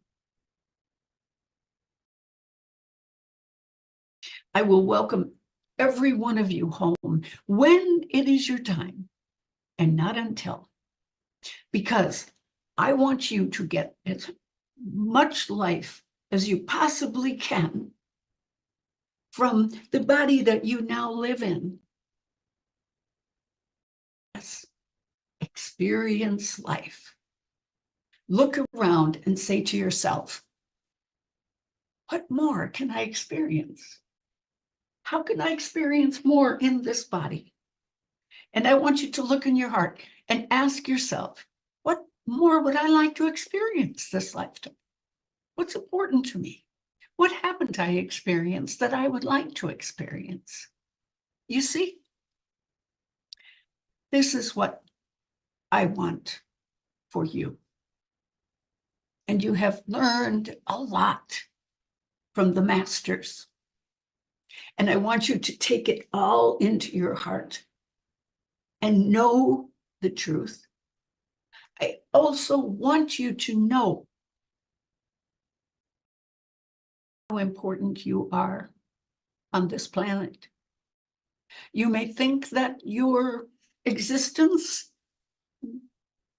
isn't that important. At the age you are today, may not be important. No, no, no. As long as you are alive there on earth, life is important. And when you come back home, we will celebrate. We will celebrate all that you learned and the new you, how much you have absorbed, how much you bring with you. You see, that's what this is all about. I was sad when my body got older and I could not do what I did as a young man, but I had to accept that the body, it ages. I had to accept that. I had to accept that my youth was no longer. Do you understand? It is something we all go through. Those of us that can live to an older age, we go through this letting go of being youthful. Okay? And so I knew as my body was getting older, I knew that I would not be here on this earth much longer. But I did something every day to feel alive, every day. And I read, and I prayed, and I meditated, and I felt, even though my physical body was older, I still felt that youthful feeling inside. And I want you to feel that too. So if you feel burdened, take the burdens out of your body and set them down. Because when you come home, I want you to be happy and to have no burdens, to have no resentments. This is what I want for you. And I am happy for you that you are on the earth plane and you are having experiences and you are learning to go within. That is what you are learning, to go within and get guidance, to realize that your heart is as big as ever. And a light in your heart shines so bright that you can find your way in the dark. There is so much to learn there where you are. And so I want you to be awake every day. Don't wake the physical body, but allow your soul to sleep. Allow your soul to wake up, because you are on earth right now. You have gone to earth to go to school, to have all these experiences. You are here. And when you are done, then you will lay down your physical body. You will lay down your astronaut suit, and you will come back home with me and with thousands of others. You will come home and you will feel home. It is in your heart. It is in the heart of your soul that you feel home. Okay? And so while you're away, enjoy what you can. Write yourself a note. What is left for you to experience? Life is not all about work. Life is not all about prayer and meditation. It's about being awake. During the day, being awake. When you sleep. Yes, my friend, she came and she visited me on the other side, and we had a wonderful talk about today. And I told her, I'm going to speak through you. And she, because there is a separation between your physical world and where I live, the communication gets fuzzy, shall we say? Fuzzy. So she wasn't quite sure what was going to happen. Yet I told her last night I would be with her today, and I will speak through her to you. Because I love you, I want you to know that your journey here is temporary, and that after you come home, you can stay at home for as long as you want until your soul says, oh, I need a new experience. And you will find a different place on this planet to go and observe and learn their ways. You will learn different religions. You will learn about everything from a different perspective. And then when you are done with that, and you have learned everything that you can, then you will come back home. That is how it goes. I want you to be happy on earth. Earth is not an easy place to go. I am the first to say that. But it is also full of whatever experiences your soul asked to have. Remember that. And let's speak of God. Do you know what love, true love, no baggage, true love feels like? That is God. It is too hard to explain God when it is this big, when the energy it gives is so big. There are no words. Magnificent. It is hard to put into words. But I will tell you,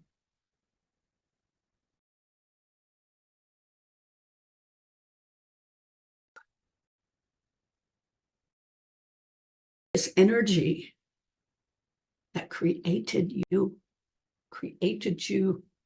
with complete love. Complete love. It is so hard to put into words what you find when you come home. But you will feel good. You will feel free.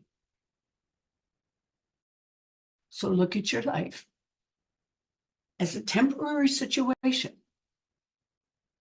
Even if you live to be 100, it will still be temporary. And then you will come home and you will see your friends and you will see your families and you will dance and you will be happy that you lived this life and you completed this life. Oh, yes. Death, believe me, it is not an ending. Believe me, death, it is a reward. If I can put it in such crude terms, because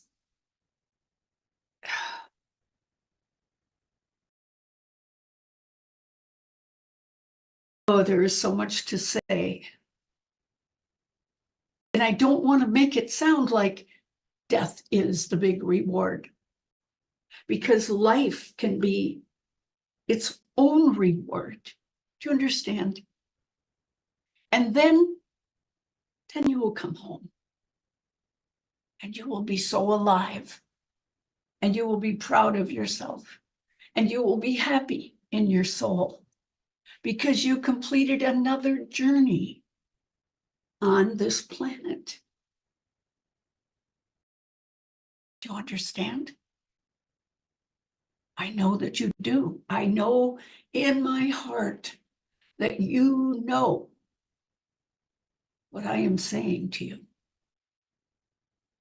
And don't ever think I am far away, because I am not. If you think of me, oh yes, I will answer you. Oh yes. There are many here on this side that I teach. I continue in my role. And I have met many masters here.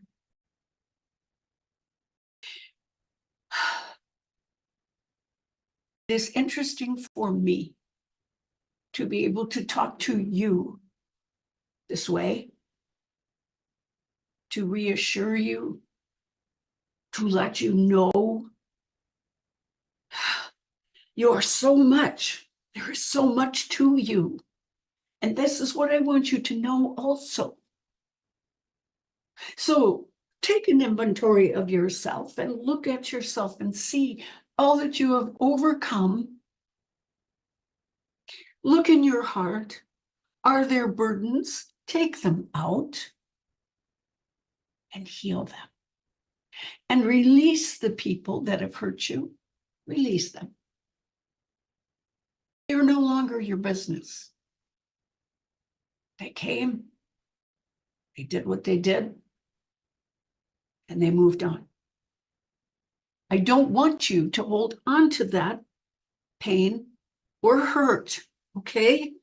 You understand, do not hold on to any hurt that has been done to you, because I want you to feel free and be free and enjoy as best as you can. Enjoy the life that you have now.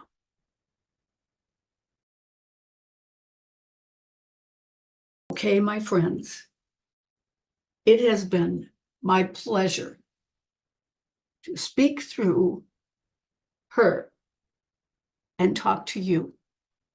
It has been my pleasure.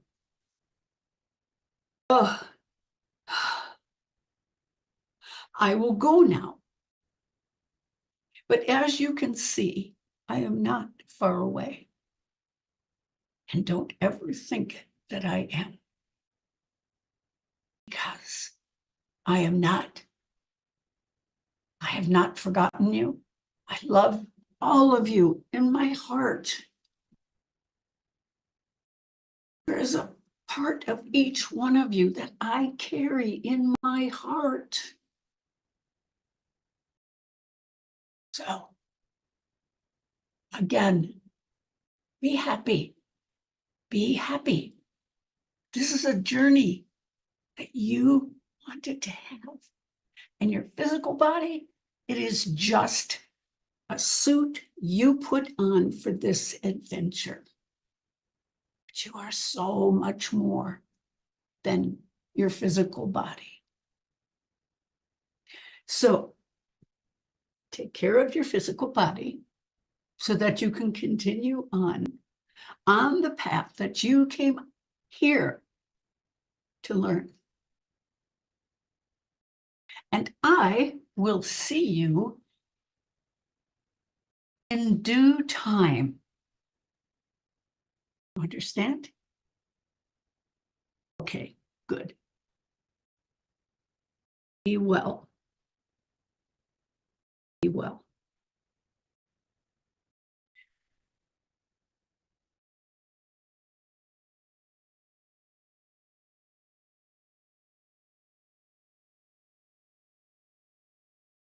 Hey, darlings, there you have it.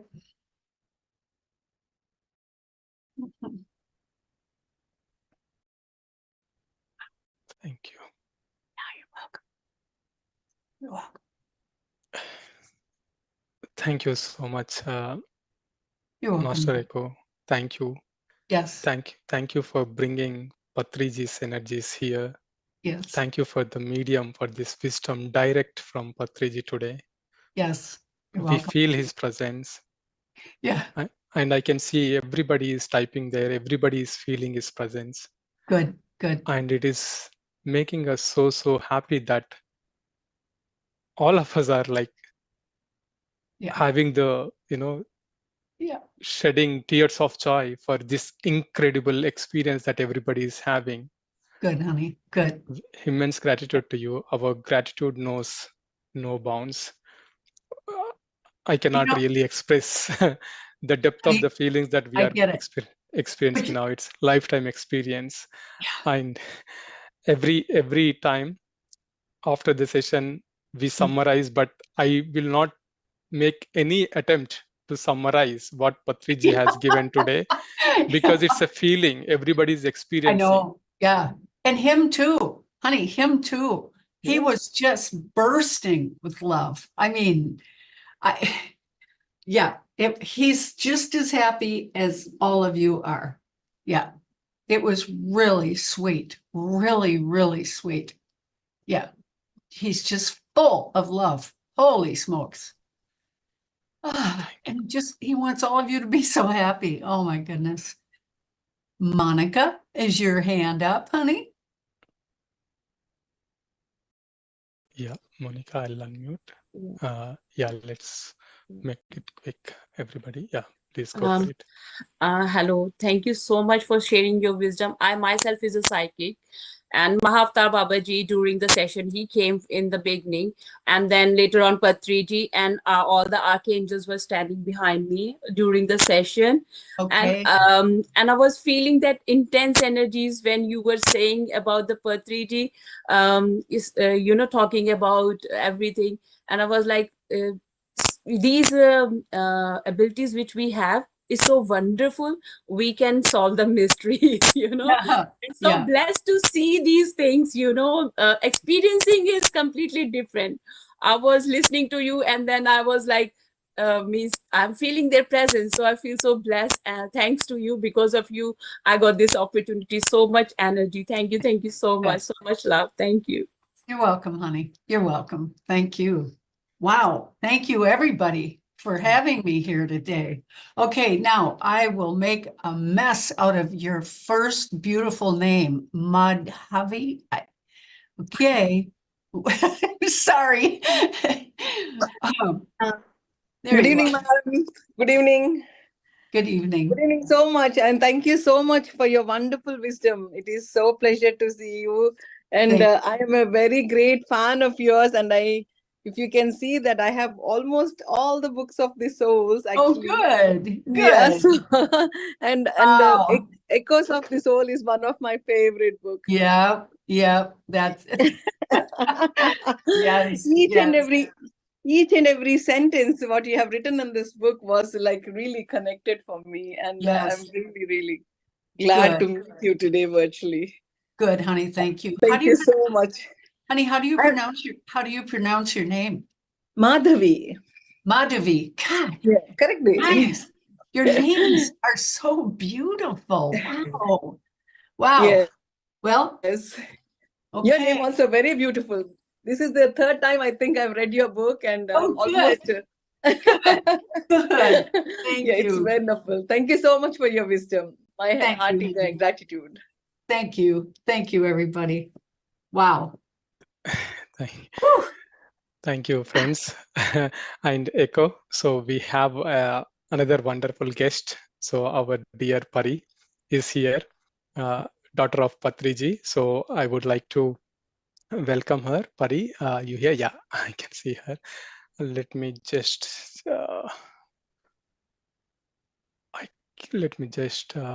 do some setup so that I can see her. Right. Yes, Pari is here now. Thank you. Right. So thank you. Yes, go for it. Thank you, Ravi. Thank you, Master Echo. It's a pleasure to see you, and I thank PSSM UK for giving us this opportunity to have your presence with us on this day and talking about death. Thank you so much. You're welcome. It's truly, I think, what he has created, that we are all in a state of celebration always, whether it is birth or death. Truly understanding that there is no tragedy in life.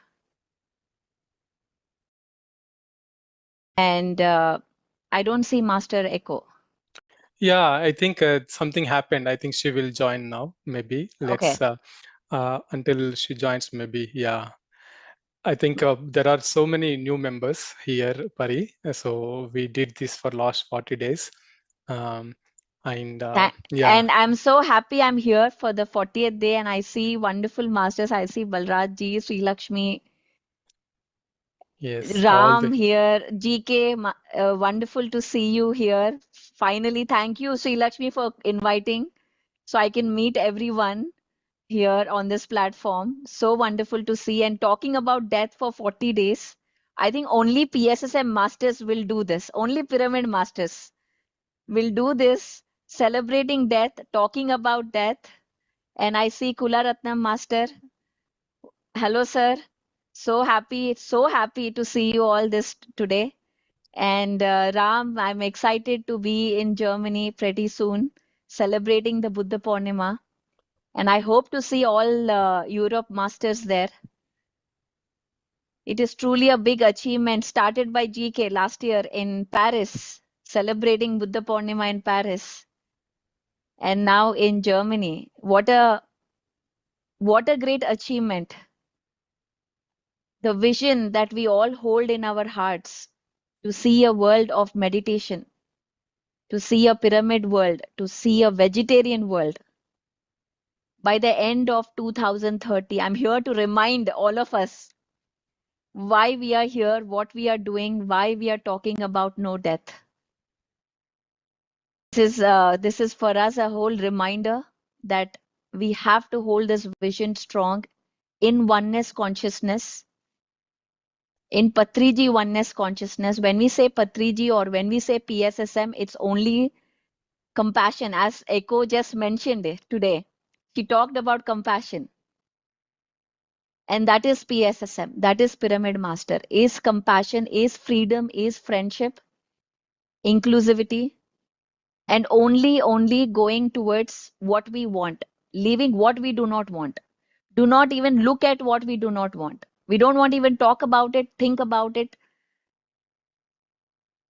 read about it. Only where we want to go. That is our single focus.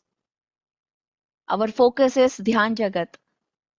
And all these events, I now on behalf of PSSM Germany, I'm inviting everyone to come to the Buddha Purnima celebrations, May 17th and 18th.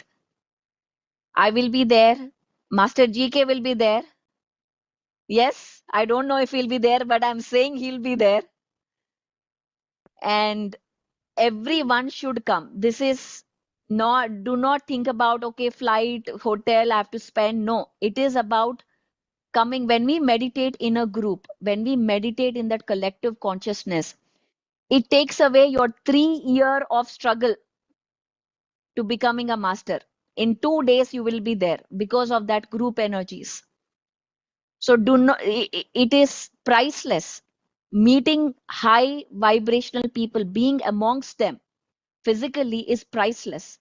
Our different energy portals get activated because of that information exchange, because of that energy exchange that happens just by being in the presence, just by listening to the great words shared by masters, to the great music in the music meditation. So be there personally, come there, support this vision. The way you can support, we might all think, okay, what can I do to Dhyana Jagat? What will I do? I'm just some person living and working to pay my bills and trying to get along with life.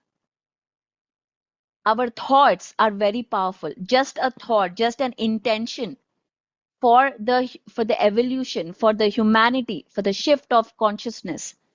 Just a thought is enough. And how do you support that thought? By taking an action towards it, by being in such groups, by attending such gatherings, by supporting such gatherings. That is how you support. That is how your energy is, because as we PSSM is a movement where it is not driven by one person. It is driven by every energy, all light workers around the world, whether they are from PSSM or not, it doesn't matter. The only thing that matters is the intention to see light win over darkness. And we are in that war right now. We are in the war between light and dark. We are in middle of that. So it is now our decision to choose. Do we talk about light, or do we surrender to fear, surrender to death? I've just seen, I was in a event in New Jersey. I saw a couple come. They saw a video on PMC Hindi. Their son, 17-year-old son or 19-year-old son, committed suicide. And they were in hurt. They were hurt. They don't know meditation. They were hurt. And what gave them life is PMC Hindi. They saw a video on Mrityu on PMC Hindi, and they came to the class with tears, saying our life has transformed. Now we will teach meditation. This is a true life story of death. Losing a child is not easy. It is something we cannot even imagine. Now imagine their only son committed suicide, and now they are masters teaching meditation. They have dedicated their lives for meditation. And just by watching a video, so we do not know how our words, how our stories inspire others, change other people's life. One video, somebody shared their story and that changed a life in New Jersey. That is the power of our experience sharing, Sajjana Sangatya. So, Masters, I invite again, and I would love for Ram to speak at this moment and share more about the event and about this concept.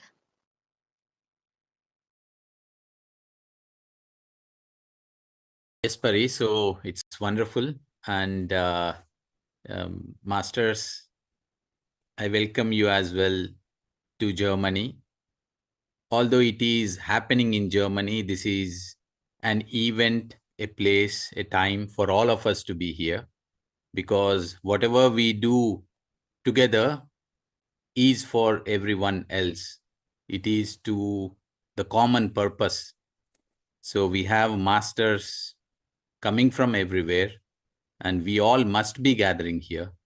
So just like Pari had said, whatever we are doing, keep it aside for a couple of days and do join, because this is going to be a quantum leap. In just 2 days, what happens is going to change the course of events and things that are going to follow. So we have masters coming from Australia, from India, UK. We have masters from USA, France, Austria. You see, so do join and let's all come together and make this a great happening. So thank you, Pari, and thank you, UK team. Thank you, Ram. I would like to ask GK to share today's message on this celebration day. Oh, so thank you very much, Pari, for attending and your valuable time for UK and Europe. Yes, the coming program in Germany, we are all waiting. I am attending. My visa is done, and so every year, like we are doing in India, larger masses are going to join in all our group meditation programs and the wisdom sharing sessions by eminent masters who are all into this meditation since 15 years, 20 years, and with a lot of dedication, what all they're doing, so that everyone can understand. And in their presence, definitely the meditations and all the sessions will go in a wonderful way. And we keep rotating this annual program during the May, the Buddha Purnima. And definitely all the countries will take this advantage. And we are in due of a DMC program as well here in UK. And in coming September, as we are planning for 1 week event, 2 cultural programs. So we are sorting out how best we can invite you to come and, give your wonderful discourses for all the UK people in September through PIDA and PMF combination we are planning to do. And all these 40 days, eminent masters came forward and all they give wonderful news. And especially the recordings that we got from all the masters in and around the death wisdom, like the testimonial just now you shared, definitely it is going to be very much useful for everyone to understand in all possible ways. So some people try to give their information from the current life, and some people the transition period, and some told about how best we can do in the other realities. So all the areas were covered in a very detailed manner. And then whatever we carry behind with death-related unscientific kind of beliefs or stigmas that we carry. All those things were completely shattered in these 40 days. So thank you very much for Sarada Master, Kiran and Srila Garu for their commitment in bringing all the masters over here and completing this great journey.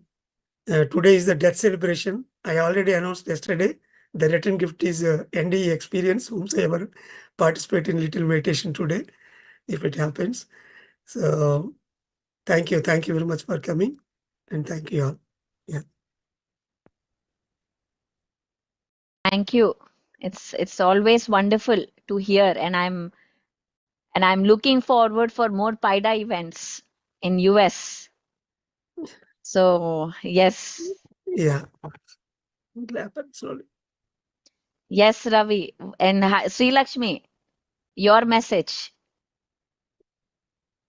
Thank you so much, Pari.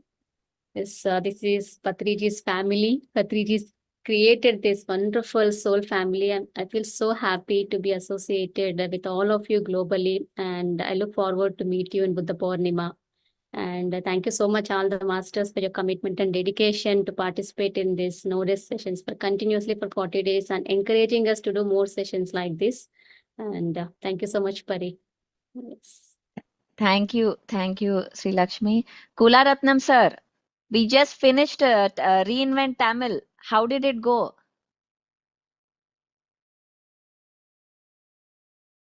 "40 days." Yeah, I was a little bit tired up. I was actually not following the 40 days. I was actually watching the recording. It's wonderful. There are so many Tamil masters now involved with the meditation. That is a great news. And PSSM Tamil Europe, they are doing a wonderful job. I'm part of them. And next week, we are actually going to Italy for spread the meditation in Italy for 10 days. Mhm. We are going to two main cities, Florence and Palermo. The two temples also invited us to do the meditation there. For PSSM Tamil Europe will be there spreading the meditation in Italy soon. Therefore, that's another step we are doing. Thank you so much for your presence today. Wonderful to see you, ma'am. Thank you. How is Madam? Sorry? How is Madam? Madam, thank you, Madam. We have just been to Sri Kandaraja's house today, Okay. practicing. Yeah, just checking our sort of visit to Italy, and she has just gone to bed, I believe. Wonderful, wonderful. Yeah, she is very good. Thank you for asking. Thank you, ma'am. Wonderful. Balraj जी, आप हो यहाँ पे?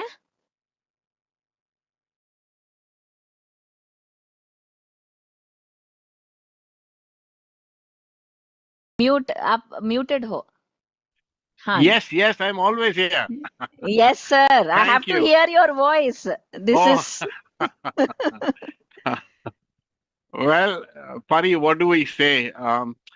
First of all, thank you so much for coming in today for this, the sessions that have ended today. But I've got tears of joy coming out of my eyes, actually, for the last 40 days that I've been experiencing. All of us that have been experiencing this wonderful, sessions that have been going on with masters from all over the globe coming over. And Pari, it makes me feel so proud of the fact that we all belong to a beautiful family of likewise soulmates, who've been kind of, I don't know what Patriji has kind of, collected all of us from, I don't know, from all different places and put them together in his garden of love and created this beautiful world for us. And it makes us feel so proud. It makes me feel so proud. I every time I say this, that the person who's kind of changed my life, who's changed so many people's life all over the world, and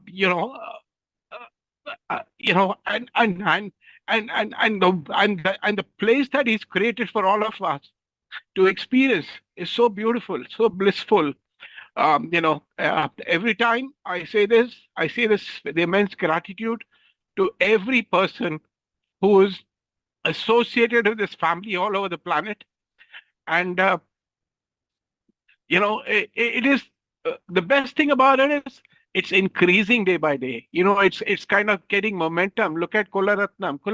Look at GK sir. The kind of passion, the dedication that these people are putting in and day out for making sure that the vision that my friend, our dearest Patriji had for all of us is actually coming and moving in the right direction, and that makes us feel so proud. It makes me feel so proud. And this event that we are having on 17 and 18, we are so excited to be there. I'm going to be there. Of course, Riju is going to be there, and I'm sure there's so many masters from all over UK who are going to travel. I've been saying this, please make sure British Airways has actually announced extra flights for Germany for 17th and 18th. Ram, sir. And, we're going to make sure that, this is going to be the biggest event. It's not PSSM or Beam Meditation doing it. It's Patriji's family doing it. Right now, it's like an Olympics happening. It's a PSSM Olympics happening every place. So this year or this month, Buddha Purnima is going to be in Germany. So looking forward to that. And so excited to going to see you again, Pari, and hug you also. So thank you. Yes, I am so excited because talking about death, 2 years back, I was in London when the news of father came in. So it is a very special place for me. London is a very special place. Because of London, I was able to be on time to India. Yes. If I was Yes. in US, I would have been delayed. Yes. But, and you were in Patriji's residence in UK. Yes, and Yes. and now my residence. So Yes, of course. so yeah, definitely UK, Europe plays a very dear place in my heart, and I'm so happy to see everyone. And we celebrate. These celebrations will continue until May 18th. So yes, Ram, please go ahead. Yes, on the note of celebrations, today's session was such a great moment of presence, feeling Patriji's energies. So I want to thank Echo Bodin and all UK masters for following their intuition and having her here. Just before the session, I was just telling to Madhu, had Sir been here, Sir would have been so happy to be here, fully being present. And, we were just discussing. And then as the session went on, Sir's energies were there, Sir's voice was there, Sir's energy was there. He was there. It was so beautiful. So great celebration. So thanks a lot to Echo Bodin. She's not here. And thanks to all UK masters. It was such a divine day and as well wonderful 40 days. So thank you. Thank you. Yes. Thank you to all. Yes. Thank you to all the UK masters. And I see Denisa here. Denisa, welcome. Thank you so much. I'm so glad to be here. I'm so glad to see you. Happy to see you and happy to see all the masters. I'm always so amazed that me, the only Christian, being here among this family, which is actually my family. Patriji brought me here. My intuition brought me here, and today I felt really overwhelmed by his love. And this is something that actually followed me since I met him in India. When I actually asked people around, so what is it that it connects you to Patriji? And it was always this word, love. And I was always, we love him. So to me, it was amazing because I've never heard that before. I asked the driver, the person who took me to him and to many others, and it was love. And today I felt that when Master Ego channeled that love and that wonderful message that he's got for us, for all of us. because myself, I'm learning every single day from this platform. I'm here with everyone for meditations. I'm meditating with everyone. I'm supporting all the group meditations and all the energy. And I'm not only there, but I'm also in Patrice's energy every single day in whatever I'm doing. And this is something that I know that I will carry with me until I will meet him on the other side home. So I'll be in Germany. I'll be very happy to meet all of you in person and really looking forward. Thank you everyone for all this, for the organizing these sessions. They were just amazing, amazing. Thank you. And thank you, Pari, to be here. Yes, wonderful. Thank you. Thank you, Denisa. And Rajshekhar, Ravi, thank you for organizing this program. Yes, Pari. Thank you. Thank you so much. And for coming on this celebration so wonderfully happened last 40 days. And it was like a journey. There are so many new members here on this session, and they have started their first session on this enlightenment on no death. You can imagine the amount of transformation they would have by now. And friends, because we didn't get a chance to introduce Pari, but everybody knows, right? So everybody knows that who she is, and she doesn't need any introduction. But I'll share one experience, right? So after Patriji transitioned to other dimensions, Pari, she traveled extensively across India, and masters everywhere, they were like hailing her as like, oh, she is the replica of Patriji, she is the next Patriji. But she responded so gracefully with clarity, Patriji is Patriji, I am. So see how authentic a true master is, so authentic and never seeking to inherit anything. And she's an awakened soul, an enlightened master. She understood that how important to be the main person for the PSSM, and she is a true successor of I would say Buddhahood, true successor of Patriji. And she focused. I've seen her. I mean, she did not know me, but I've seen her since 2010 when I first seen her in Amaravati. She was there. I'm not sure whether you remember or not. As in, like you came to that Dhyana Chakra. I've seen her, and then slowly in 2016, 17, 18, 19, the way I see her, I think there's some kind of preparation happened that to drive this big foundation. All right, so if there are so many people coming into joining the PSM, learning the meditation through different channels, thanks to her global vision and global efforts, she's doing everything that that can take the PSSM to a global level. So she is the founder of PSSM Global, and there are so many other things to tell about her, but I'll stop here. I don't need to tell more because you are going to see her in Germany. And Pari, because there are some new members, let us hear their response, their feedback on no death. And also, yeah, Rajshekhar, to start with Rajshekhar. Go on, Rajshekhar. Yeah. Yeah, so much excited to see you. So much happy, very happy, soulfully, Pari. Today, gratitude to Echo for coming and giving her soul wisdom. So we truly connected to her. And thanks to the Ravi and Sarada, especially, and Sri Lakshmi for doing so patiently this 40 days. So kudos to you. And on this occasion, of course, I'm attending Buddha Purnima and looking forward. We are bringing a huge group of masters. So people who wanted to join there, so contact us. I'm available to help. And yeah, one more gratitude. Masters are daily taking in UK platform daily meditations, morning 6 to 6:40, 9 to 10 p.m. every day. Like 14 masters are showing commitment every month since last more than a decade now.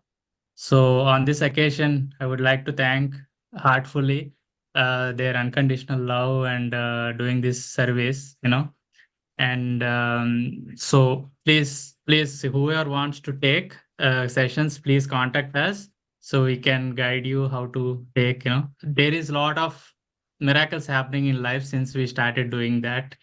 That's what I can say. That is why I'm saying is Patriji's teaching is teach meditation and teach meditation also, learn meditation, practice meditation, and of course Sajjan Sagat as Pari is saying. So that's also there. Thank you, friends, and yeah, see you, Pari, in other side of the Yes. Europe, and you promised us to stay with us. You are about to come to Basingstoke, from Balraj's house, and there is that is a day. Yeah, I have to take this afternoon. GK sir told don't stop the sessions, And that is when I started. I have to fulfill our sessions. I have taken Yes. that hard science. Suddenly, I started Yes. reading about it on that emotional day. I have 4 hours. I have to go through that material and deliver it. So we invited the counselor Wow. who is ruling Conservative Party, and all the all they are there, but they understood the scenario and they cooperated. But yeah, so we expect. I mean, we wish your presence here. Yeah, we'll plan again. Yes. Thank you. Thank you, Rajshekhar. And I would like to hear from Sharada. Your experience, how this happened. Please share with us. Yeah, thank you so much, Pari ma'am, for your presence here. So all this has happened through Patri sir's message. So when we have finished rally, so when we are about to conduct that rally here, UK Shakahara rally. So before that, Patri sir that means Patri sir has messaged me that about 40 days of no-death sessions from with 40 masters. So I didn't get any confirmation a particular date. So I thought sir said next year, 2024. So I was waiting for the SARS message to get clarification, to get confirmation on the day. So at February, I think on Feb, received a confirmation for Patri sir to start sessions from March 20th throughout the 40 days.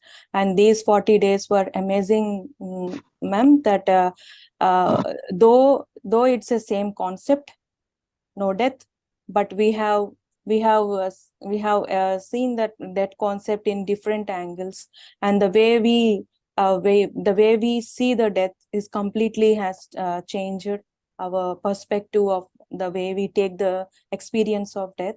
And so grateful to all the 40 masters and also the participants here for attending and sharing their wisdom. Thank you so much. Thank you. Let's give a big round of applause to Master Sharada for bringing that great vision into manifesting this and completing it. It's not a joke. Dedicating 40 days is not a joke. It takes immense dedication and effort from all the organizers, to all the organizers, all the volunteers behind this 40 days. And this is a great service. And I request all Europe masters to support more and more programs like this. We should have, and support in every way, in conducting, in volunteering, because 40 days consistently every day coming and doing it, being on time, managing the chats, all of this takes a lot of dedication. And this is such selfless service to PSSM. So the whole PSSM is proud of this team, PSSM UK team, and taking this forward. So thank you, Sharada. Thank you, ma'am. And it's like, but sir has given a very clear message that how to organize as well. So Master Ravikiran sir, he has taken Master Ravikiran sir name to host the sessions. and Master Sri Lakshmi and me coordinating and connecting with masters. And I would say, like, both have immense gratitude for those both masters. For though it's a message, so what you said is so true. To manifest, we need the help. We need help from masters, and both these masters have did very great work. The background work, though could be YouTube live, has taken care by both the masters, and about the flyers, preparing the material is taken care by Master Sri Lakshmi. So yeah, it's a collective work, it's a group work, I could say. And also all the participants who are ready to receive the wisdom. It's a collective group consciousness, ma'am. Thank you. Wonderful. Thank you. Let us hear from a few participants, Hari. So Dakshaji, do you want to talk? Yes, I will. Thank you very much. Namaste, and a very, very warm greetings from my heart to each and every one of you. I'm speechless, really. I'm a new member to the family. I'd say it's a soul family. I've not met any of you here before. Perhaps become closer to the UK family. I would say more so by seeing them on screen this way over the last 40 days, if not 40, certainly 25 odd days for me. And I feel there is such a connection. It's such a connection. It's like we were meant to meet for whatever reason. And I'm really, really honored to be engaging in these conversations with the work with the vision that we all hold. I'm fairly new. As I said, my intuition, I think there was an email that landed in on, or perhaps a chat about 7-8 months ago.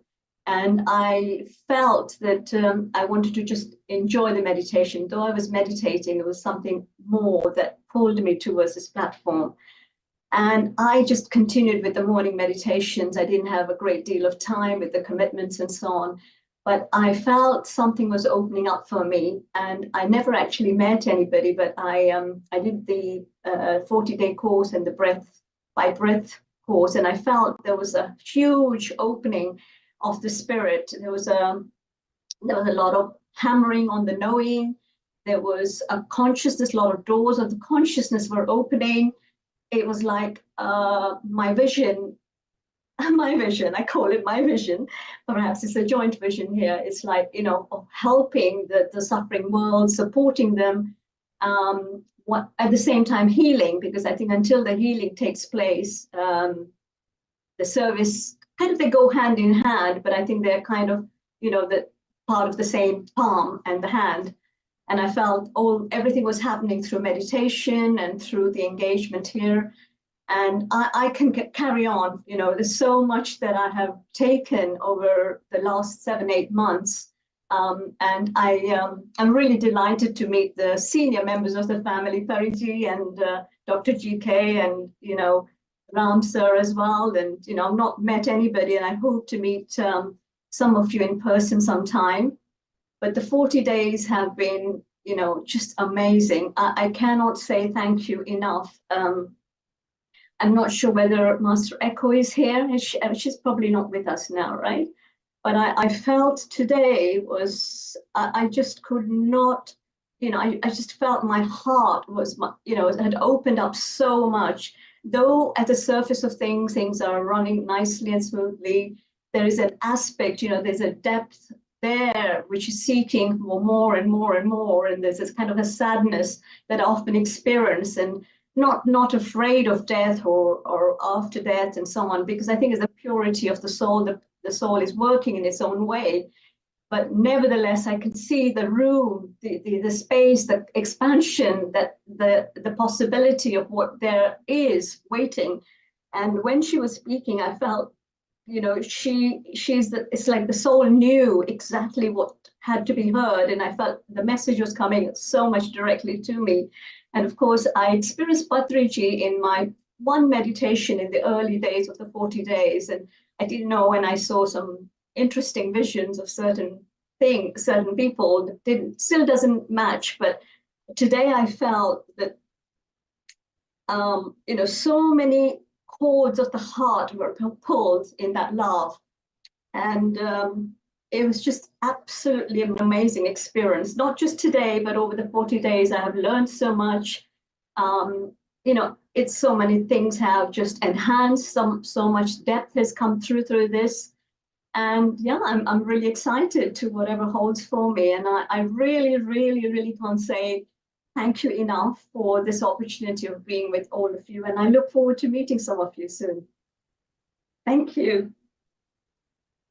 Wonderful. Welcome to PSSM family. Thank you. Amazing. Arpita, yes, unmute yourself and go ahead. Yeah, thank you, Anna. Hi, Akka, Pariyaka. Wonderful to see you here with us, with our PSSM UK family. And I would really say that the day when I met you online through Zoom was the turning point for me. The connection, the connection that you gave to me, which made me to come and speak to you in front of everyone today. So it was 3 years before. Randomly, I got a flyer saying that Paripatri is conducting this event. I just participated, knowing nothing, because that was the initial period of my, starting meditation, 1 month maybe, probably.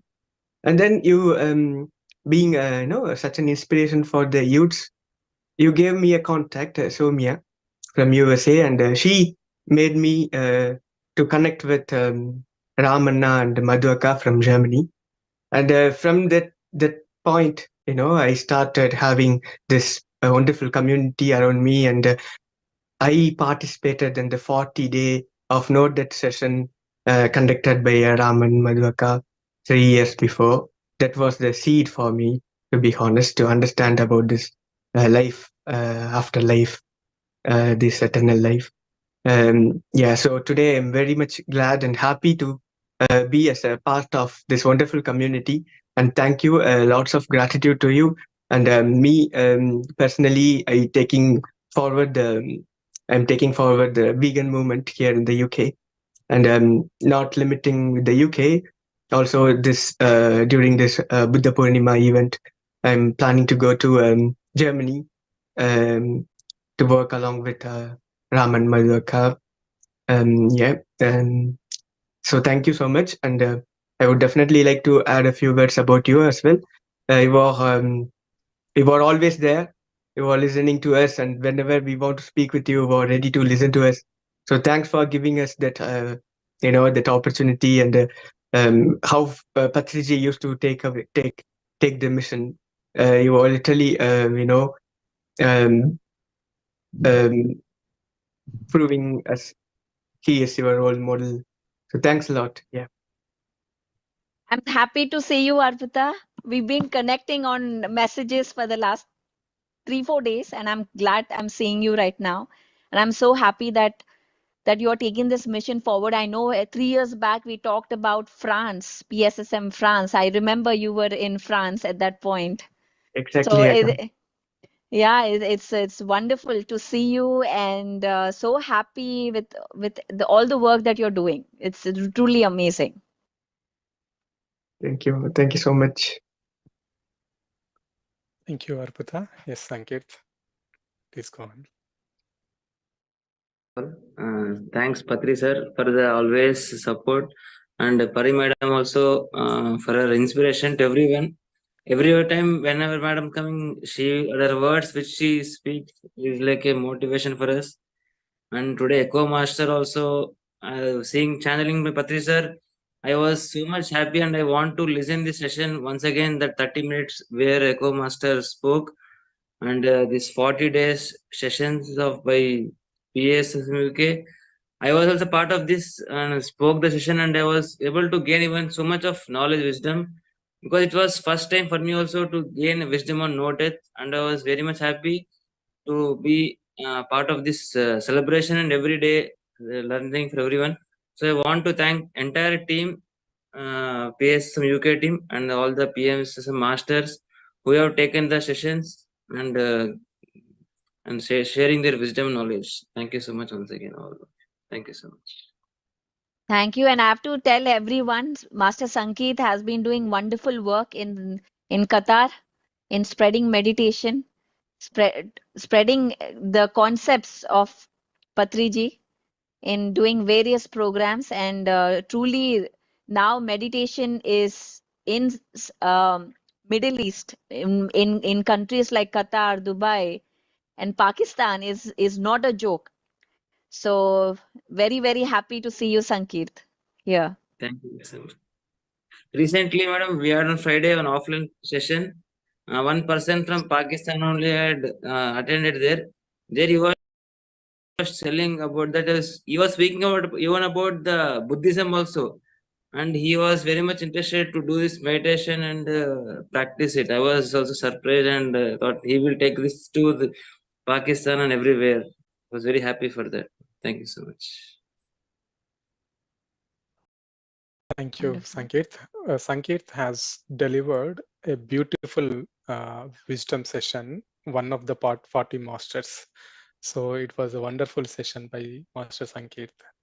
Thank you for coming to the platform and sharing your wonderful wisdom. Yes, Thirmal, please. Thank you.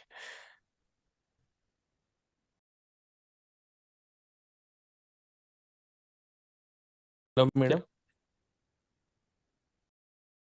Go on. Yes. Hello, madam. I have listened your sessions previously, and that is the reason I am telling my view. Today in Echo Medium is teaching the class. I have also seen the presence of Patriji sir, and I felt very happy. Actually, the death anxiety previously I used to feel death anxiety, but I've overcome and I attended all the 40 classes, and I have taken so much knowledge, and I know Ravikiran sir and Srilakshmi madam, and I will never forget in my lifetime GK sir also, because they have helped me so many ways whenever I ask some doubts. And I'm doing daily meditation in UK, daily 9 to 10 times daily. I'm entering like how a kid will go to the school, like that in my mind I kept, and lifelong I will be doing. I thought that lifelong I will be doing meditation, how we are brushing our teeth, how we are eating our food, like that I kept in my mind. I am doing. Thanks for your way of explanation of science and meditation, linking these concepts. Instagram also I used to see your concepts, and now I have attended your previous videos also. I felt very happy. That is the reason I'm telling my view, madam. Thanks for your valuable help. Wonderful. Thank you. And I'm happy to see you here. Thank you, madam. For you, especially for your talking purpose only, I switch on my camera and I told my view, because this 40-day sessions is I gained so much knowledge. Because death anxiety only I've overcome. First of all, actually previously the death word is listen means I will go far away. Actually, I will not listen. But when all the today is the goosebumps, I will never forget the Echo Madam in my lifetime, because I have seen the presence. And I have shown to my kid, 8 years kid also, that Echo Madam when teaching, when she came to me, I have shown the Echo Madam to my kid also.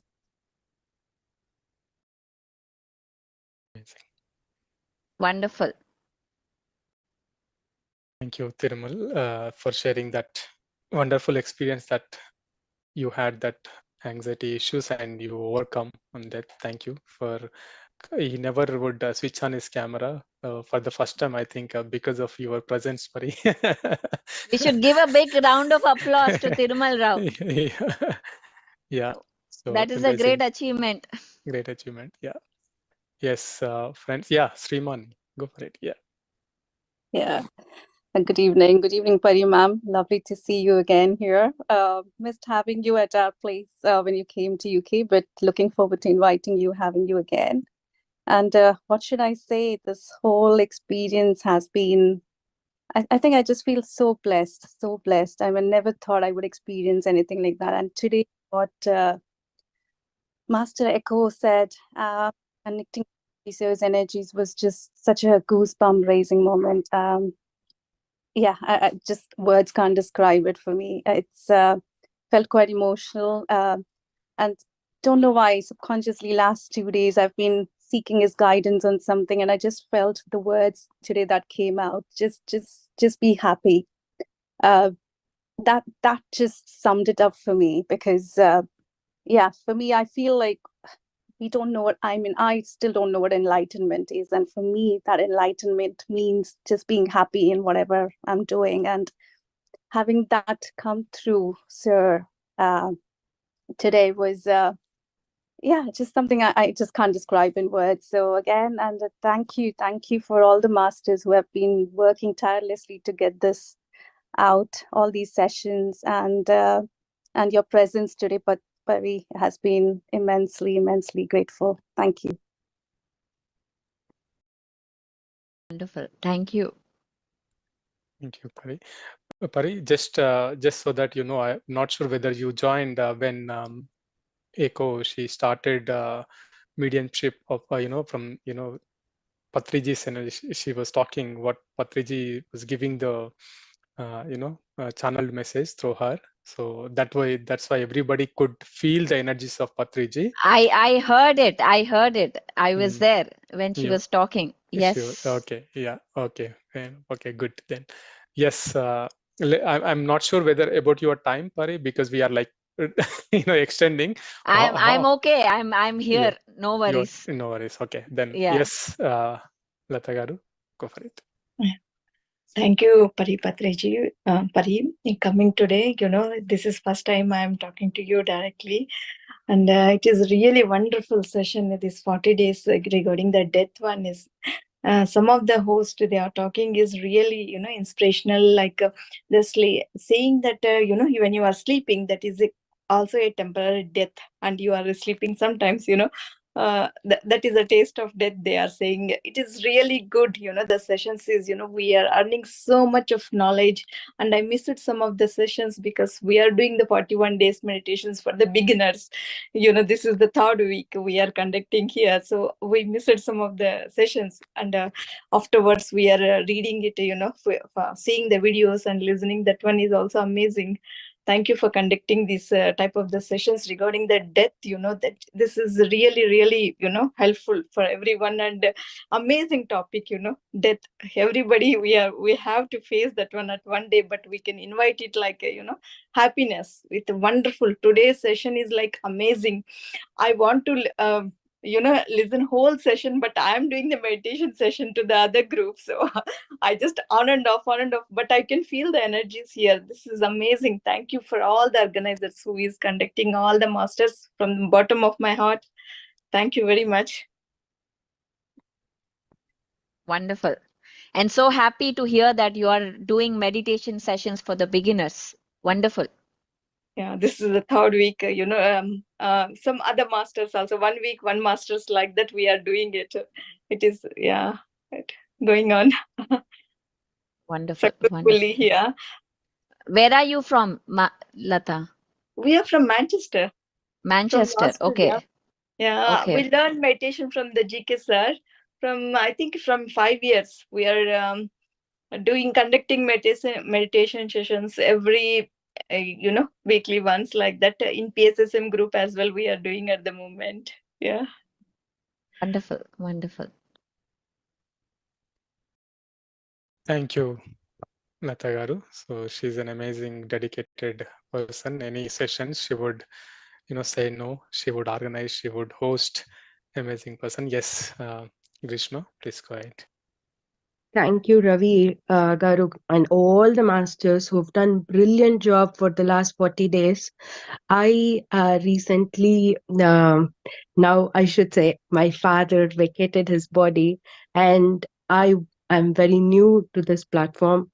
But although I was introduced to meditation by Sumatiji to this Pyramid Valley Association, I did attend a few, and then I was taking few meditation classes, and then anyway, life evolved, and then I wasn't very much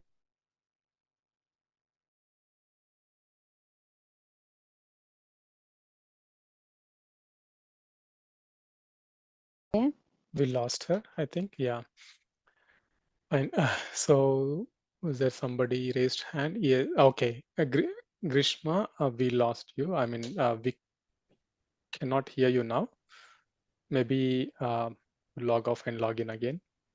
Okay. Pari, this is Asha. So definitely the miraculous thinking you told about, that whole this session, I always feel wonderful sessions. I attended. Thank you, Pari. You remember me in the Mexico visit. Yes, With yes. So I am with that energy with these sessions. I really liked the way they depicted. I see my daughter everywhere on the globe. And Patriji always gave me that vision, like the dream he came in and where he says, come on, just forget the past. So that's how that particular vision came out with the death. That's the idea of death. Definitely, it is miraculous thinking. Thank you so much. When they held these sessions, all of them, I really like it. Ravi, when he was hearing about it, and Sharada very well gave her, no, I really like those ideas about death, definitely. Thank you, thank you. Yes. Yes, Grishma. I'm so sorry. I don't know. My connection dropped off.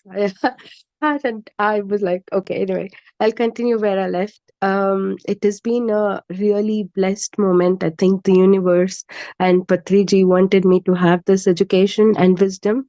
I've learned a lot during last 40 days. It's opened up quite a lot because I was in that despondency state to understand what is happening with life.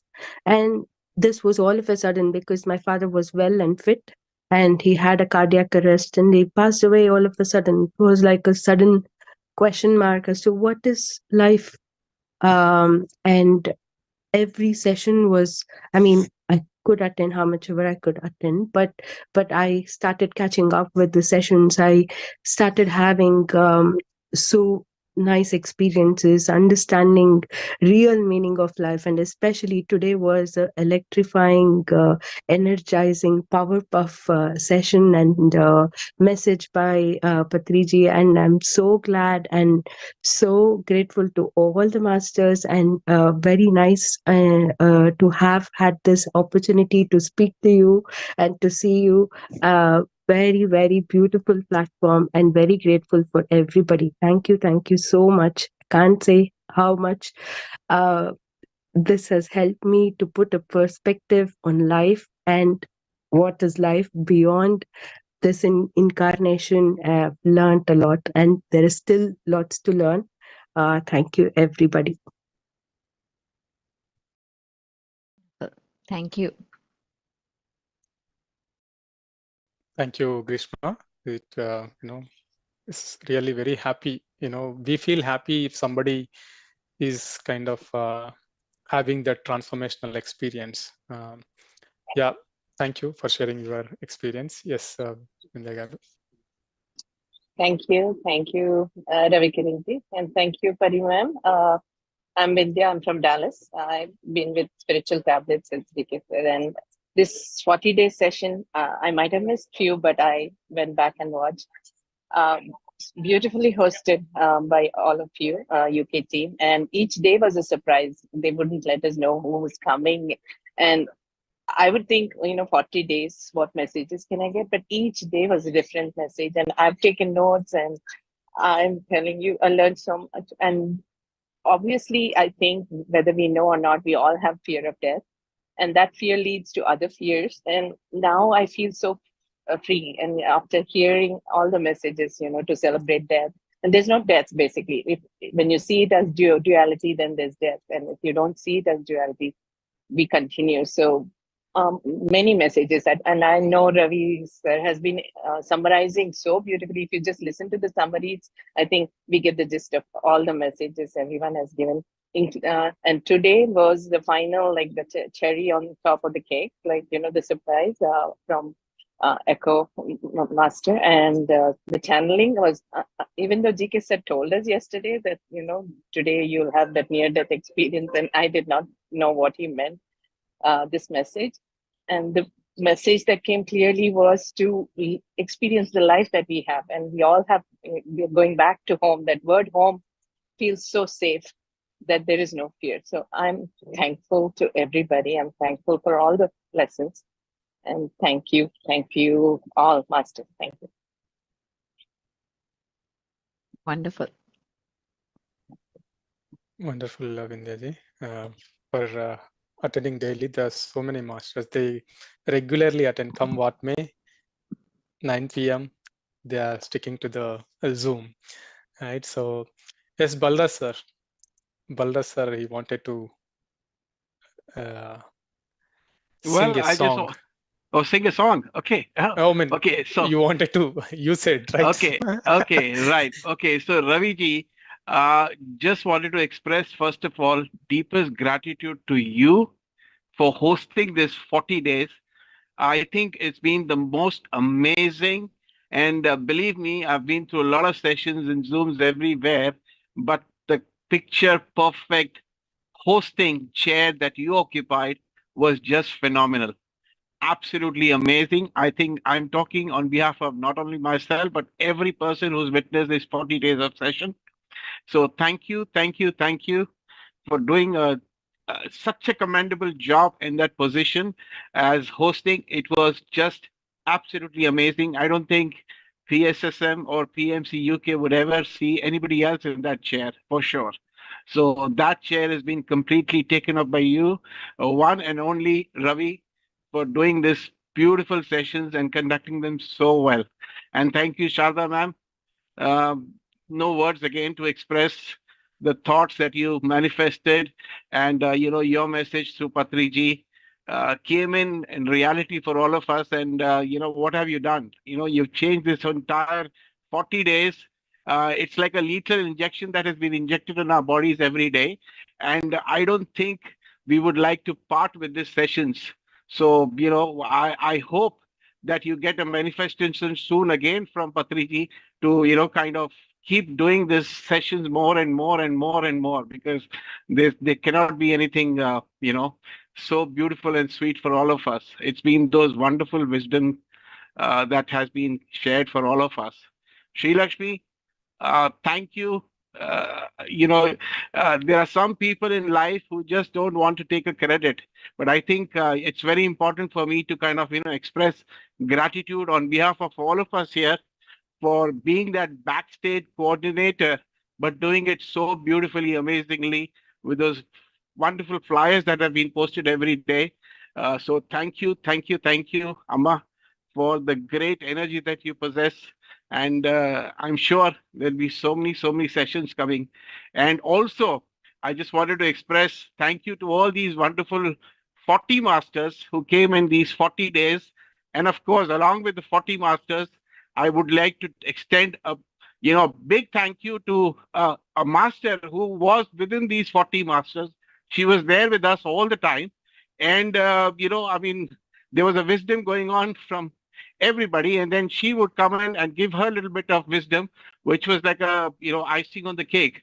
So this was Monica ji. Thank you so much for for giving those, that little bit of nuggets of wisdom for us when the sessions were going on. So thank you, thank you, thank you. And then Pari, thank you. Thank you for coming in today and making this session, and as I said, so beautiful for all of us. And if Patriji was there, I mean, he's always there with me. He's always there in my heart. He's always there with all of us. And, I'd like to sing something for all of us today, because Patriji, whenever he used to come, he used to say, Yaar, Balraji, Gana Gao. So today, being an English session, I would probably end up, saying something in English for sure. So here it goes. I hope my voice doesn't crack today. I see trees of green, red roses too. I see them bloom for me and you. And I think to myself, what a wonderful world. I see skies of blue, and clouds of white, the bright blessed day, the dark sacred night, and I think to myself, what a wonderful world. The colors of the rainbow, so pretty in the sky, and also in the faces of people going by. I see friends shaking hands, saying, how do you do? They're really singing. Oh, I love you. I hear babies cry. I watch them grow. They learn much more than I'll ever know. And I think to myself, what a wonderful world. Yes, masters. What a wonderful world. So he's created for us such a beautiful world. And all of us are in this garden of his, living a life of, and saying this, all is well, all is well, all is well. जब life हो out of control, तो होठों को बंद करके बोल, all is well. कोई न जाने तेरा फ्यूचर क्या होगा. अरे लाइफ के अंदर तुझसे भी कुछ होगा, तो हाथ लगा, मौज मना और बोल, अब तो सब कुछ all is well. सब बोलो all is well. सब बोलो all is well. So life is well till we live our last breath. Just enjoy, enjoy, enjoy, my friends. Thank you. Thank you to all of you. Love you all. Thank you, Bala sir. Thank you, Balraji. Thank you, Balraji. Thank you, Balraji. Thank you, ma'am. From the whole team. Thank you. Thank you. Thank you, friends. Is there anybody who wants to talk in the last? Or sing. Or sing. Sing. In the Oh, last. somebody is playing. Okay. Thank you.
Okay.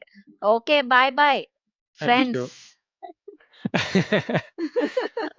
Bye, friends. Bye, friends, and we'll meet you in Germany.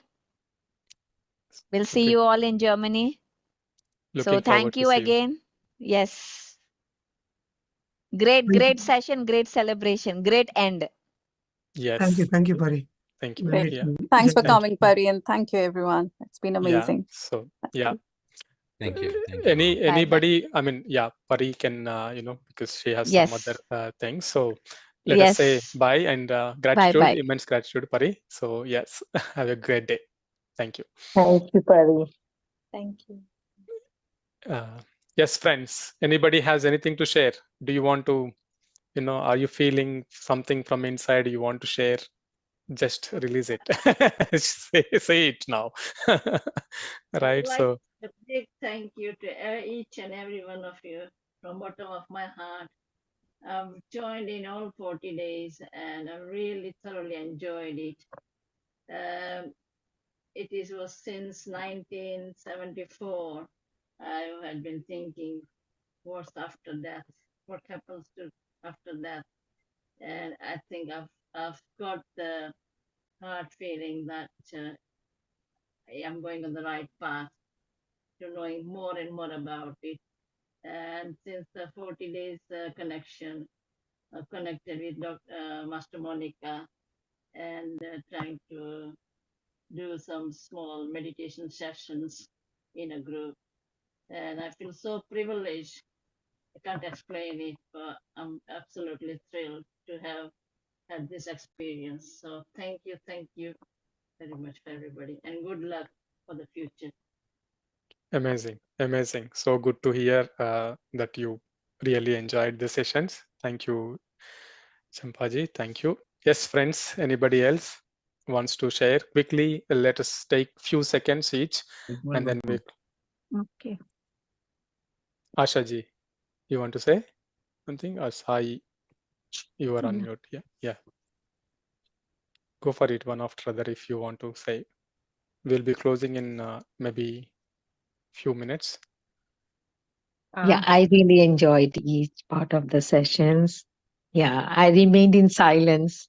Now I recollect and I really enjoy all those.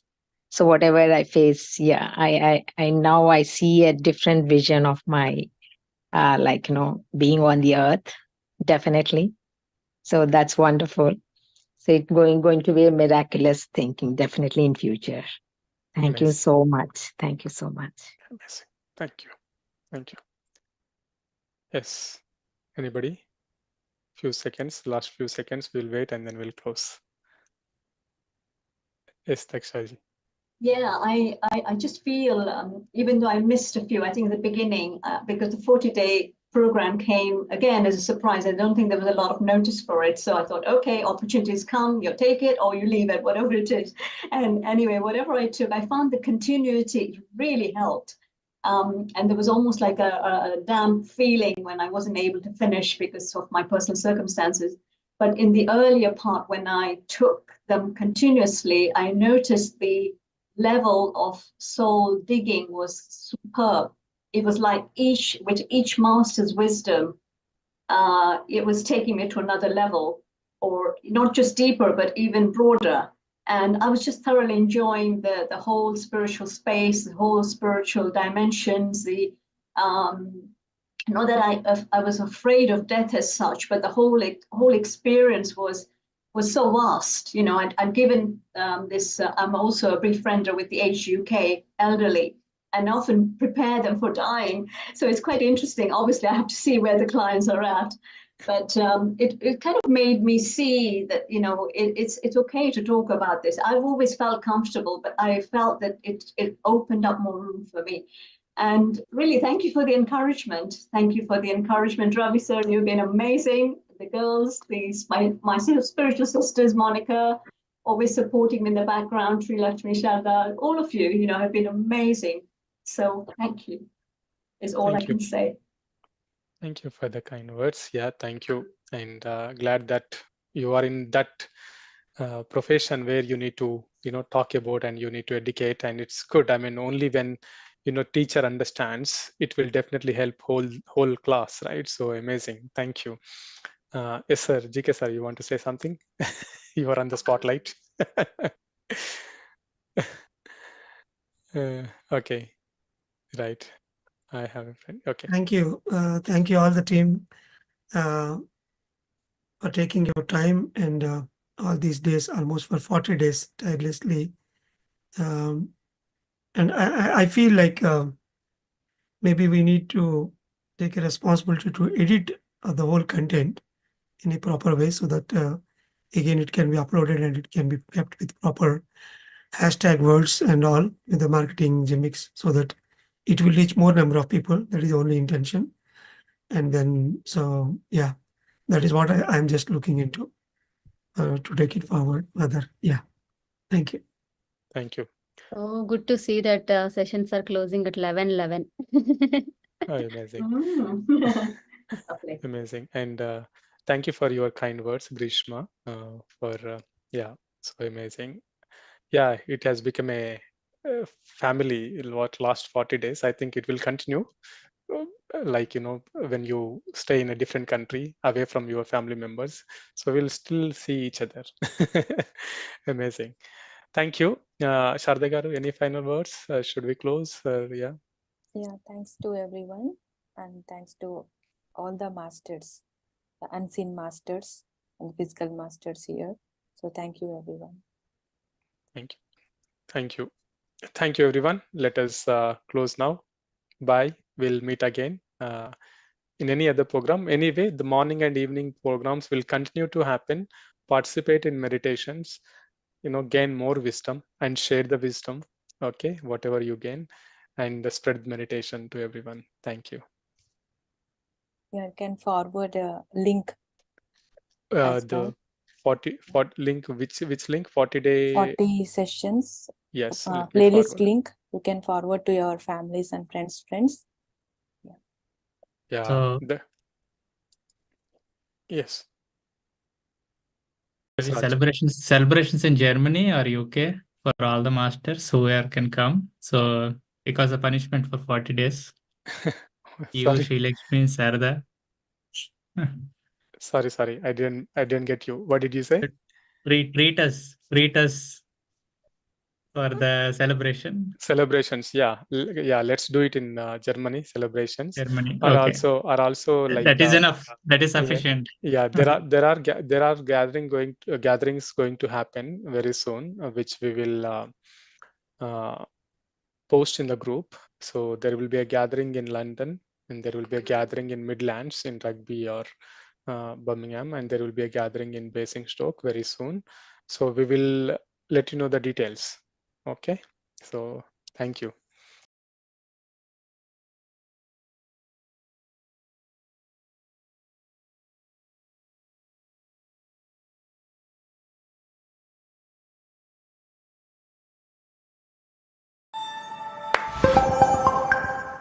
Hi everyone, I welcome you all to the live session on Data Analytics full course by IntelliPad. This session is conducted by multiple experts who will be teaching you all about data analytics from basics to advanced level. But before we begin the session, make sure to hit the subscribe button and also hit on the bell icon so that you will never miss an update from us. Now let's see the agenda. Firstly, we will begin with Introduction to Data Analysis. In that, we will be explaining you what is data analysis, why do we require that, and types of data analysis. Once we finish that, we will explain you about the life cycle of data analysis. Then later on, we will tell you how to become data analyst, what are the skills required, job and career prospects of data analyst. Post that, we will learn about pandas and data analysis using pandas. Then later on, we will learn about exploratory data analysis and also NumPy. Then later on, we will be doing a very quick hands-on demo on how to create NumPy array. After that, we will be seeing the difference between a data analyst and data scientist. Then finally, we will be covering data analyst interview questions and answers. So, this is the agenda of the video. Without any further delay, let's get started. We've all heard this term somewhere. It pretty much rings a bell that every time we think about it, right? So analytics with respect to data. Well, what are we trying to analyze is what we need to know here, right? So the formal definition of how it goes, it's basically extracting meaningful information from raw data. It's as simple as that. So we have data, right? So consider anything to be data. If that is not useful to you at that point, it is considered as data. But then if you perform some operation on this data and make sure that it is useful for your organization, this is when the data becomes information. And this information is what is usable for you, right?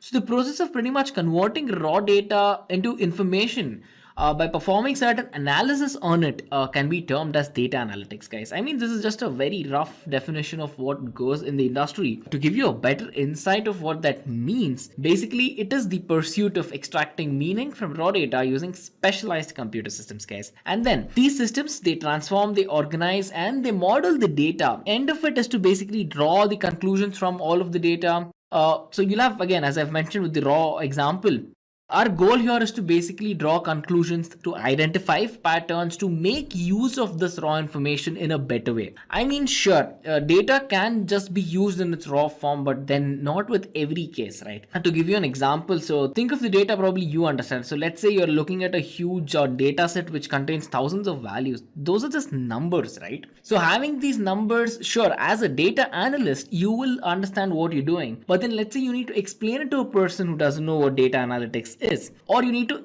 explain it to someone, probably your peer or someone above you as well. Let's say you have a business meeting where you have to explain this. Giving the numbers will not really be that great, right? It will not make a very good presentation. So converting all of these numerical data, making it into graphs, making it in a way where everyone understands the data, and showing out graphically whatever insights that you can generate from the data, that can be considered as data analytics as well, guys. Again, today basically the field of data analytics is ever so growing rapidly. And why is it growing so rapidly? Well, because the market demand for it is that much. So we have pretty much every startup companies these days have a requirement for big data as well. So big data, to dumb down the definition, it pretty much means a huge amount of data that cannot be handled by just one machine. If you're stretching out your data across multiple nodes, you have data coming in from various sources. Then you need a method to handle all of this big data that's coming in, to process the data and then to perform analysis on it, guys. So this has been in demand in the market for a while, and for the last couple of years, data analytics has been in the boom, and then it's providing a very straight answer to all of the questions being raised about how all these can be handled, guys. And of course, we're going to need the people who have the skills which is needed, skills which are needed to manipulate all the data queries, to translate all these numbers into graphs, and to make insightful analysis on it, right? So that's what is the main key role of a data analytic person. What is the need for data analytics if we have to break it down into 3 steps, guys? So again, we already know that it is on the rise, right? So I can pretty much go about to step out into the open and then tell you that it is not soon that it will be an integral part of an organization. It is already an integral part of every organization there is, guys. So the first important need is, again, we already know that it is a top priority for all of these organizations, ranging from the small organizations all the way to the big guys. And then this is needed to make very good decision making. Well, with respect to you being confused to, let's say, take a decision for you, then looking at this analytics will make your decision making skills and decision taking skills a little bit easier, and it'll be more validable as well, guys. And it'll be more validated as well, guys. And the second thing is to we require new revenue, right? So let's say you have the data which pretty much only a couple of people can make sense of understand. Let's say your market is very niche. In that case, sure, you'll be still making revenue, still be making money on it. But then at the end of the day, if you have to reach out to a broader audience, you need to make sure your data is understood by this broader audience, right? So that forms the second very important need for data analytics, guys. And the third one is to obviously decrease these operation costs for every organization. So this can be a very demanding task if you have to convert raw data into information, process the data, and make out very good visualizations out of it as well. But then if you have the workforce for it, then sure, you can do it. But if not, again, since it's probably a manual task, and until a couple of years ago, it surely was a manual task. And these days you can implement machine learning and data analytics to pretty much automate itself and make your job easier as well. It speeds up your work. It keeps you very efficient in such a way where your data is being visualized, processed very effectively. So again, time is money when it comes to big organizations, right? So on that note, pretty much it helps decrease all of the operational costs with respect to, either waiting in the data pipeline or waiting to process, waiting to publish, waiting to do some analytics, waiting for visualization. All of these waits, you need not consider them anymore because they will pretty much be reduced to null, guys. So on that note, you might be wondering, who are data analysts, right? So data analysts are the people who sit at the end of the chain. I'll just explain the chain in the next slide. So these guys form a very good workforce for the company where they basically, deliver the values by taking in all the data that data scientist might give it to them, a data engineer might give it to them. And then he uses, this person, data analyst, uses all of these to answer a couple of questions and then communicate all of the results back. And all these results that he just gives back is basically used to take very good business decisions, guys. It might include analytics of past trends. It may be prediction of what the future looks like, and so much more. And then the common tasks done by data analysts are data cleaning, performing analytics, and then creating visualizations. Well, data cleaning, to come about it, is basically simple, guys. So again, data is raw information, right? To make sense out of it, to pick out information that we only require, and to make sure that, again, efficiency is the game here. If you're pretty much processing data that we pretty much will not require, then it's just a waste of time and resource. So cleaning the data, making sure that your data is just perfect enough for processing, that's a very important first step, guys. So this is the spearhead of a data analyst's role.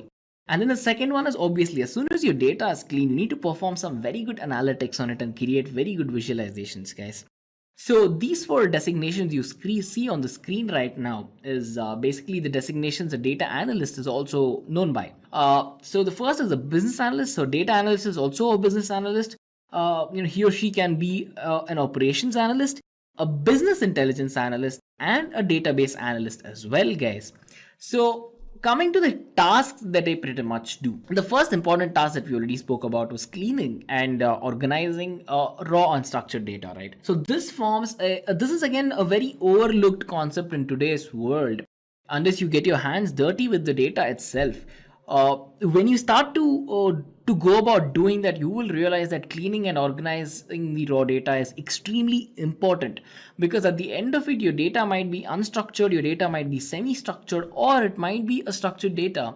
This will not matter if the data you're processing is of no use at the end, guys. So cleaning and organizing raw data is very important. And then the second thing is the analysis of all of the hidden trends found in the data. So making sense of something, again, maybe predictions in the future, or looking at past trends, generating this sort of an information which you cannot figure out upfront just by looking at the data. This is pretty much the umbrella under which the hidden trends function of a data analyst's work. So you'll be looking at a data, you'll find something very interesting. So let's say you find a trend in your data where pretty much you can access a new side of the market with respect to your sales in the next 5 years, 10 years. And then you were not told this, but then your data was telling you this. So you making sense of the data in which this trend was found, which was not upfront, then this is again a very important skill of a data analyst as well, guys. And the third important thing is pretty much the big picture view using descriptive statistics. At the end of it, sure, we know what the past trends of the company are, we know how the company is going on now, but then if you need to just summarize all of this and say even add some predictions for the next 5-10 years,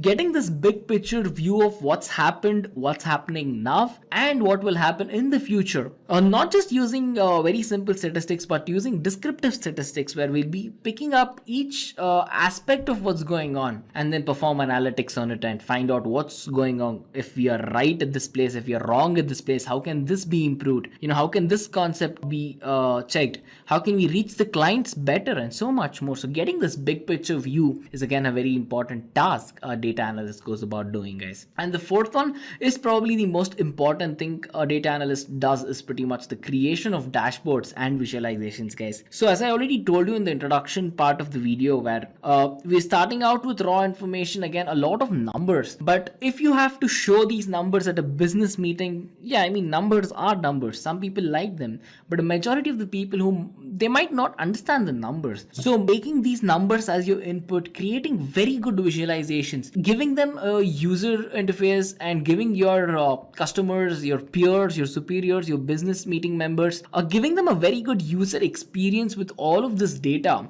Again, at the end of it will add up to very good business methodologies, and then it will help you take better business driven decisions again. And again, the same goes for presentations of results to your clients and your internals as well, guys. So coming to the chain of how the data moves around in a firm, I have three important things that I just want to walk you through, guys, in a quick gist. So the first person who is the spearhead of the data for an organization. By spearhead, I mean he's the first one who look at the data, or he'll be responsible for bringing in all of the data from various sources, guys. So data coming in from the various sources, right? So think about all the data you can get from Twitter, or if you're performing any sentiment analysis, think of all the data that can come from all of the big data sources. You can have data coming from your various nodes from Hadoop, so much more. You can have your data coming from your own network, away from your network, and so much more, guys. So the data engineer is the spearhead who handles bringing in the data and making it understandable by the organization, guys.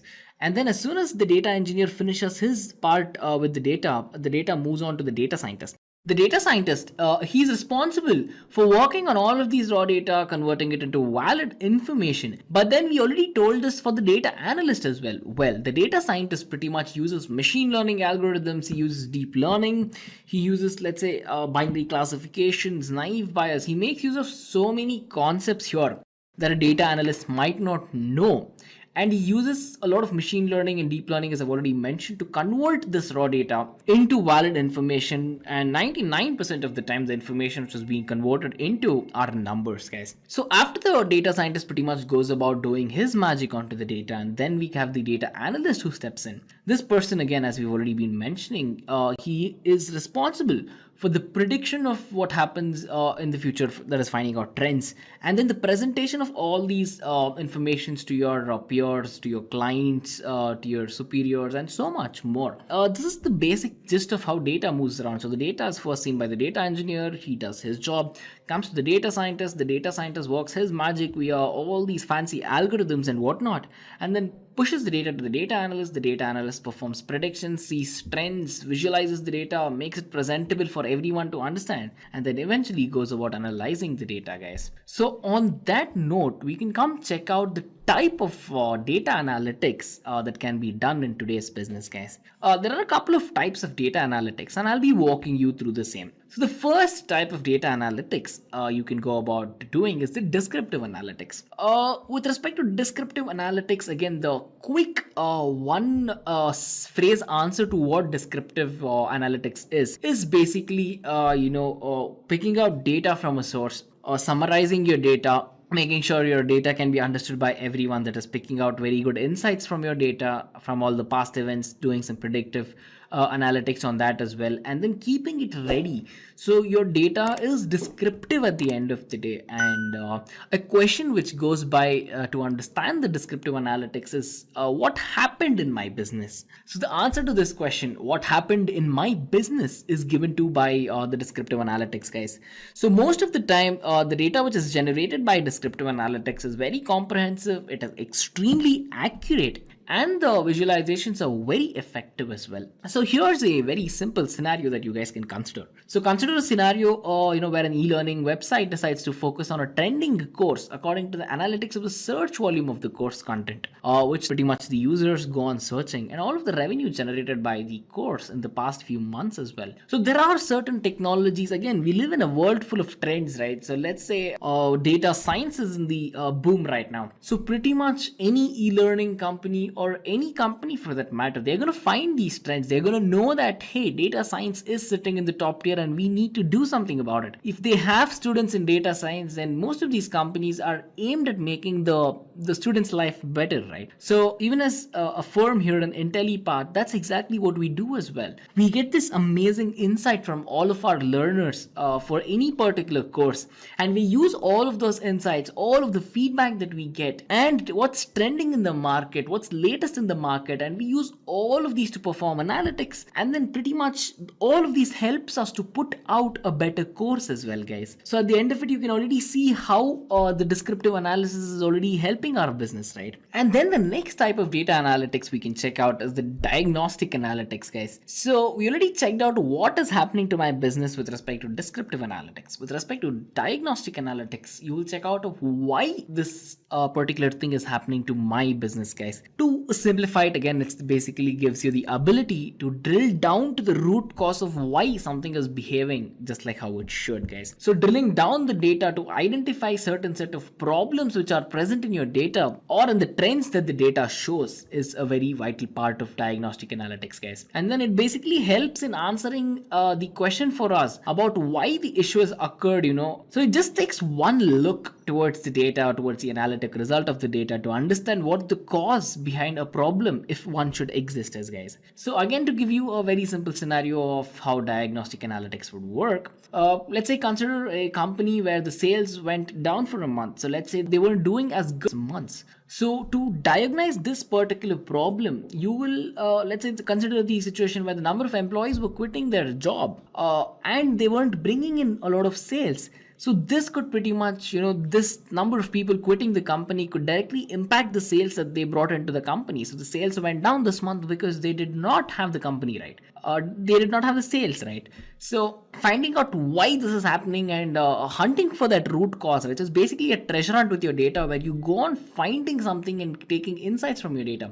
Finding out that why part of it is extremely important, where you'll be finding out what's happening to the data and why it's behaving this way, guys. So this again is a very vital part of diagnostic analytics. And coming to the third type of data analytics, it is predictive data analytics, guys. And as the name suggests, the quick question you'll be asking is what will happen in the future based on the past trends, guys. So finding out, hunting out, historical patterns that are being used to basically predict all these specific outcomes using, let's say, machine learning algorithms, using deep learning, and using so many more concepts to predict something in the future based on the data we have now is again a very important niche of data analytics, guys. So predicting the future trends and the possibilities in the market based on the current trends, self-explanatory. And then it helps in optimizing all of the business plans for the future, because now your business has a direction to head to, right? So you're predicting certain aspects in the future and you know which path leads to better business strategies, right? And this will give you an edge over all of the other businesses as well. To give you a very nice example, think of the Netflix recommendation systems, guys. So this will basically use statistical modeling to analyze all the content that it's being watched by the audience across the world. So let's say there are a couple of TV shows which are very famous in India, but then there might be a couple of TV shows which is trending in the United States and let's say Australia, United Kingdom, so much more. Making sure that the right users in the right geographical area get to know the right recommendations are extremely important for Netflix as a business, right? So this again, predictive analytics will just do them good there, guys. Again, it will provide us with the prediction of all of the upcoming content and the shows that must be watched by all the different class of audience as well. So let's say someone sitting in the United States is very interested in watching an Indian trending television series as well. So knowing Netflix, finding out that this person exists and to recommend an Indian TV show for this person sitting in the United States to watch. Again, this is another very good business opportunity for Netflix. And then if they go about nailing their recommendation system for everyone, it just makes them a better business model, and then it just makes a better user environment for the users to go about watching videos there, guys. So the next type of data analytics is prescriptive data analytics. So as soon as we think of a prescription, again, we think of a doctor, we think of something, a medical appointment or something, right? Here it's again something similar. The question which will be asked here is what should be done? So applying advanced analytical algorithms to ensure that you make very good recommendations, you make sure you're punching out very good strategies that help the business, and so much more is a very vital part of prescriptive analytics, guys. So it basically involves breaking down all of this complex information into a very simple set of steps. And these steps are like the prescription we handed out when we visit the doctor, right? And these are the prescriptions which are precautious as well, let's say. They're the precautions basically used to remove any of the future problems that might occur, and it will also help in performing predictive analysis. This will basically help to predict outcome, and eventually that will help us optimizing business as well, guys. So this again demands the use of artificial intelligence and big data, and then the data analyst person will always be in touch with the data engineer as well and the data scientist as well, because he's going to need all the help he can get with respect to artificial intelligence from the data scientist, and help with respect to big data from the data engineer as well, right? So all these three guys working in correlation make up a business, and I've already told you that. So again, to give you a common scenario of how this would happen, consider the prescriptive data analytics that Google Map goes about doing, right? So every day we are commuting from our office to our homes, or let's say we're going on a vacation and then we need to get out of the city as quick as possible. So Google Maps has a wonderful API where they map out the best possible route considering live traffic conditions, weather conditions, road closures, and so much more. It considers your distance, traffic constraints, and again, as I already told you, it even considers if it's raining, if you're walking, what's the best route that you can take to walk, what's the best route to take if you're on a car. And now they've come up with the bike route as well. So if you're in a moped or a bike, you can take a different route compared to the person who'd commute with the car, and so much more. So knowing this kind of a prediction into the future, and giving you this sort of a prescription to ensure you don't run into any problems along the way is a very important part of prescriptive data analytics, guys. So on that note, let's quickly check out what the life cycle of data analytics is like. So the data analytics lifestyle, it basically defines the analytics process and all of the best practices which goes on from the discovery of the data or the project till the completion of this project, guys.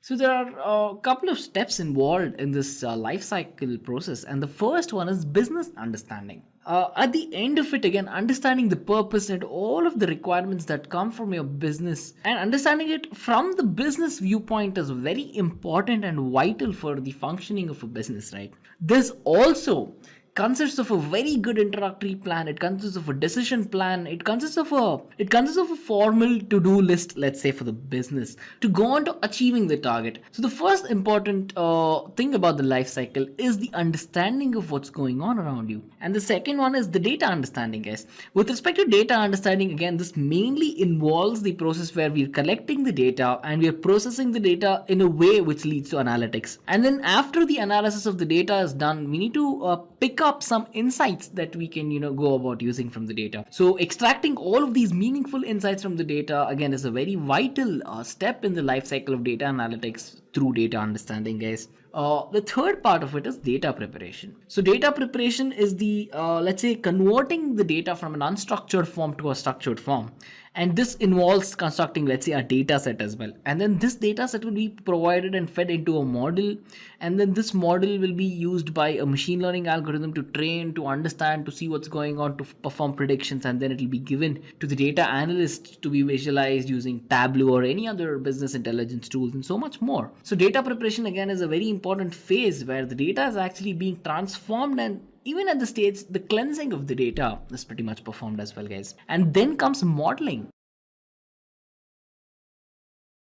This step is very important because it involves the selection of various modeling techniques, applying all of these modeling techniques, making sure the parameters are right, and all of the readings here are right to ensure that your data being converted into the information, raw data being converted into the information is of the optimal, let's say, it's of the optimal tolerance that can be used for your business usage.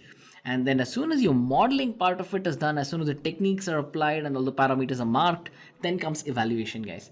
So evaluation is a very important phase where, again, the model which is being built, it will be built very rigorously, tested very rigorously based on what you've built in the initial stages, and then so many tests will be performed on this data as well. So evaluating something that you have generated, performing various tests on it, is extremely important. Most of the time this is overlooked, but then these days everyone knows the value of evaluating your data, guys. So this again involves reviewing all of the steps that are again needed to carry out to construct this particular model and to perform tests on it is very important. And with evaluation, that's exactly what we do, guys. So the next life cycle concept I want to tell you guys is deployment. Deployment is the last step in the data analytics life cycle, because deploying is when you're sending out your model into the world for, let's say, by the world I mean, let's say, for your team, for your peers, or let's say even for your client and customers as well. So making your data go from just you seeing it all the way till spreading the data and spreading the data to your clients, to your peers, or anyone else. If you can perform more tests on these as well. So after deployment, you can have after deployment tests. If something is wrong, again, you can go back to modeling, perform more evaluation, perform more deployment as well. So the thing you need to know here is that deployment pretty much goes about to be the final phase of the data analytics lifestyle, guys. And on that note, we can check out very quickly what are the roles of analytics in various industries around us, guys. Again, data analytics has an amazing insight and impact when it comes to the telecom industry, because again, if you've been observing, all the prices of or let's say the calls, the messages, or the internet packs these days have been coming down and down. And there was a time when they were being exorbitantly high as well.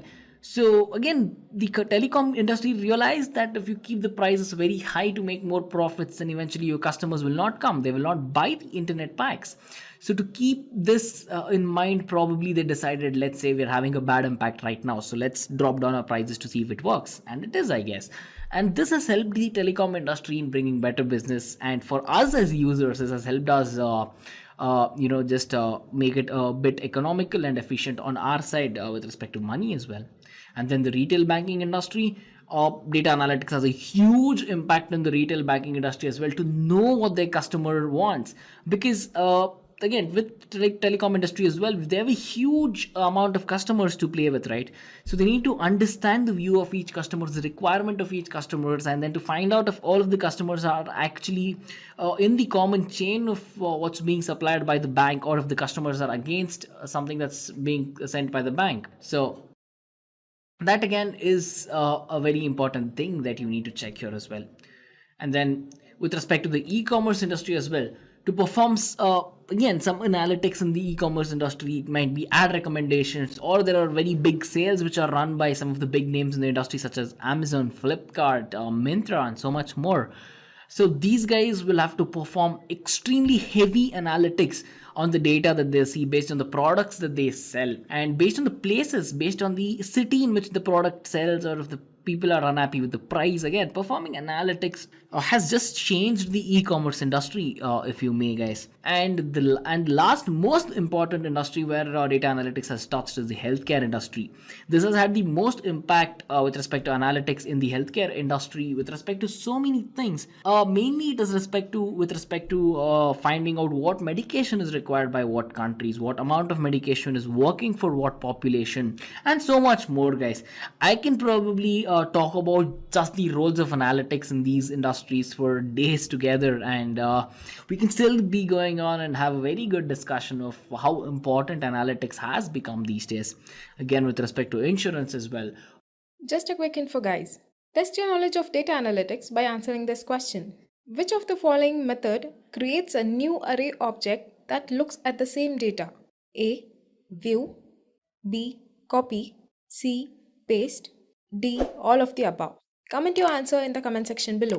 Subscribe to IntelliPad to know the right answer. Now, let's continue with the session. What geographical location requires insurance, what the audience are, and so much more.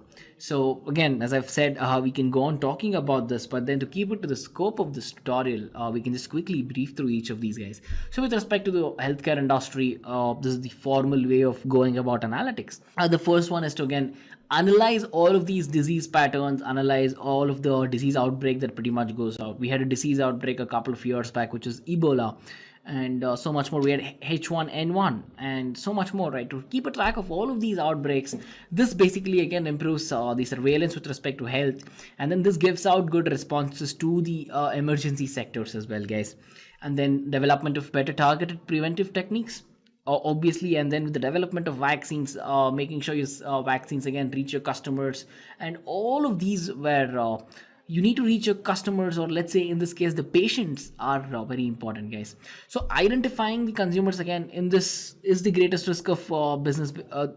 Identifying certain customers or patients who are at the greatest risk is again, because they might be developing some adverse health outcomes, and then developing welfare programs to keep a track of their health, to track their health on a daily basis, even a weekly basis, monthly basis, to perform analytics on all of the aspects and the parameters that you're tracking with respect to the patients. Again, that is a very important thing. And lastly, to ensure that they can reduce readmissions, because they might know what the cause of an adverse effect is, and if there are 10 patients with very similar symptoms, then you can perform analysis, and you can at least filter out and find out that all of these 10 patients might have this one common symptom associated with them, and this might be the cause of that. So mapping that for every patient is again very important, guys. So coming to the telecom industry, again, telecom industry pretty much goes about using predictive analysis to gain all of the insights that they need to make better decisions, to make faster decisions, and to make more effective decisions. Again, as I was talking about the internet pack example, again, this was very key in that. And then by learning more and more about their customers daily, and the preferences and the needs, these telecom companies can be more successful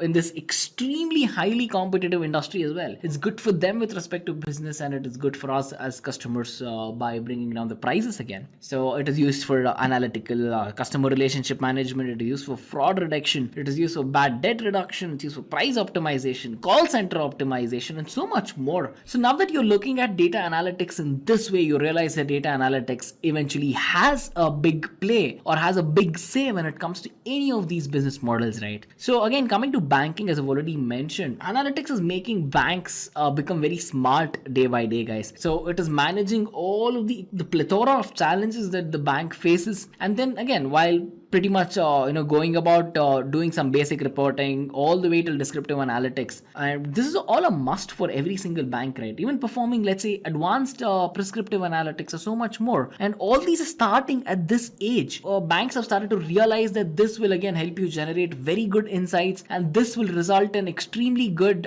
business impact, and it will help the banks as well. On that note, we need to check out how data analytics is helping in the banking industry as well, right? So it is used to acquire and retain customers, it is used to detect fraud, which is again extremely important with respect to banking. It is used to improve risk control, find new sources of growth for the bank, and to optimize all of the product and generate their portfolio models as well. So as soon as we check out the banking sector again with the e-commerce industry, right? So this is a market which is exploding for the last couple of years. I can say even the decade, right? eBay came up, Flipkart came up, Amazon is again taking over everything, Myntra, Nykaa. Guys, there are so many e-commerce portals today, and to make sure we perform very good analytics on these e-commerce industries is very vital.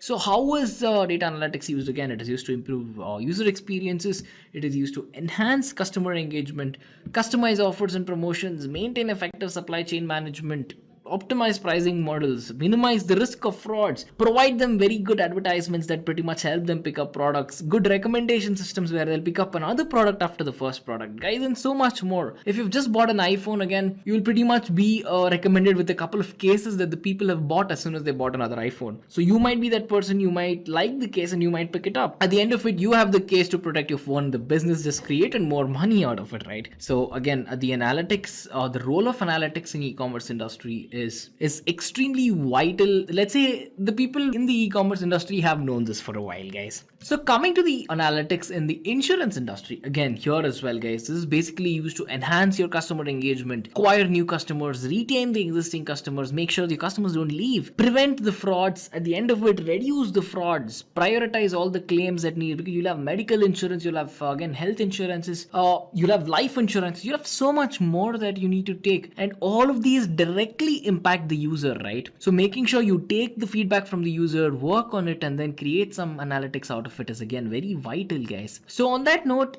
we can quickly come to our case study which I was talking about, and this case study is a very famous one. It's basically the house price case study, and here all we'll be doing is predicting house prices, guys. So we'll have a certain set of data which we will use to predict the prices of the houses. So basically, how can we predict a price of a house? There are so many things that you'll need to know, right? You'll be looking at the locality in which the house is present, you'll be looking at the amenities, you'll be looking at the number of bedrooms, the living space, the number of floors in your house, or the number of cars that can fit in your garage, the size of the garage, the quality of the construction of the house, if it has a swimming pool or not, if it has a spa or not. I mean, so many things.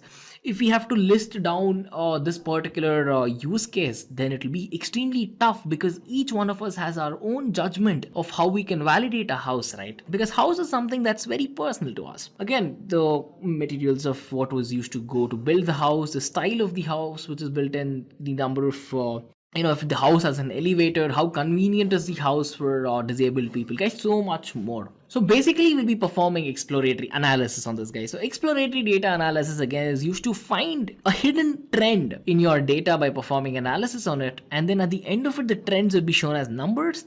But since we already know visualization, we're going to be pretty much using these numbers to visualize all of the data for us, and we'll be doing it step by step. So we'll be finding correlation between the data as well. So again, correlation is basically to check how one variable is linked and how the changing of one variable directly changes the other variable as well. So how these two variables are pretty much hung up together, how changing one variable changes the other can be known using correlation as well, guys.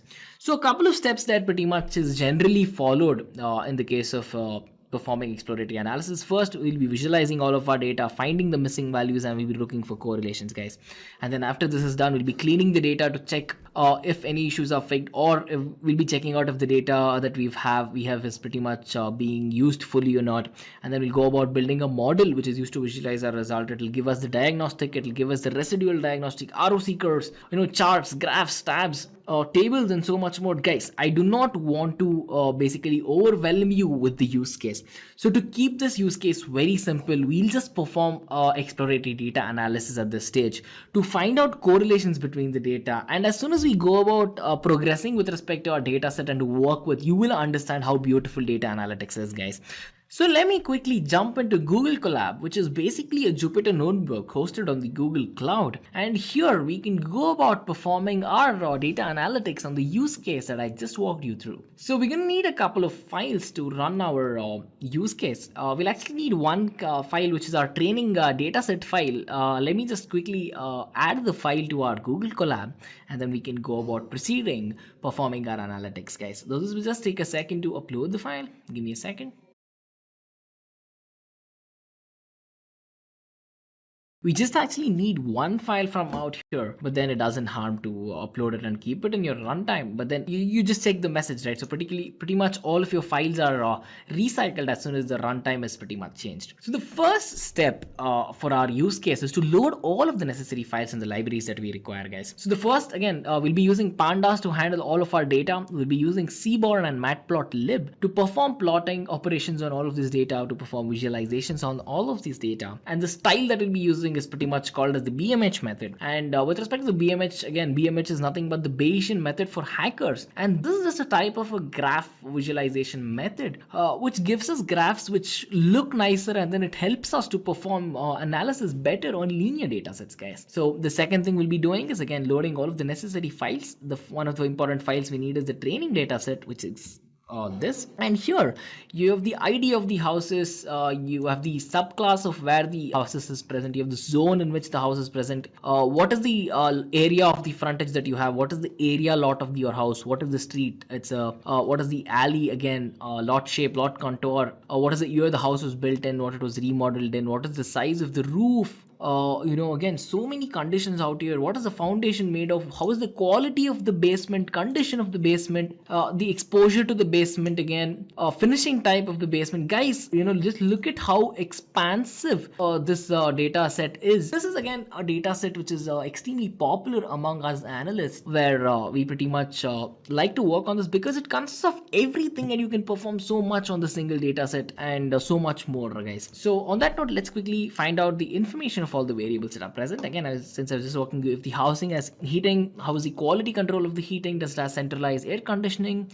how is the condition of the electricals, what is the square footing of the first floor, square footing of the second floor, what is the low quality finish, that's and how many square feet of that do we have, what's the living space area, how many full bathrooms do we have, how many half bathrooms do we have, kitchen quality. Guys, this will go on, right? So all these data is what we need to check out. Again, if you see here, all of these are the values that are present which will help us map something. But then alley again doesn't have many values. You can check out here itself, right? So alley, it's NaN is basically not a number, so there are not many alley or details which we can make analysis out of, so we will not require alley. Again, coming down, not much of fireplace quality as well. We do not have pool quality control at all.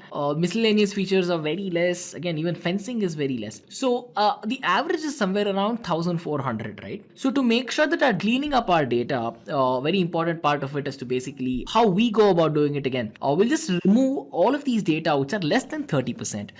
So less than 30% of, again, 1460, and then we can have at least 70% of the data to give us some accurate results, right? So as already checked, alley ID, not every house has an ID, so that's removed. Not every house is mapped to an alley. Pool quality control is not there, fence is not there, miscellaneous features are very less. So we have dropped all of these columns and we'll not be using these to perform our analytics, guys. And so again, to describe what goes on to do a distribution, I hope you guys know this concept about normal distribution.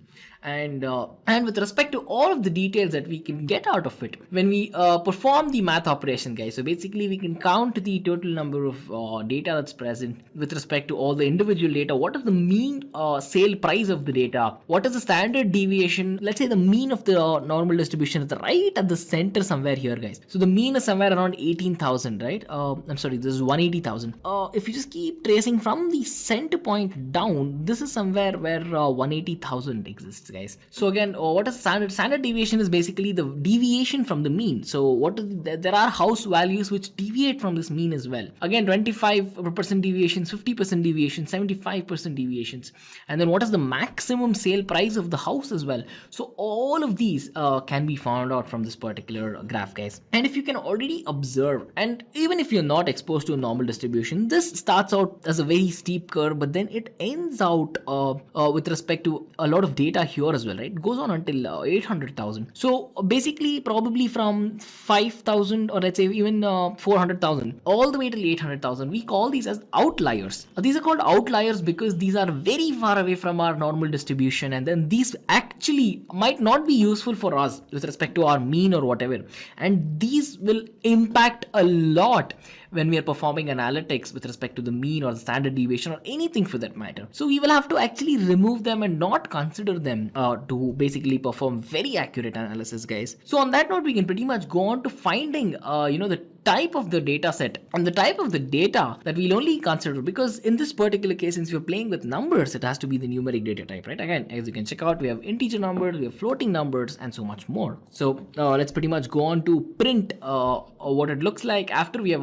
dropped the values where we're not using ID, we're not using alley, we're not using so much more, right? So these are all the numerical values that we'll be using to pretty much consider. Again, year built is a numerical value, 2003 is a date, a year. overall condition, overall quality, all these can be rated from a particular scale, right? So again, a square footing is a particular number as well. So the second floor of this particular house has 854 square feet, so much more. So on that particular note, as soon as we check out all of these numbers are present, we can start performing an analysis, guys. So before that, again, we need to just plot all of these to just check what it look like on graphs, because seeing numbers are one thing, seeing graphs on the other hand are something else, right? So pretty much we'll be developing histograms and we can be checking out, guys. So let me just scroll down a little. Yeah, perfect. So with respect to first floor square footing, the mean is somewhere around here, right? So it's around, let's say 500 square foot, 1000 square foot. And again, look at second floor square footing, look at the bedroom average, basement finishing qualities, garages, so number of cars that you can park in the garage, and look at the value here too. So the majority of the houses here have 2 spaces to park your cars. The year that the garage was built in. Just a quick info, guys. IntelliPad provides online data analytics course in partnership with IBM and Microsoft. The course link is given in the description below. Now, let's continue with the session. Again, the ground floor living area, how many half bathrooms? So you can see 1 half bathrooms. Again, at this point of time, you have certain values at 0 as well. Well, sure, we can consider values of 0 if it's very important, but then since we're talking about sale price, what is present is more important than what is absent, right? We need to have something descriptive for our analytics methods to work. So in that case, we'll have something called as the golden features list, and this variable will basically contains all of the features that we'll be associating with respect to why our sales price is as high as it is, guys. So this variable called as the golden features list will have all of the features, guys. So basically we're creating a variable where we're finding out the correlation, and then we can already check out the top 10 correlated values which are strongly correlated. By correlated, again, let's say let me give you a quick impact. Basically, we have described this in the descending order, as you can already check out. So the first thing here is overall quality. Again, to transcribe this into literal terms, overall quality of the house, whatever the rating that was given in our data set, is mattering the most of how the houses is being priced. Again, the living area of it, the number of garages you can park is having almost 64% impact of with respect to why the price is like that. Garage area is having a 62% impact. The basement square footing has a 61% impact. And then the year it was remodeled and changes made is having a 50% impact of why the house price, the sales price is like that, guys. So looking at a couple of linear relationships, you can pretty much find out that a lot of values are zeros that I just walked you through a couple of seconds. And look at that. With respect to our, again, the ground floor living area, we have a very little number of zeros. With respect to the sales price, again, check out the basement surface area again. With respect to the total basement surface area, again, even here as well. So look at all these tiny dots which are sticking up to 0 with respect to the sales price. So these have no impact for our sales price because they're not giving us any valid linear data. Look at this again with 0. Oh, it is raised up to a lot, about $600,000, right? So all these are not adding any meaning to our data. So if x is equal to 0, again, this might indicate that that house does not have that feature at all. So if this is 0, this house does, a lot of houses do not have pools here. So pool area is 0. So in that particular case, we need to remove all of these zeros so that we can go on to finding more correlated values that we can actually use to go about working with it. Because again, here's all of the correlated values that we found as soon as we ran this command. Basically, we are sorting it again in the descending order to find out what helps most. And you can see that it's almost 80% of the total quality of the house, which matters when you're buying because of the price of the house, and people are actually preferring this. Living area, second floor surface area has a 67% chances of affecting the price and so much more. And check out what the golden features list looks like with respect to all of the strongly correlated values we just found. Again, you're remodeled, you're built, so much more. So total surface area, again, number of full bathrooms, the first floor surface area, the garage area, total basement square footing, the number of cars you can park, the square footing of the second floor, the living area, and the overall quality. Again, in this particular order from the least to the highest is exactly what we're trying to find out with respect to exploratory data analysis, guys. So just looking at the data set, you could never figure out why the list price of a house was so much. And once we break it down into simple terms like this, we can find out that there is an 80% impact from the overall quality of the house, which the user is checking out to just consider the house or not. If the quality is very less, he will not pick up the house. If the quality is higher, then sure, he will pick up the house. So 80% of the reason why the price is set like that is a very important aspect of why the house price casing study is important, guys. Again, this has been a very important, very nice data set to work with, and you will get a lot of analytics that can be done using this particular data set as well, guys. Next up, I want to discuss the skills of a data analyst with you guys. So a data analyst is a person who pretty much works with and creates a lot of beautiful visuals, guys. So to do this, you need to understand the basics of mathematics, because if you have to have knowledge of statistics, mathematics is the foundation to go. And after you understand the foundation, you'll build a step-by-step growth, a career path for yourself, where learning becomes the most important thing, because again, having the knowledge of statistics will help you play with a lot of numbers at the same time. And keeping the math part aside for a second, you need understanding of languages such as Python and R programming language as well.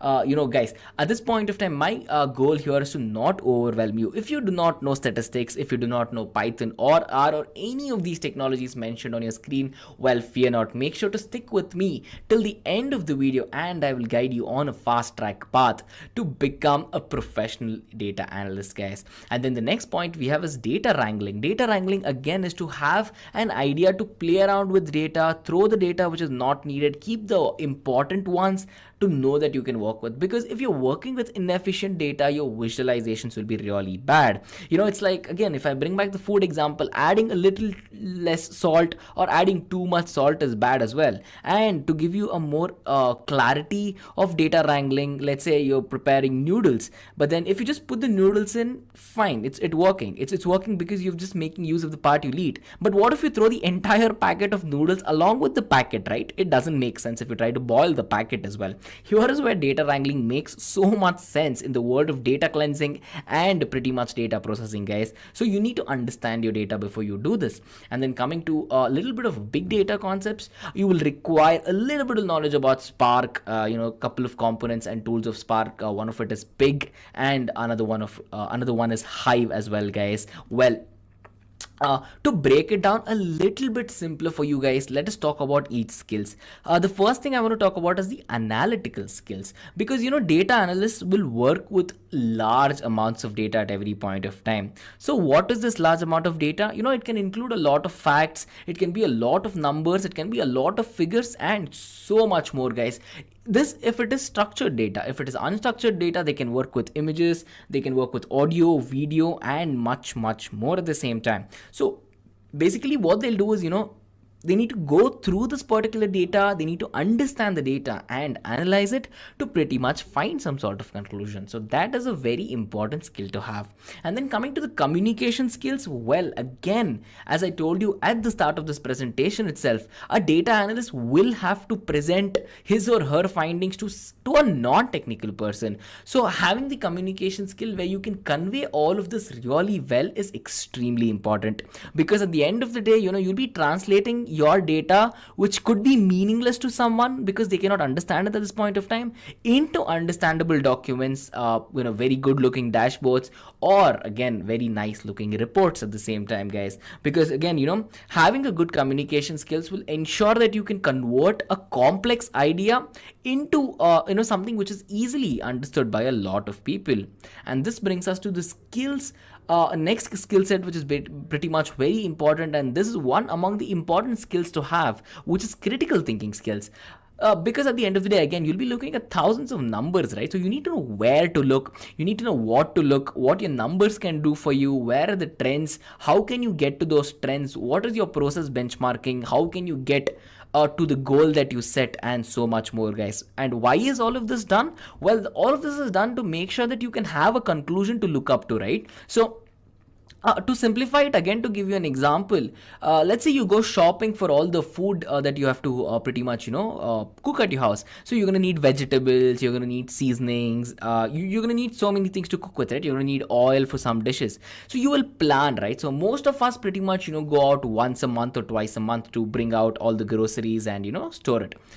So if that's the case, then you need to understand how much of groceries you need every single month, how much you're consuming, right? So you have to set a goal saying, you know what, this is the amount of vegetables that I'm going to need for this month. And then you're going to plan it and, pick it up weekly, daily, or whatever your schedule is. So how do you set that duration of when you should go pick your vegetables? That is exactly why you need to formulate conclusions to understand how you can go from nowhere to there, guys. And then coming to the most important communication skill is that, it'll again work together with the critical thinking skill, which will basically enhance the output of you guys. And then the most important thing I want you guys to contemplate about and think about is that data analysis is an art, guys, because you'll be working with numbers, you'll be working with graphs, visualizations, and everything can look its best, it's most beautiful if you know how to create it, right? So contemplate on that for a second, guys. Again, if you have any questions about data analysts, again, guys, I want you guys to head to the comment section. So Pandas is an open source Python library which is used for manipulating one-dimensional and two-dimensional data. And the name Pandas is derived from panel data, which is a common term for multidimensional data sets encountered in statistics and econometrics.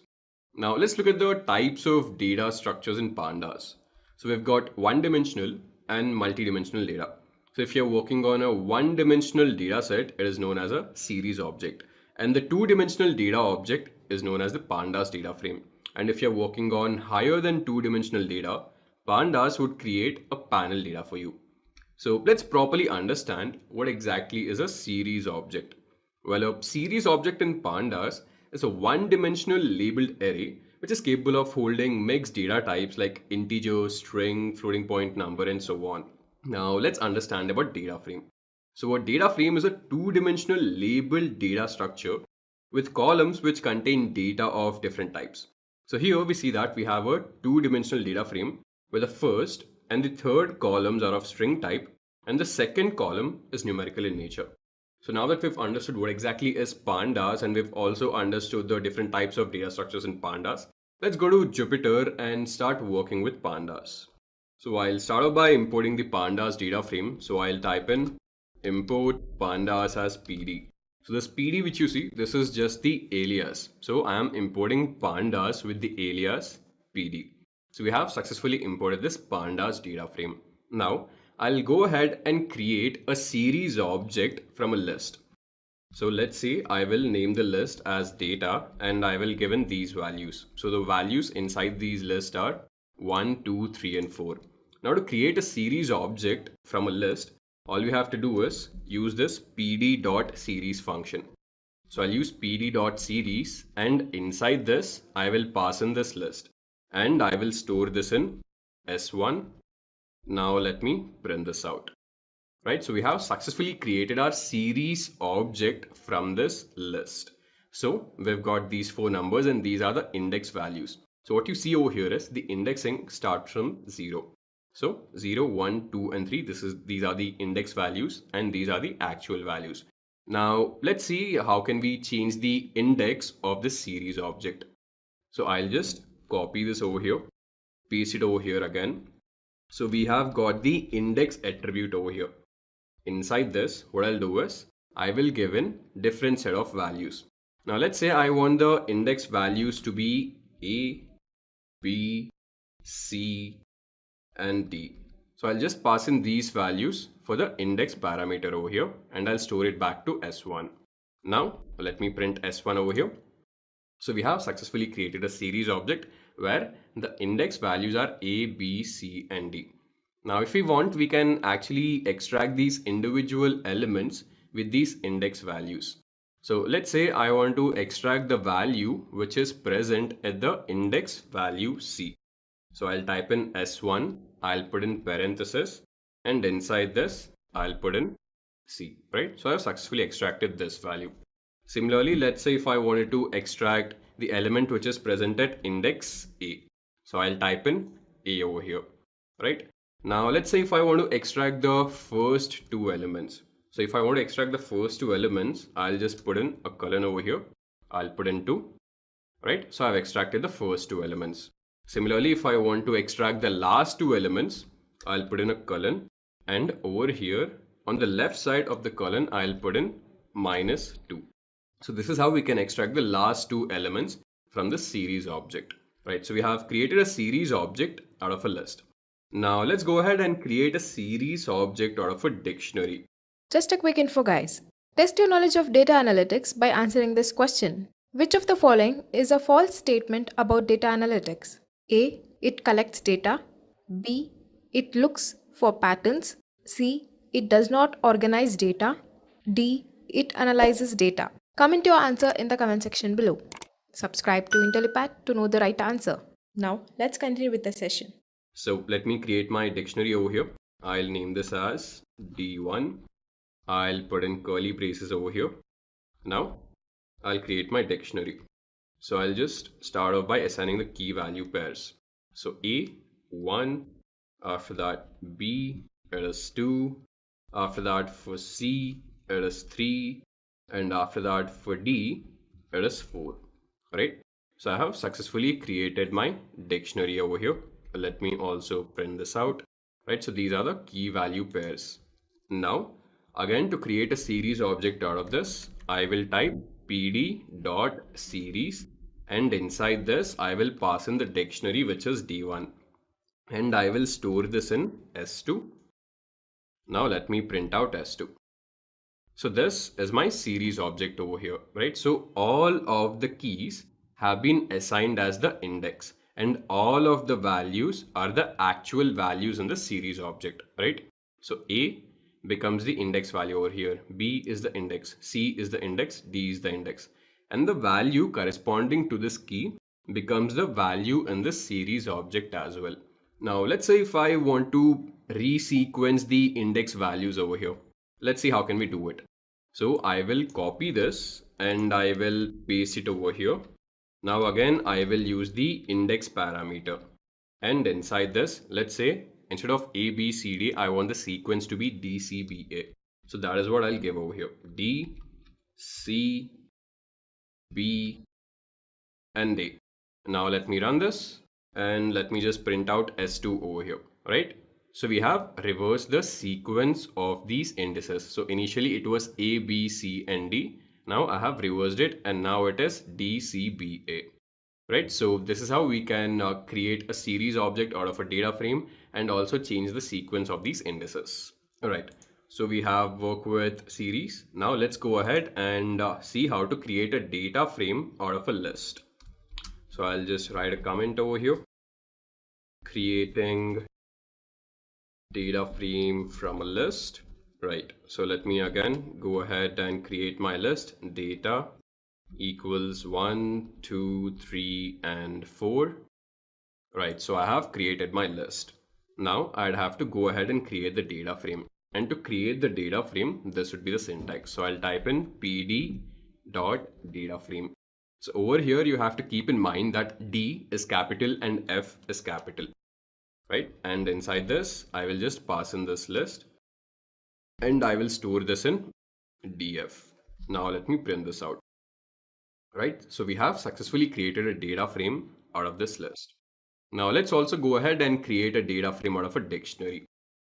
So I will type in fruit over here. So the name of the dictionary is fruit, and over here I will write the key to be equal to fruits, and the values for this key are, so we've got all of these fruits. We've got apple, we've got mango, after that we've got banana, and finally we've got guava. So this was the first key value pair. After that I'll give in the second key value pair, which would be the count of the fruits.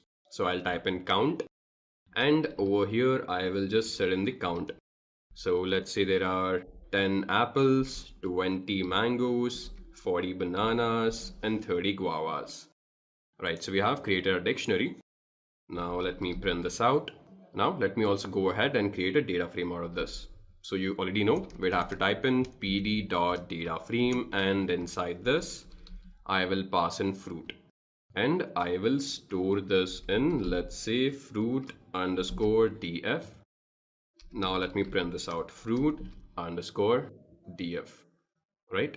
So what happened over here is these two keys have turned into the column names.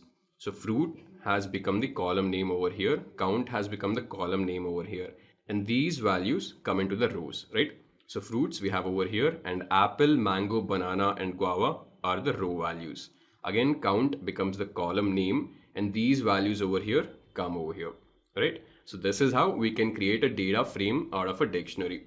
Right, so now that we've understood the basics of series and data frame, let's go ahead and see how to import a data frame and do some sort of data manipulation on top of it. So I have this customer churn data frame with me. Let me go ahead and import it. So to import a data frame, I'll type pd.readcsv. Now inside this, I will just give in the name of the file. So the name of the file is customer churn.csv, and I will store this in a new object and name that object to be customer churn. Now let me go ahead and print the first 5 columns of it. So it'll be customer churn dot head. Right, so this is our customer churn data frame, and it comprises of all of these columns. So we've got customer ID, gender, senior citizen, partner, and so on, right? So this is a special function in pandas which gives you the first 5 rows, right? So 1, 2, 3, 4, 5. Now similarly, let's say if you want to have a glance at the first 10 rows, you just given the value 10 over here, and you can glance at the first 10 rows of this customer churn data frame. So an analogous function to head is the tail function, which would give you the last few rows. So I'll type in tail over here. Now I'll click on run. So this over here gives you the last 5 rows from this customer churn data frame. Similarly, if you want to have a glance at the last 10 rows, you will just put in the value 10, right? So these are the last 10 rows present in the customer churn data frame, right? Now let's see how can we extract specific rows and columns from a pandas data frame. So for this, we've got log and ilog functions. So let's actually start working with the ilog function. So let's say I want to extract only the rows from row number 5 to row number 15, and only the columns from column number 2 to column number 4. Let's see how can we do it, right? So I'll start off by giving the name of the data frame, which is customer churn. After that, I will use the function ilog, and I'll put in a comma over here. Right, so whatever is present on the left side of the comma, that denotes all of the rows, and whatever is present on the right side of the comma, that denotes all of the columns. So let's say if I want to extract all of the rows from 5 to 15. So I'll put in 5, I'll put in a colon, and I'll type in 15. Right, so I'll be extracting all of the rows starting from row number 5 to row number 15. Similarly, if I want all of the columns starting from column number 2 to column number 5, this is how it will go, right? So let's actually have a glance at this. So this 2 to 5 over here. So since we already know that in Python indexing starts from 0. So 0, 1, 2. So this would be our column number 2, which is senior citizen. So 2, 3 and 4, senior citizen, partner and dependents. Right? So we have extracted column number 2, column number 3 and column number 4. And we have extracted the rows starting from row number 5 to row number 14. Right, so this is how we can extract specific rows and columns from a data frame. Now let's go ahead and see how can we perform some sort of data manipulation. So let's say from this entire data frame, I want only those records where the gender of the customer is female, right? So for this, what we'll do is I'll just start off by typing the name of the data frame, which is customer churn, and then inside the parenthesis, I will give in the name of the column, which is gender. After that, I'll use the double equal to operator and then given the condition, which is the gender of the customer needs to be equal to female, right? Now I'll click on run and let's see what do we get. So you get a bunch of true and false labels. Now this bunch of true and false labels basically means that over here at record number 0, it is actually true. That is, the gender of the customer is female. So false over here indicates that gender of the customer is not female. Here again it is false, here again it is false. So again at record number 4, it is true. That is the gender of the customer is female. Now what I'll do is, I will cut this and I will paste it back inside this, right? So what is happening over here is, from this customer churn data frame, I will extract only those records where this condition is true, right? And I will store this in, let's say, female customer. All right, I'll click on run. Now let me print out the head of this. Female underscore customer dot head. Right. So we have successfully extracted a subset from the original data frame where the gender of the customer is only female. Now similarly, let's say if you want to do some sort of complicated operation than this.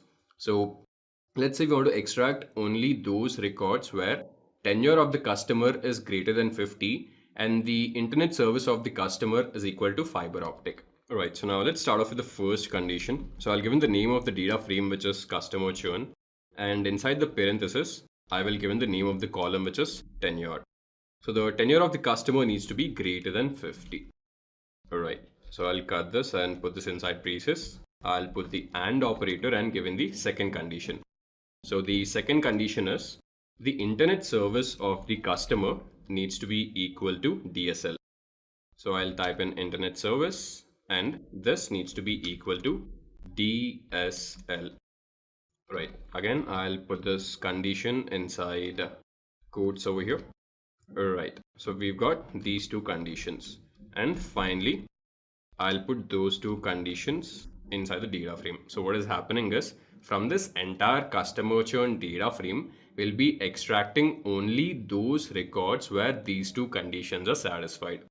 Right, and I will store this in, let's say, C underscore tenure underscore internet. Now let me print out the head of this. So it'll be C underscore tenure underscore internet dot head. All right, so let me have a glance at the tenure. So over here, if you see, the tenure of the customer is greater than 50 for all of these values. So 62, 58, 72, 70, and so on. Now similarly, if I have a glance at the internet service column, then you'll see that all of these values are DSL. Right, so this is how we can perform data manipulation operations on top of the pandas data frame. Right, so we are done with the practical. So exploratory data analysis, or EDA for short, is the process of performing initial investigations on data so as to discover patterns, abnormalities or anomalies and assumptions with the help of summary statistics and graphical representation. Basically, when we have some data on which we want to perform data science and statistical analysis and machine learning modeling, we first need to make sure that we understand what the data represents, shape of the data, what are the different kinds of things that are available in our data, different data types available in our data. If we could visualize our data and understand relationships between individual columns or individual features in our data, that's really good. And all of that and more, such as visualization and all, is done in a step called exploratory data analysis. So that's what EDA is all about. Now, EDA allows us to get a better understanding of our data and make important observations on it. In order to understand this, let's understand with an example.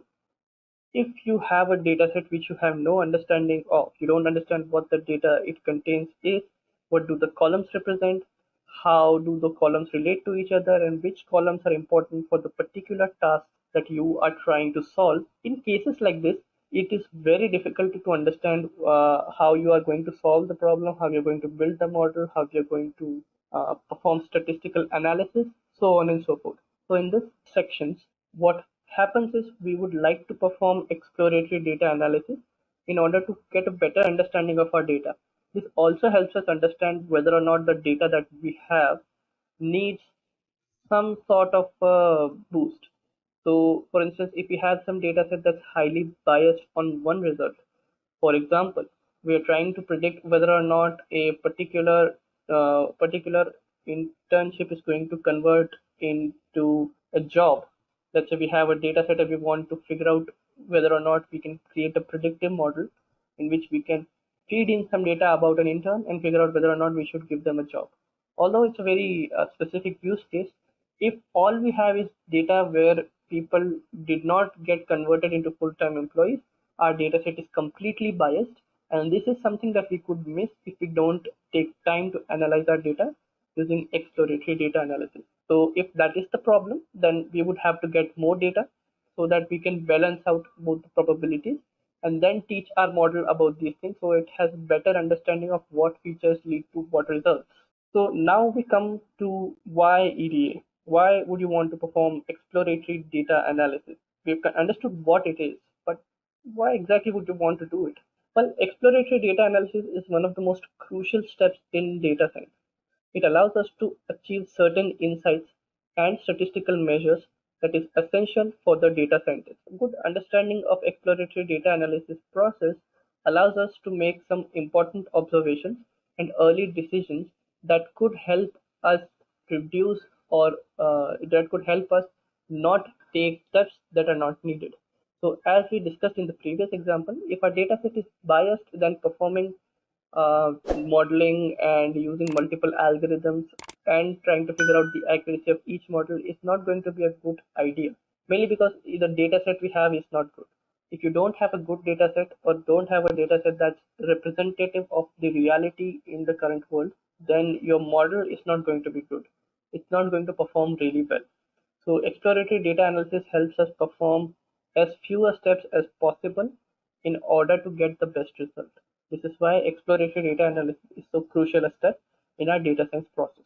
So it performs certain steps to define and refine our important features and variable selection. So it could be that you have a data set that contains 25 different columns, but for what you are trying to predict, only 3 or 4 columns are going to be enough. They explain most of the things or most of the variation in the data or in the column that you're trying to predict. So you only need to use 4 variables. Now, which 4 of those should you use, and if indeed are they 4 variables or are there 5 variables that explain it better? For that, exploratory data analysis is important. It allows us to select features that are going to be useful for us. In case we don't use the correct features, we end up with a model that's highly bloated, contains data that's irrelevant, requires users to fill in data that's relevant, and could lead to incorrect or highly improbable results. So we need to be very careful when we're trying to take model columns or columns on which we are trying to model our data on to make the predictions. Now, why would you want to perform exploratory data analysis with Python? There are many other languages out there, including R. You can even perform exploratory data analysis in JavaScript and Java and C++. So why should you use Python? Well, exploratory data analysis using Python is very easy. First of all, Python is probably one of the easiest languages to get started with. This is why Python is so popular in data science community, because many people who perform data science operations or machine learning operations on a particular data set are people who come from the academic world. They don't have much understanding of what programs are, what variables are, what classes are. They only need to write code to get the things that they want to get done be done. This is where Python comes into play. It fills the gap. So since Python is so easier to use, and another advantage that Python provides is that it has a number of libraries that allows us to perform tasks related to exploratory data analysis. In case we are performing these tasks ourselves, it's very, very important for us to make sure that the libraries we are using are trusted and used by multiple people, because if it's a library that someone has created, our confidence in it is going to be really low. For example, if it's a library to perform data visualizations, but it's a library that not a lot of people have used, then you cannot be sure that the library is going to give you accurate visualizations, and it's always going to be a bit problematic. In Python, however, there are libraries that have been used by millions of developers and academic people.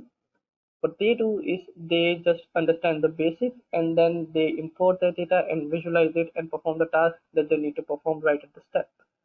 And that's really important for our data set. So this is why Python is such a good candidate for exploratory data analysis, mainly because it's easy to understand, easy to read, it's got a really clear syntax, as well as because it's got so much good tools and libraries around exploratory data analysis and data science in general. It's just a really good experience for developers or people who are getting started with exploratory data analysis or data science, or even professionals. Now, Python has libraries to perform all kinds of tasks relating to exploratory data analysis, such as visualizations analysis, etc. Visualize the data, there are libraries available, not just one library, but multiple. Depending on the features that you're trying to use, you can import either one of the libraries that are available. There's libraries for data analysis, libraries for numerical manipulation. There are libraries for many other different kinds of tasks, such as creating neural networks, defining the structure of a neural network, visualizing neural networks, so on and so forth. So this is why Python is so popular. Now, some of the most popular libraries to perform EDA are NumPy, Pandas, and Matplotlib. Now, since I'm assuming that many of you are beginners and you have no understanding of what these libraries are, we will cover what these libraries do in a later point in the presentation. Also, again, if you wish to learn more about these libraries and more about data science and exploratory data analysis and Python in general, stick with us till the end of the presentation, and will help you guide you to some of the resources that can help you out there. Now let's take a look at some of the advantages that exploratory data analysis provides us. So it provides us with several benefits. First advantage is that it allows us to spot missing data. Using exploratory data analysis, we can easily find null and missing values. So in case we have a data set in which certain columns have null values, or certain columns have certain proportion of the data is missing, we can remove the data, we can fill the data. Although removing the data and filling the data is not part of exploratory data analysis, spotting the missing data is definitely a part of exploratory data analysis, and it allows us to do the same. It allows us to find the underlying structure of data. So on the surface, what we can see is the number of columns, the columns that we have, and the data that we have in them. Underneath the row and columns and the tabular structure of our data, if indeed it is tabular, what we can do is we can understand what the underlying structure is. Underlying structure means what are the different data types that a particular column holds. Are they in the correct format to be processed? What is the range of data that is contained in a particular column? Do columns relate or correlate with each other in the data set? And if so, is it helpful or harmful for the task that I'm trying to perform? So on and so forth. Then there's variable importance. Exploratory data analysis helps us to figure out which variables in our dataset are the most important ones. So in that case, it helps us understand which variables have the highest influence on the thing that we're trying to predict, or on the column that we're trying to predict. That way, we can just drop the rest of the columns and only use the ones that have influence on our columns above a particular threshold. And finally, data visualization. Now, we can sit and talk about data a lot, but one of the issues that exploratory data analysis solves is that when we show these statistical measurements to people, first, especially people who are not statistically literate, it's going to be really difficult for them to understand, mainly because they have to firstly scan through the data, then understand which data has higher value, which data has lower value, and then understand the implication of each of them. It's much easier to visualize this data and understand the characteristic of the data that we possess. In this scenario, exploratory data analysis is really, really helpful. It allows us to perform visualizations and explain our data in a better capacity, even to people who may not be that familiar with the data that we have, as well as the statistical analysis that we are performing. Now let's take a look at the libraries that we had discussed earlier and what in exploratory data analysis. I would just like to mention that these are the three libraries that I have picked. These are the or at least some of the most common libraries that are being used. Not necessarily the case that these are the only libraries that will be used, or also not necessarily the case that these are the libraries that are going to help you in a particular problem. It could be that there are better alternatives available, and to understand about the alternatives, you need to firstly look at all the options that are available. So I recommend before starting any exploratory data analysis process, take a look at the tasks that you want to perform, take a look at the libraries that are available. These libraries are the most popular ones, and for good reason. So these should help you out, especially if you're a beginner. But as you become more and more advanced and more into the exploratory data analysis and data science community, you understand that there are better tools available for the one particular task that you're trying to perform, and it's better to use those tools. All right. So the first one is NumPy. NumPy, or many people call it NumPy as well. It is a numerical manipulation library. In Python, we can perform numerical manipulation using raw Python itself, but it contains a lot of the information that are not relevant for our purposes. Since Python is an object-oriented programming language, which it's fine if you don't understand what that is. But in case you do understand, it stores a lot of information that's not relevant. So when we try to perform complex mathematical operations, those properties about the object orientedness of the particular variable come into play, and they negatively affect or negatively impact negatively impact the performance. So in situations like this, NumPy is quite useful. It firstly just keeps all the relevant data. Secondly, it has a lot of functions that allow us to perform these numerical manipulations. Inbuilt functions for calculating the sine waves, the cosine waves. For fast Fourier transform is also available, and many different kinds of numerical manipulations that are difficult to implement by hand are already implemented in NumPy.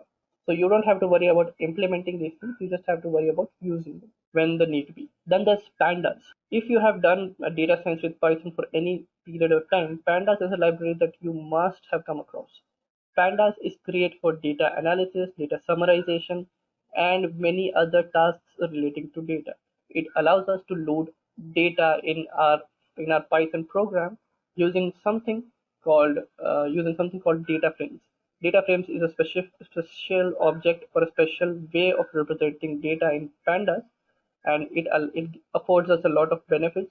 It allows us to perform a lot of complicated tasks on our data, such as joining two data frames, filtering our data frame, manipulating data, dropping data, and a lot of different kinds of tasks that by hand are going to be very difficult. So it's a layer of abstraction over these complicated tasks, so you can perform them yourself, and it's very efficient as well. Then we come to Matplotlib. It is a visualization tool, or is a visualization library, allows us to create charts and graphs, and allows us to perform a lot of visualization. Many different visualization libraries, such as Seaborn, use Matplotlib underneath the hood. So in case you wish to become a data scientist and want to perform exploratory data analysis by visualizing the data, Matplotlib is a library that you might need. You can also use other libraries, but Matplotlib is probably the best one to start with because it's very easy. It exposes you to some of the fundamental concepts that you need to understand when you are dealing with IronPython visualization or graphs or charts. They can help you out with that. All right, so we have reached the demo section. Now for the demo, I have already written the code so that I don't write the code and you have to then follow along and look at the errors that I make. I'll explain the code to you now. I told you that you only need to import the libraries that you need. In the current scenario, I didn't need to use any numerical manipulations because the data is already manipulated for me. Then I can use this. I'm using Pandas, Seaborn for interactive visualizations, and also Matplotlib. These are two different visualization libraries. Seaborn is great for creating summarizations of our data sets, and Matplotlib is great for visualizing individual columns. This bit of code here is telling the Jupyter notebooks. Let me just zoom in on it because it may be possible that you guys aren't able to see this. Now, in Matplotlib, it's possible to use it with multiple backends. In this scenario, we're using it with Jupyter Notebook. We're just trying to tell Matplotlib that whatever visualizations that you produce, make sure that they are optimized to be rendered inside a Jupyter Notebook. Now, many people say it's not necessary to do this step. It was necessary previously, but now it's not. But I like to keep it in just in case. Then I am importing a data set. And to give you some context, this is a data set that I have downloaded from Kaggle. You can download it yourself. I would recommend it that you do it afterwards, and you can play with it as well. This dataset and many other datasets are available on Kaggle for you to perform exploratory data analysis with. You can do it on Kaggle as well. And when you're doing it, you can, using that exploratory data analysis notebook that you have created, you can share it with people. Kaggle is a great platform for that. So you can use it for that. And now we take a look at the first 5 columns, first 5 rows of the data. Now, as you can see, the shape of the data is 5 rows in 81 columns. Now, 81 columns is probably a lot. As you can see that even our pandas library is refusing to show all of this because it knows that it's not possible for us to show everything. So we have this. Now we take a look at the information of the data. This tells us about the data set that we have and gives us information about each column, right? So we have 1460 non-null columns, non-null data points with of type int 64 in the ID column. And you can take a look at everything. Here, as you can see, in the alley column, we only have 91 data sets. That means that majority of the data is null. We'll deal with that in a moment. As you can see, the data is quite disparate. Sometimes it's 1460, sometimes it has 1452 data points. So we are dealing with a data set in which we can have null values quite a lot. For instance, pool QC has only 7 values that are not null, others are all null. And as you can see, the data set is quite disparate as well. Some are objects, which are basically string or some other data set other than numerical data set. Some are integers and some are float. Float are basically real numbers. These are numbers with decimal points. So currency could be considered float, and real numbers are considered integers. So your mobile number could be considered an integer because it's not going to have a decimal point in that. Right. So I don't want you to get bogged down into the specifics of the code. What I'm trying to tell you is how we are going to do this. So here what we're doing is we are taking all the columns in which our data is greater than or equal to 30%. So any column that contains less than 30% data, which is it has 1460 columns, but only 30 or less percent of the values are present in that, and we are going to drop it. So any column that contains less than 30% of the data, we're not going to consider it at all because it could have negative implications. So we do that. Now what we do is we also delete the ID column from our data set, mainly because ID is just something that is generated by the database in which it was stored, or maybe not by the dataset, but by the people who. Just a quick info, guys. IntelliPad provides online data analytics course in partnership with IBM and Microsoft. The course link is given in the description below. Now, let's continue with the session. Just a quick info, guys. Test your knowledge of data analytics by answering this question. Which of the following method creates a new array object that looks at the same data? A. View. B. Copy. C. Paste. D. All of the above. Comment your answer in the comment section below. Subscribe to IntelliPad to know the right answer. Now, let's continue with the session. Collected this data. It's not really important for us. It's important for storing the data, but for analysis of the data, ID is just a number that was randomly assigned to a person. It has no significant value. Now we will print the list of columns that were dropped. As you can see, alley, pool QC, fence, and miscellaneous features are the columns that are dropped. ID is the one that we have dropped manually, even though it contained a lot of data. Now we try to do two things here. First thing, we take a look at the sale price, which is a column that we are very interested in because that's the column that we're trying to model our scientific process across. So we describe the data, which is we count the number of columns. As you can see, it contains every bit of data that is available. The mean is 1,80,921 point some value. Standard deviation, minimum value, 25th percentile, 50th percentile, which is here, then 75th percentile or the third quartile, and the maximum value in the column. This is, by the way, this is something that Pandas is doing for us. We didn't have to write functions to loop over the data and figure out the min, max, 25th percentile, and all of that. So it tells us the name of the column, sale price, data type is float, and now what we do is we try to visualize it. So as you can see, the majority of our data lies in this region. Yeah, so here and here. This is what is known as a histogram or distribution plot.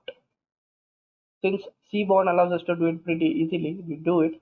Don't worry about the code. Stick with us till the end of the presentation and we'll show you how you can learn to write the code. Right now, we're trying to understand the process of exploratory data analysis. So as you can see, even though we have a maximum value of 77,55,000, majority of our values are lying between somewhere around these values. Right. Now we take a look at the different data types available in our data set. We have integer, We have O, which stands for object. Object basically means that this is something that's not a number.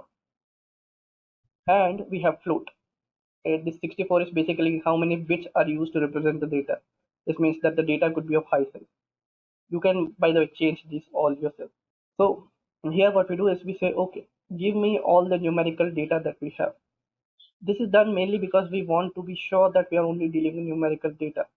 Dealing with data that is not numeric, firstly we'll have to convert the data into numerical formats and so on and so forth. So we're trying to firstly estimate the task ahead of us. We take the numerical data that contains float 64 and int 64, basically not selecting the object data types. We take a look at the head. As you can see, it has 37 columns, which is a massive drop from what we had earlier. Earlier we had 81 columns, out of which we dropped, I think, 4 or 5 because they had a lot of null values. This one is by far something that we have done only to understand what the data is about. Now we take a look at the distribution of our data using histograms. What we do is we basically create a histogram for all the columns. So again, we didn't have to do it ourselves. These are all 31 columns with histograms, and you can take a look at the data. As you can see, it contains a lot of data. Some columns contain a lot of data that's centered around a particular data point. Others are very separate, such as this one. This only contains values that are 0, so that's fine. And you can take a look at the data and analyze it. We're not going to analyze it right now. This is just for you to understand how to generate these visualizations. Then we take a look at correlations. Correlation basically is a number that allows us to understand how much of our data is how much influence does one column has on a particular column. And we remove the last column because the last row is basically sales, or the last column, sorry, I'll just remove the comment. So the last column is sales, so we don't have to worry about that. From here, we basically just take all the columns with correlation greater than 0.5. We call them golden feature list. Any column that has a higher value than 0.5 on correlation means it has good correlation for our data. We're taking the absolute value, which means we don't care whether it's negative or positive. Correlation ranges from -1 to +1. -1 means if the data in this column decreases, data in the other column which is negatively correlated with it will increase. Positive correlation means data in this column increases, data in other column which is positively correlated with this increase. So we take that and we sort it in ascending values. Now after doing this, we take a look at the correlations. So these are the correlations. The highest correlation we have is overall quality and GR live area, which is around 80 to 70%. Now what we can do is we take a look at all the numerical columns and we generate for the first 5 ones for all fifth values. What we're trying to do is we're trying to create visualizations to understand how a particular column relates to first 5 columns. So for instance, sales price relating to MS subclass, MS lot range, lot area, and so on. And as you can see, we're doing it for everything, and we're doing it 5 plots at a time. Now that we have done that, here is a bit of a code that's going to be a little difficult to understand. So I'm not going to try and explain it to you. But basically here, what we're trying to do is we're trying to create individual data frames or individual feature data frame, as I've named it.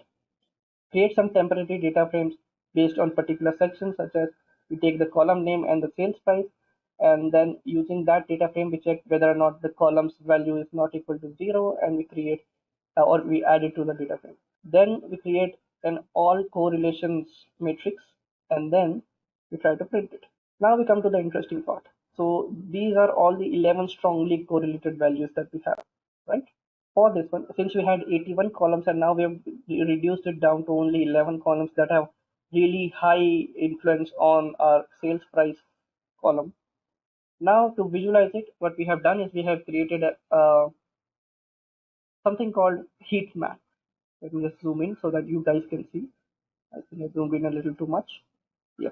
And also you can manipulate the size of this plot by when you're writing code. I'm not going to do it right now.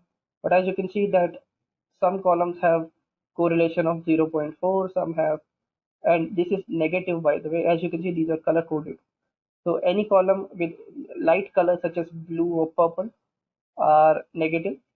Any columns with the colors such as yellow or green are positive. As you can see, we have 0.83% of correlation with GR living area and fireplaces. And so this allows us to understand what are the particular columns that are highly correlated with each other. Allows us to understand whether or not a column has influence on not just one column but multiple columns, and how does that affect our purposes. We have a fancy thing called package in Python. Okay, so those packages are available for free in the market. It has a lot of built-in functions and built-in things that will help you guys to write many codes easily, okay, without going for the detailed algorithm and all. So in that way, these packages are really helpful. So NumPy, what it does, it is used for mathematical and logical operations on the arrays. Okay, and it provides feature for multi-dimensional arrays also. So again, when we tell arrays, Python doesn't have any array. It is built on list only. So basically, when we go through NumPy, when we go for indexing, slicing, and all those kind of stuff, it will only be the list. Everything will be based on the lists. So that's how it goes. Okay, so NumPy can support 1D, 2D, both of the kinds of arrays. Okay, and I think you might be using this Anaconda version of Python, so that will be coming along with pandas, and I mean NumPy version pre-installed. Okay, NumPy will be pre-installed in the Python versions. Okay, I mean Anaconda Python. Okay, now when you use a package, right, what we do, we import the package. Okay, we import the package with something like the syntax is, it can be any package. Okay, alias can be anything. So what is the syntax? Syntax is import, then there will be package name, then there will be as keyword just to assign an alias, otherwise you would need to type the entire thing throughout the program, and then we will have a alias name of np. Okay, so that's what it was. Okay, so now when I say NumPy array, it can convert anything, any Python data structure to arrays. Okay, so that's how it works. Okay, so if I show you like this, why it is taking time now? Yeah, so see, it has converted both these things. So the first one is a Python list, second one is a Python tuple, right? So when we pass that argument, that tuple or a list to a NumPy array function, it converts them all to a NumPy array. Okay, so that is what this returns. Okay, and whatever we provided, as you see, the outputs are starting and ending with square brackets, right? So that means it is already converted to a list. Now we can perform various functions in NumPy. Yes, so once we have NumPy array created, it can be editable. Okay, because it's a list now, it's not anymore a tuple, so that's why it is editable. Okay, and NumPy doesn't come by default with Python. If we want to use it, we need to install it. So let's say you are not using Anaconda and you are using this kind of a Python user interface, then what you need to do, you need to install it using command prompt. Okay, pip install, sorry, I am getting it again and again, pip install numpy. So it will find it and it will install numpy. Okay, I don't have this pip version set, so that's why it is not working, but it should install it. Okay, so that's how it works. That's how we can use numpy in this kind of functions also. Okay, now we can have 2D arrays in Python also, like 2D arrays in numpy also. So how we write it? We write it like this. So we just need to pass 2D arrays. So 2D array means two lists, right? We can pass two lists. So it will be concatenating it to 2D array. Okay, so it will be changing it to 2D array. So that is how we write it in NumPy. That is how we create arrays in Python. So that's how we do it. So now next will be where it is advantageous rather than using a basic Python list or Python like that, Python list or Python tuple, right? So by NumPy you are changing, yes, so we are changing data type from mutable to non-mutable. It's the other one, right? Next is nd array object. Okay, so in NumPy, as I have shown you, 2D arrays, right? It can go up to n and then can have any number. So in real world, if you ask me, we don't use more than 2 max to max 3D arrays, but yes, it can go up to that. Okay, so like that it works. So next is like why we use NumPy arrays. So in NumPy, this ND arrays will have all the items of same type. Okay, so it can't be one of them is int and one of them is string list. It has to all of them has to be int arrays. Okay, like that. So items can be accessed using zero-based index. As you know, Python arrays, Python lists also starts from zero indexing, right? So here also it remains the same property. It has zero index. So if we go for NumPy array, then if we want to see the first row, it will be like this. So it will give you the first row, and this will give you the second row, right? Similarly for columns, if you want to see if you want to see the first column, you need to do this, right? So you need to do this, so you will see the entire values. If you need to see only the first column, then you need to do it like this, like that it works, right? So that's how it will be working. Now for 2D arrays, I will be coming. Okay, I am working on 2D arrays, sorry, I forgot. So that's how it works. Okay, so we will be coming to that in a few minutes. So 2D arrays I will show you. So for others, what was the names? A and B, right? 2D arrays I will be showing you, not an issue. So for arrays, if you see 1D array, it will give you A0, that will be 1, A1 will be 2, like that. And if you do 1 to 2, then it will be printing only single element, because the right hand side index is always left. Okay, right hand side index, it is not up to, it goes up to that. It is not including the right hand side index. So that's why it has 2 elements. Now if we do this, then it will print all. If we do this, that also will mean the same, and it will print the same. It is pretty much like the list that we have in Python. Okay, now NumPy arrays are beneficial because it takes up the same size of block in the memory for all the objects that it stores. Okay, this part we will see a comparison in the later half of the section, and then we can understand like where it is beneficial rather than storing it in a classical list than NumPy array. Okay, now next is, if you go into check the individual, yes, right, so it will be begin colon n minus 1, that is how. So right hand side will always be excluded, like that. Okay, next is NumPy array initialization, right? So how do we initialize NumPy arrays? As we have already seen, right, how do we do that, but still this is how you do it. Okay, so initialize means what we want to do is, we don't want to place any list in there. Okay, but what we want to do, we want to have some by default values. Okay, default arrays we want to take it up. Okay, so let's see how we do it. Okay, first one is, we will, I mean, if you guys are familiar with the terms like masking and all, that is for image processing, and for data processing we will do that. A lot of times we will do that.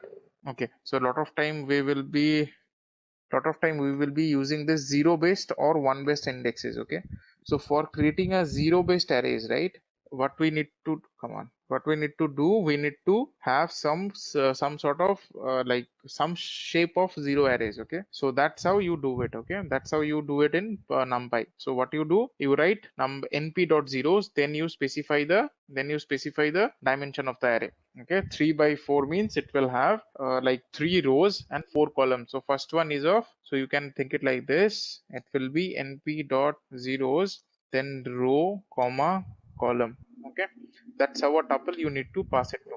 Okay, that's this kind of tuple you need to pass it to the Python arrays. Okay, so that's how it works in Python, I mean in NumPy. So that's how you print zero arrays in NumPy. Okay, next is, if you want something with the interval, right? So how you do, you write like this, np.array, within bracket we pass, so it will print you another new array. So what we are doing, we are in here, what we are doing by array, yeah, so in this what we are doing, we are, yeah, right, it's arrange, so it's a range actually. Okay, so what we are doing, we are passing 3 variables. First one is the starting number, second one is the ending number, and last one is the line is the interval that we want to print. So from 10 to 25 we are having 5, we want lists to be 5 separated, right? So first one and second one difference will be 5, like that. So that's how we have. So we have 3 numbers, right? 10, 15, 20, and always remember the right hand will be excluded, so 25 won't be taken up. So till 20 we will go, okay? Till 20 we will print it out, okay? So that's how this kind of arrays are getting printed out in NumPy. Next thing is this arrange is done, right? Now let's say we want we want to spread some points over a straight line, okay? So how do we do it? We want to I mean, what I mean is, if you think of a 2D plane, right, like x and y plane, if you think of, and we want to spread some points along that line, okay? So what we will do then, like we want some points between range A and range B, okay?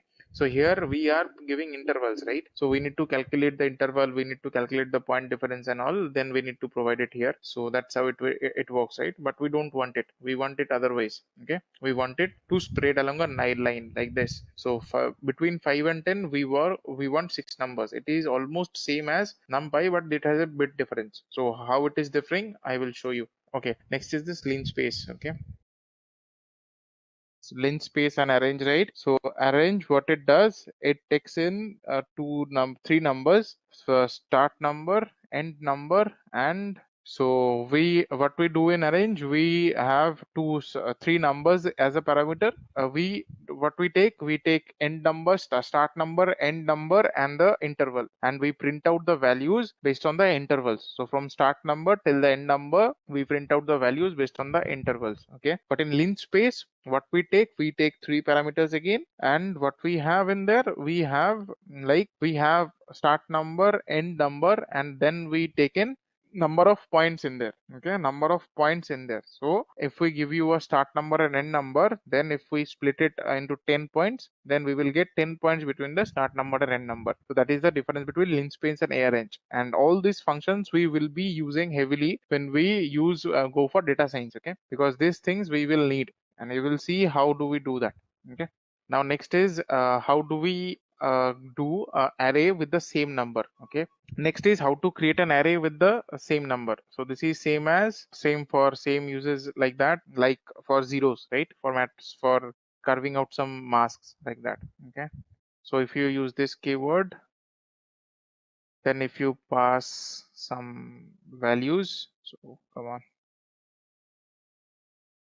if you pass some values, then it will give you that number of the dimension it will take care, and it will give you that kind of an array. So row, then column, and then it will be taking up.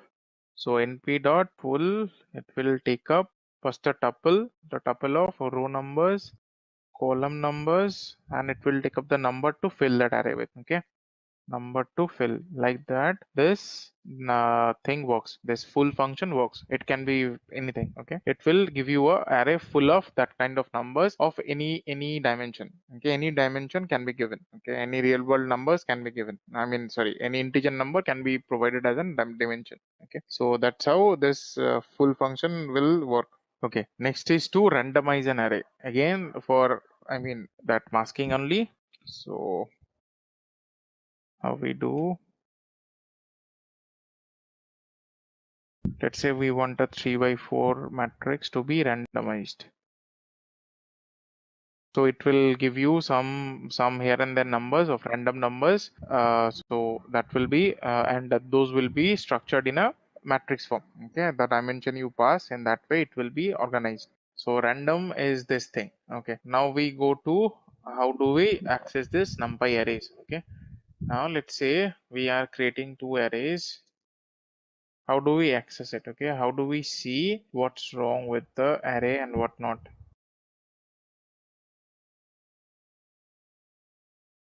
Let's say I am creating a 2D array, okay? Now if I do print a, so that's how the shape function works, okay? That's how we can access a shape of an array. So shape function will return tuple of its row number and column number, okay? So a dot shape returns tuple row num column. like that. Okay, so it will be returning like this. Okay, now the next thing is, what is the use of the shape function? Okay, so this is a tuple, but we can change the values of the tuples. So this will change it. Okay, we can access the shape function of it and we can change the values. Okay, even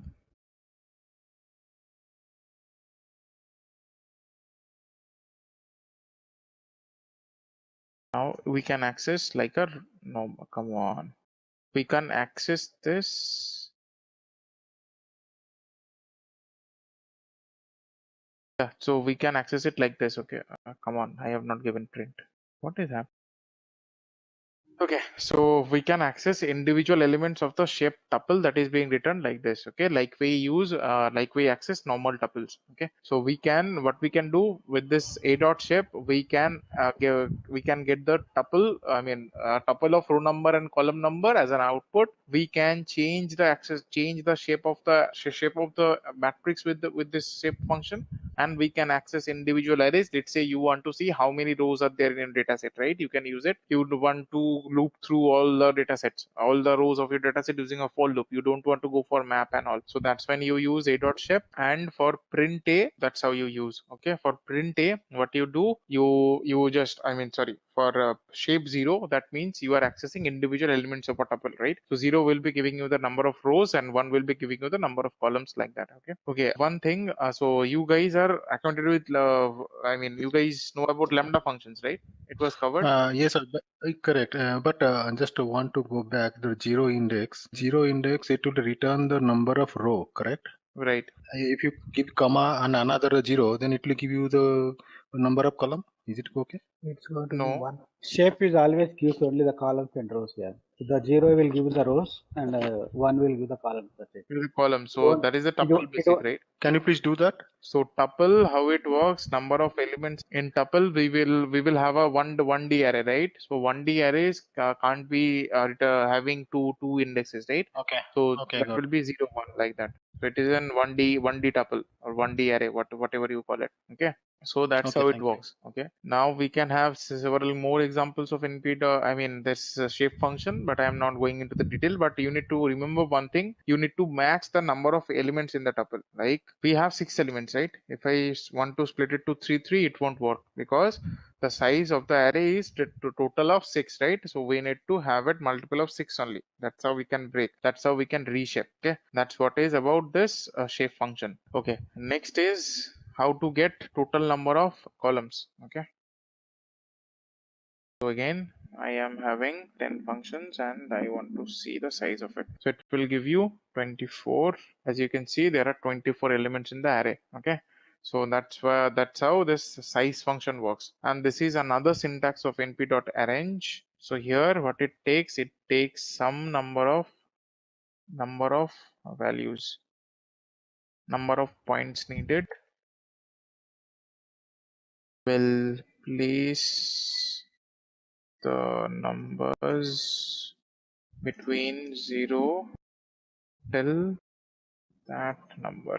Okay, so that's how another syntax of arrange works. Okay, so for size function, it will give you the total number of elements in an array. Okay, so that is what size function works for. Okay, next is dimension of array. It is more or less same like this. It is more or less the same thing like that, like a shape function. So I will put it right in there, but the only difference, it can be modified. Okay, so where were we? We were with this ndim, right? So how it will work? Ndim will return you the, it is not, I mean, it is a bit different from shape. Shape returns you the exact shape of the array, like the number of rows and number of columns, right? But ndim will return you the number of dimensions of the array. Okay, so if you see the ndim, then what we have 2 as a return, right? That means it a total of 2 dimensions, 3 and 2 dimensions, right? So that's what ndim returns. Okay, ndim will return you the number of dimensions of the array. Okay, so that you need to remember.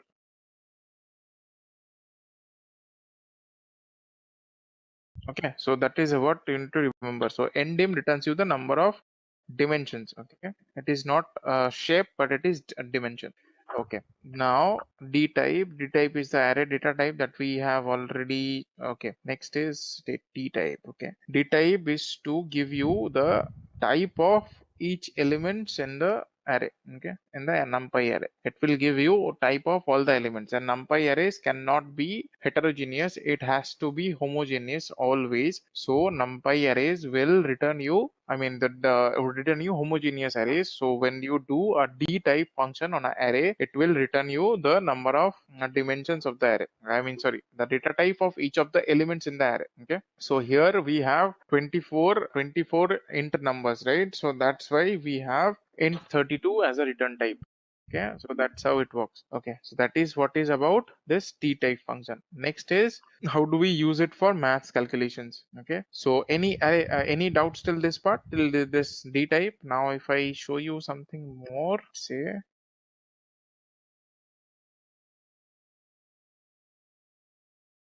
okay, next is as I have created now array with like float numbers. So you see the arrays are, the D type is printed as float 64. Okay, so you have you got an array of, I mean the D type as float 64. Okay, so that's how this D type function works. Okay, so and numpy, as the name suggests, it is used for linear algebra. Okay, so numpy is used for number mathematics or linear algebra, so you won't be really having string arrays in numpy. Okay, so you won't be having it, that is not provisioned. So numpy is only used for linear algebraic operations, and for that we need integers and floats, right? Nothing more than that. Okay, next is numpy maths. Okay, we can do summation, division, multiplication, and all those kind of here and there stuff with this numpy. Okay, now how do we do it? Okay, let's get started with a single array.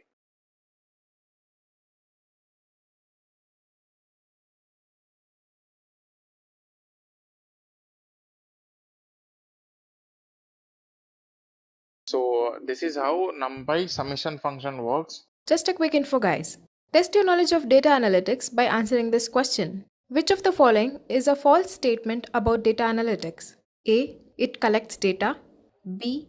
It looks for patterns. C. It does not organize data. D. It analyzes data. Comment your answer in the comment section below. Subscribe to IntelliPath to know the right answer. Now, let's continue with the session. And it can add up to different things.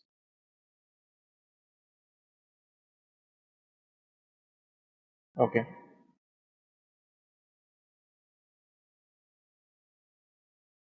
Okay, so sum will return you a sum of all the elements, or it can return you sum of two arrays. Okay, sum can do anything, anyone. So sorry. So sum can return you either sum of all elements in a Python array, or it can return you the sum of elements of two matrices. So matrix multiplication, matrix addition, all this logic will be implemented in there. So now what it will do, it will take up two lists, it will add up all the elements, and it will return you the output. Okay, so 5 10 2 3, that means 10 5 15 and 2 3 5, so 20, right? And for subtract, it will take two arrays and it will subtract the results and it will throw it up to you. Okay, so that's how this subtract and numpy.sum function is used for summing up and finding difference between two matrices. np.sum has a few flavors in it. Okay, so it can do a few things, so we will discuss that. So let's say we have seen how it takes in two lists and it sums you up the result and it will show it up to you. Now if you specify an access parameter, then it will do the sum based on the rows or based on the columns. Okay, we print out A and B for you. Yeah, so see, A and B are 5 10 2 3, right? If we do a sum of sum with x is 0, that means it will do you a column wise sum. So that means 5 2 7 10 3 13. Okay, and if you go for a row wise sum, then it will be x is equals 1, so it will return you 15 and 5, right?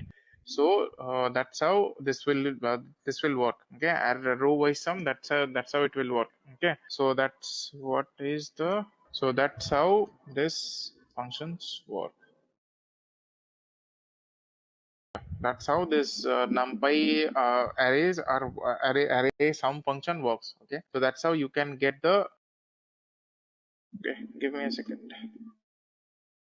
Yeah.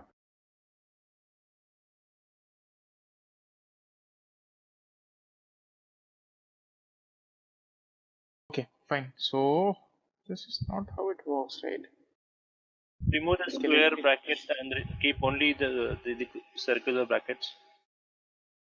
Sorry? No, not like that. It won't take it. Yeah, so x is 1, 5, 2, 7, 10, 3, 13. Yeah, got it. Okay, so two confusions were there. First of all,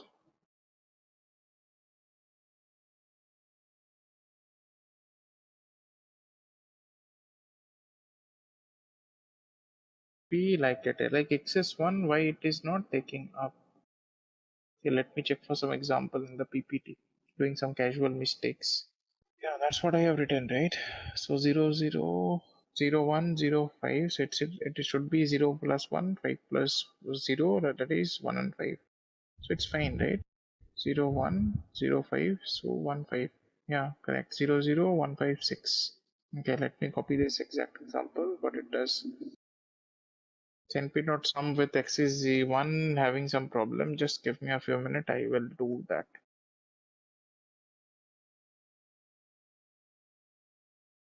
Yeah, now it is working fine. 0. Yeah, now it's fine. So now if I replace it with A, I replace with B. If we remove this, as those are already list, how it works. Yeah, now it is looking good. Again.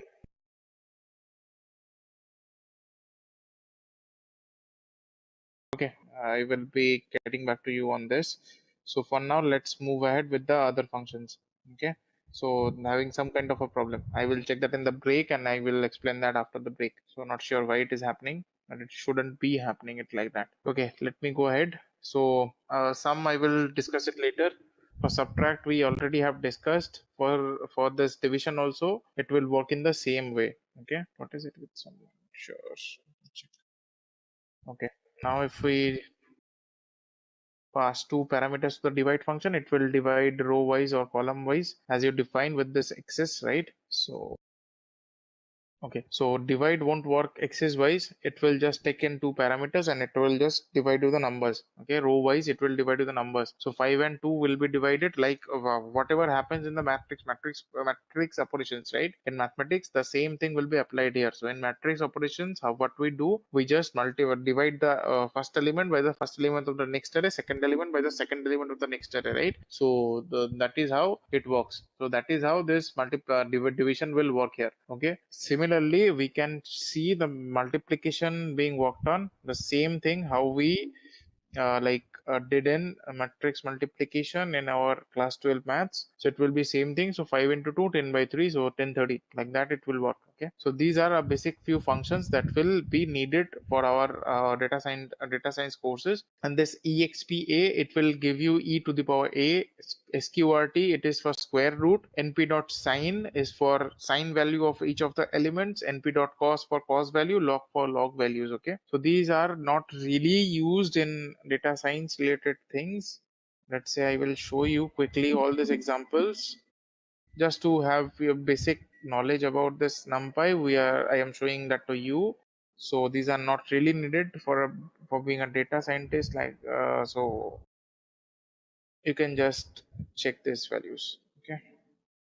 Okay, next is the element wise comparison. So we have,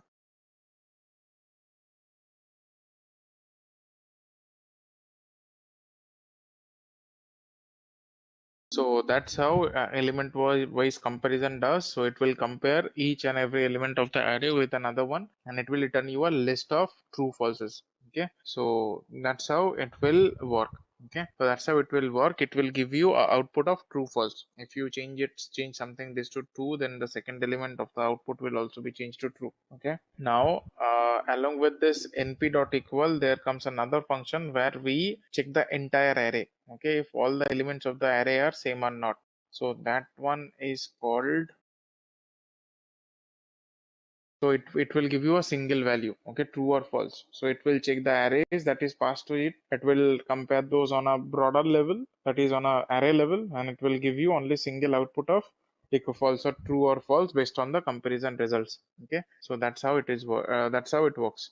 Okay, next is aggregate function on this on a single array. Aggregate functions always work on a single array, right? So that's what we are gonna see next. Now, if we have already seen this sum function, right? Yeah. So these are a few aggregate functions of the what we can apply to a NumPy array. Okay, come on. I am forgetting this. If you write it or not doesn't matter. When you do np.sum, it will automatically be converted to an array, so you can skip it safely. But again, okay, so np.sum a will give you sum of all the elements, minimum will give you minimum, max will give you the maximum element, mean will be the mean of the elements. Okay, so mean means the middle element of the arrays. Okay, then standard deviation is how the elements differ from the mean, so that's what is standard deviation. Okay, so that is what is about standard deviation. I will try to connect my pad and will show you the formula once. Same thing will happen. Okay, so it will give you sum of all the elements, minimum of all the elements, max of all, min of all, like that. This correlation coefficient is a machine learning term. We will go into it later. I will tell you what is it, so it's not, let's not worry about it. So except this, have all these things clear. So that's how it will work. Okay, so that's how mean, median and standard deviation you can take into account. Okay, now what is mean, what is median, I will stack it for the next class for SciPy, because then we will be discussing all this statistical things at one go, and I will give you a brief about all this. Okay, so if you have forgotten this, not an worry, we will be discussing in the next class. So that's fine. Mean, median, mode and all this thing. So not sure, I am not having my tab with me, so I will have it and I will show you the formulas and all this small stuff. And also what you can do, you can once go through all this basic things. Okay, that's just the basic stats, not needed in entire detail. You can go through the basics, so it will help you understanding what I am covering in the next class. Okay, so that's how it will work. So okay, so this must be clear now. So with that assumption, we will go ahead with to some new topics. Okay, so that is like broadcasting. Okay, what is broadcasting? If we have taken two arrays of different dimensions in here, what would have happened? Let's say we are keeping till this part. What is this error? Axis 1 is not coming through. Okay, yeah, axis won't work for this kind of cases. Yeah, okay, so let's say we have this kind of an array to work with. So the first array, if you see, the first array is of 3 by 3, right? So 1 2 3 and 4 5 6, it is in 3 by 3 array, right? The second array, if you see carefully, we have passed 4 5 6, only 3 4 5, only 3 numbers. It's 2 by 3. And the next one, if you see, that one is a 1 by 3 array, right? 3 4 5, only 3 numbers are in there, so it is an 1 by 3, right? So now when you add it, if you notice it carefully, you will see the second row of the array is also getting added with the same number 3 4 5, right? So that's why it is coming 4 3 7 5 4 9 6 5 11. Okay, so how this is happening? This is the concept of array broadcasting in NumPy. Okay, so if you see in this diagram, what is happening, this array is getting expanded to match with the exact dimension of this array, of the first array. Okay, so this was an array of 1 by 3, but when it stretches down, it becomes an array of 4 by 3, right? So it matches the dimension of the first array, then only this array addition is possible, right? So this is the concept of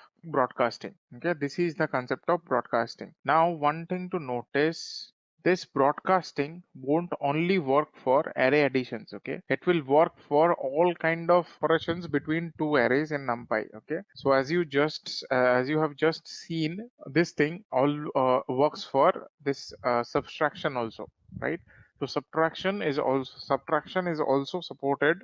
This broadcasting is also done for the subtraction scenarios also. Okay, so this is the concept of array broadcasting. So what it does, the NumPy array gets inflated to match with the dimension of the first array, so that the operation that we are supposed to do is possible, is feasible.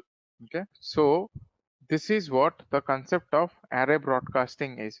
Okay, now indexing and slicing in Python. This, as you have already went through, I will just I will go through this a bit quickly. So let's just see how you do it. So index in Python list refers to a integer position, right? It can either start from minus or it can start from plus. So minus when we go for, so Python, when positive indexing is done, then the index goes from smaller number to higher number and it prints accordingly, right? So let's say for this Monty Python we are going from 6 to 10, so that will take from P till H, right? Because 10 will be excluded. But when we go for -1, then we go from the larger number to smaller number, because as you know, for negative everything goes opposite, and the bigger the number is, it is smaller, right? So -12 and -7, it will go from -12 till -8, because right hand will always be excluded. So that's how it will be printing the entire Monty string. Okay, so that is what indexing works in Python list. Okay, now when we do it, do a 6:10, that means that is from 6 till 10, like that indexing is done. Okay, next is slicing. Okay, so A0, if you see this matrix 1 2 3 4 5 6 and 7 8 9, if you go for A0, then it will print all the elements of the first row. And if you, so that's how first row will be 0th index and first column will be 0 index. Okay, if you go then within brackets :1, that will also return you the same thing. Okay, let me show you. That means we are just taking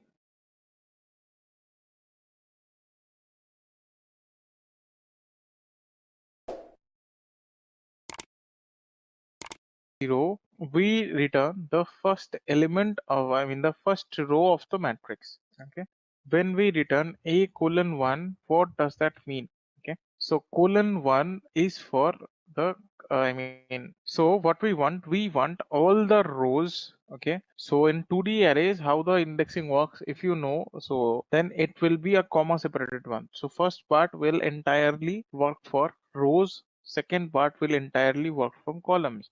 Okay, so if we write :1, that means for the row part, give me all till the second row. So that is the first row, right? So that's what it is returning, 1 2 3. But that list is within a list because we are taking it as a list only. We are slicing it, so it will return a list. Okay, and list of lists. And the first one of A0, we are just simply accessing the first row of the 3D array, 2D array, and that's why we are getting 1 2 3 as a list. Okay, so that's how this slicing works for arrays. Now let's go back to the PPT and let's see how what all things we can do.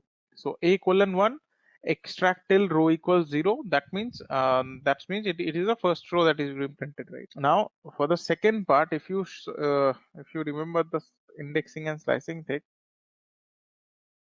the first one will account for the row and second one will account for the columns, right? So if we do :1, that means give me all columns till 1. So that is the first column. So that will give you only 1. Okay. Now if we do 1: that means give me all from the first column till last. Okay. So that's where we get this 1: will return you 2 3.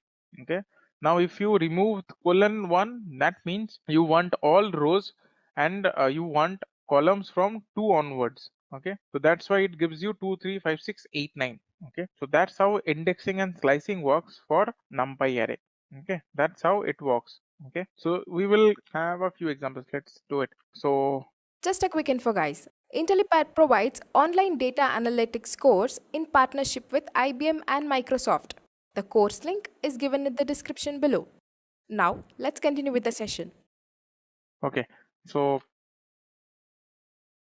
so let me explain. This 2: means we are wanting the third row of the matrix. Okay, from the third row onwards. So third row is the last row, so only one row will get printed out, and we are giving :3. So that means it will go up to the third element of the column, right? So it will give you the entire column. So that's why :3 returns you 7 8 9. Okay, next thing is array manipulation. Okay, array manipulation is to stacking arrays. Okay, so what is the difference between array manipulation and the sum and other operations that we have seen?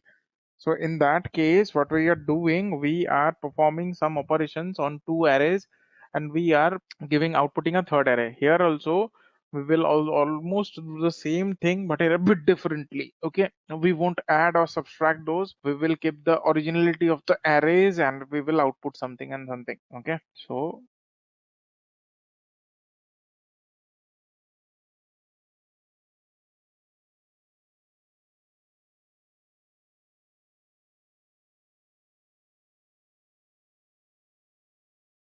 okay, the first function is concat.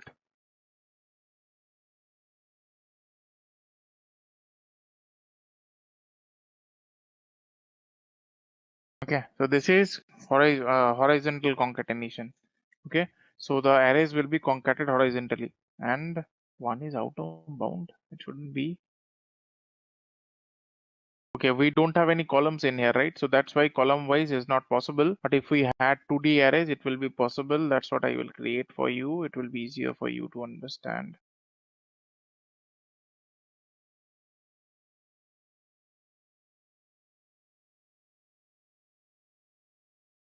So this is like column wise stacking, right? So this 1, 2, 3 in here and this 3, 4, 5 in here got concatenated together, formed a new row. This 4, 5, 6 and 5, 6, 7 formed a new row. Okay, if we go for 0, it will be like this. Okay, so this is just column wise. So that, this is row wise. That means the rows of the first matrix and the rows of the second matrix will be concatenated to another matrix. Okay, let me print this matrices for you. It will be easier. So see, the first matrix is 1, 2, 3. Second one is 4, 5, 6. When we do row wise concatenation, right? We just concat the rows at the bottom of the matrix. So 1, 2, 3, 4, 5, 6, 3, 4, 5, 5, 6, 7. Okay. Now if we go for column wise addition, column wise concatenation, then what it will do, it will concat the columns on its own. Okay, it will concat the columns on its own. Okay, so then it will give you a new row output. Okay, so that's how. So what it does, this 1, 2, 3, 3, 4, 5 gets stacked in because this is column wise now. So that will be column wise now. So 1, 2, 3 and 3, 4, 5 will be stacked in together. 4, 5, 6, 5, 6, 7 will be stacked in together. Okay, so that's how the output array output will look like. So the columns will be concatenated to a row. Okay, so that's how this concatenation works works. Okay, that's how the concatenation works. Okay, so this is what is about this concatenation property. Okay, next is V stack and H stack for NumPy arrays. Okay, so what is V stack and what is H stack? As the name suggests, V stack is vertical stacking. Okay, and H stack